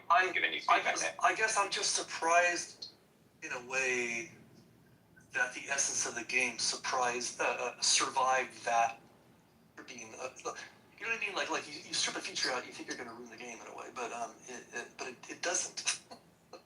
And I love that. I just think that's very, very cool. It's a good idea. Cool, man. Yeah, well, so I'm beta testing at the moment. When I get back from the States, I'll probably I'll widen the beta test to like public link. So on Clubhouse, I'll say, hey, anybody wants to try the app again, just use this link, and then I'll put it on the App Store proper. I also like your when you first start the app the first time, how you guide the users. First do this, then do that. So, but with I think it was with 0 words. It's like, okay, yeah, I'm trying to by step 8 or whatever, you now know how to do this. There's no way you can't know how to do this. Hopefully, yeah. The idea is it's very easy to internationalize if I don't use any words in the whole game. Yeah, no, it's great. Born of lazy. I love examples of that. Like any Apple's good at this in general. Like IKEA is good at it. But if you can guide somebody through a thing in a way that like they didn't realize it, but you just totally showed them how to do it. I mean, if it's just a great, it's a gem in a way. Like, oh, that was cute. 1 step, 2 step, done, 8 step, and you're done. Didn't even have to think about it. Now I know. Now I know how to use it. Never have to look at any kind of help or anything. Yeah. Yeah, I get iPhone stands for intuitive phone, so I was going for iGame. Yeah, it's fun. For those listening who don't know what the hell I'm talking about, I watched my wife playing Sudoku in the car on like a notepad. I'm like, I wonder why she's looking at something. Why is she reaching for a paper notepad? I'm like, okay, I'm not going to nag it. Why should she use her phone? But I mean, just why wouldn't you use your phone? And then I thought, well, a phone screen's kind of small, and you have to click on the cell, and then you have to type the number in somehow, even if it's just a second tap. It's a bit of friction. And well, it can't just be that. The friction's pretty low. And then I looked at the fact she's always filling this paper pad of Sudoku in and never correcting herself, right? So she thinks she's careful and she thinks, and when she writes the number in the cell, it's basically always right, or almost always right, until the difficulty gets really high. And I thought, well, why does she need to write the number? I mean, obviously by the time she picked the cell, it can only be that number in the cell, otherwise she'd have to cross it out later. So I thought, well, why don't you just tap? So that's the beginning of it. And there's also like a multiplayer. There's also skins, Andy, so Sudoku, where you just tap and it knows the number. If you tap a cell where you can't be sure of the number, that's how you died. That's the premise. It kind of slightly spookily knows whether you can be sure of the number or not, although, of course, John, being as smart as he is, keeps finding counterexamples. But that's because John holds about 3 or 4 different numbers in his head simultaneously, and then somehow defeats it. But there's a cap on the IQ of the person who can play this game, and it's far higher than my IQ. Yeah, I guess I don't reach that cap because I haven't found a thing where like I was certain of it, but it said it wasn't certain of it. It's good enough. It's just. But it may be because I heard John say that, and I'm like, okay, wait a minute, is John using some tricks that I haven't discovered? No, he does use advanced tricks, and there's a limit because you can't. If you give it to somebody who has a weird brain and they can just see the solution in their head. Obviously, if you don't have to put the number in, they can't prove to you, because an autistic savant could just look at a Sudoku board and go, I know the whole lot. I'm just going to start at the top left and fill the numbers in, right? Some people can do that. And they can't prove that they know it because they're not allowed to type the number in. And therefore, they'll die as soon as they hit the first cell that's not forced or compelled. And that's not fair on them, so I've made it so that you are not allowed to hold definite positions in your head. You can't say to the guy, no, for sure this is a 4, therefore this must be a 6. You know for sure that's a 4, you best tell us it's. Just click it, and then do the 6, that's the idea. So it's kind of difficulty limited because of that. You can't go any harder than the level 5. But it's working out, and it's got multiplayer. It's also got skins. You see in my PTR, you can choose a skin. That's the color skin, but there's also an Inception skin and a word skin. There's different skins. Well, I know there's a level, like at the highest level, I've got to find myself in this situation where like I very much want to start writing stuff down. Because that's one, to enrich it from whatever it was, the 5% to the 60%, and now it's weeks away to become weapon grade. I mean, these are all known facts now. Now, of course, that's in addition to hundreds of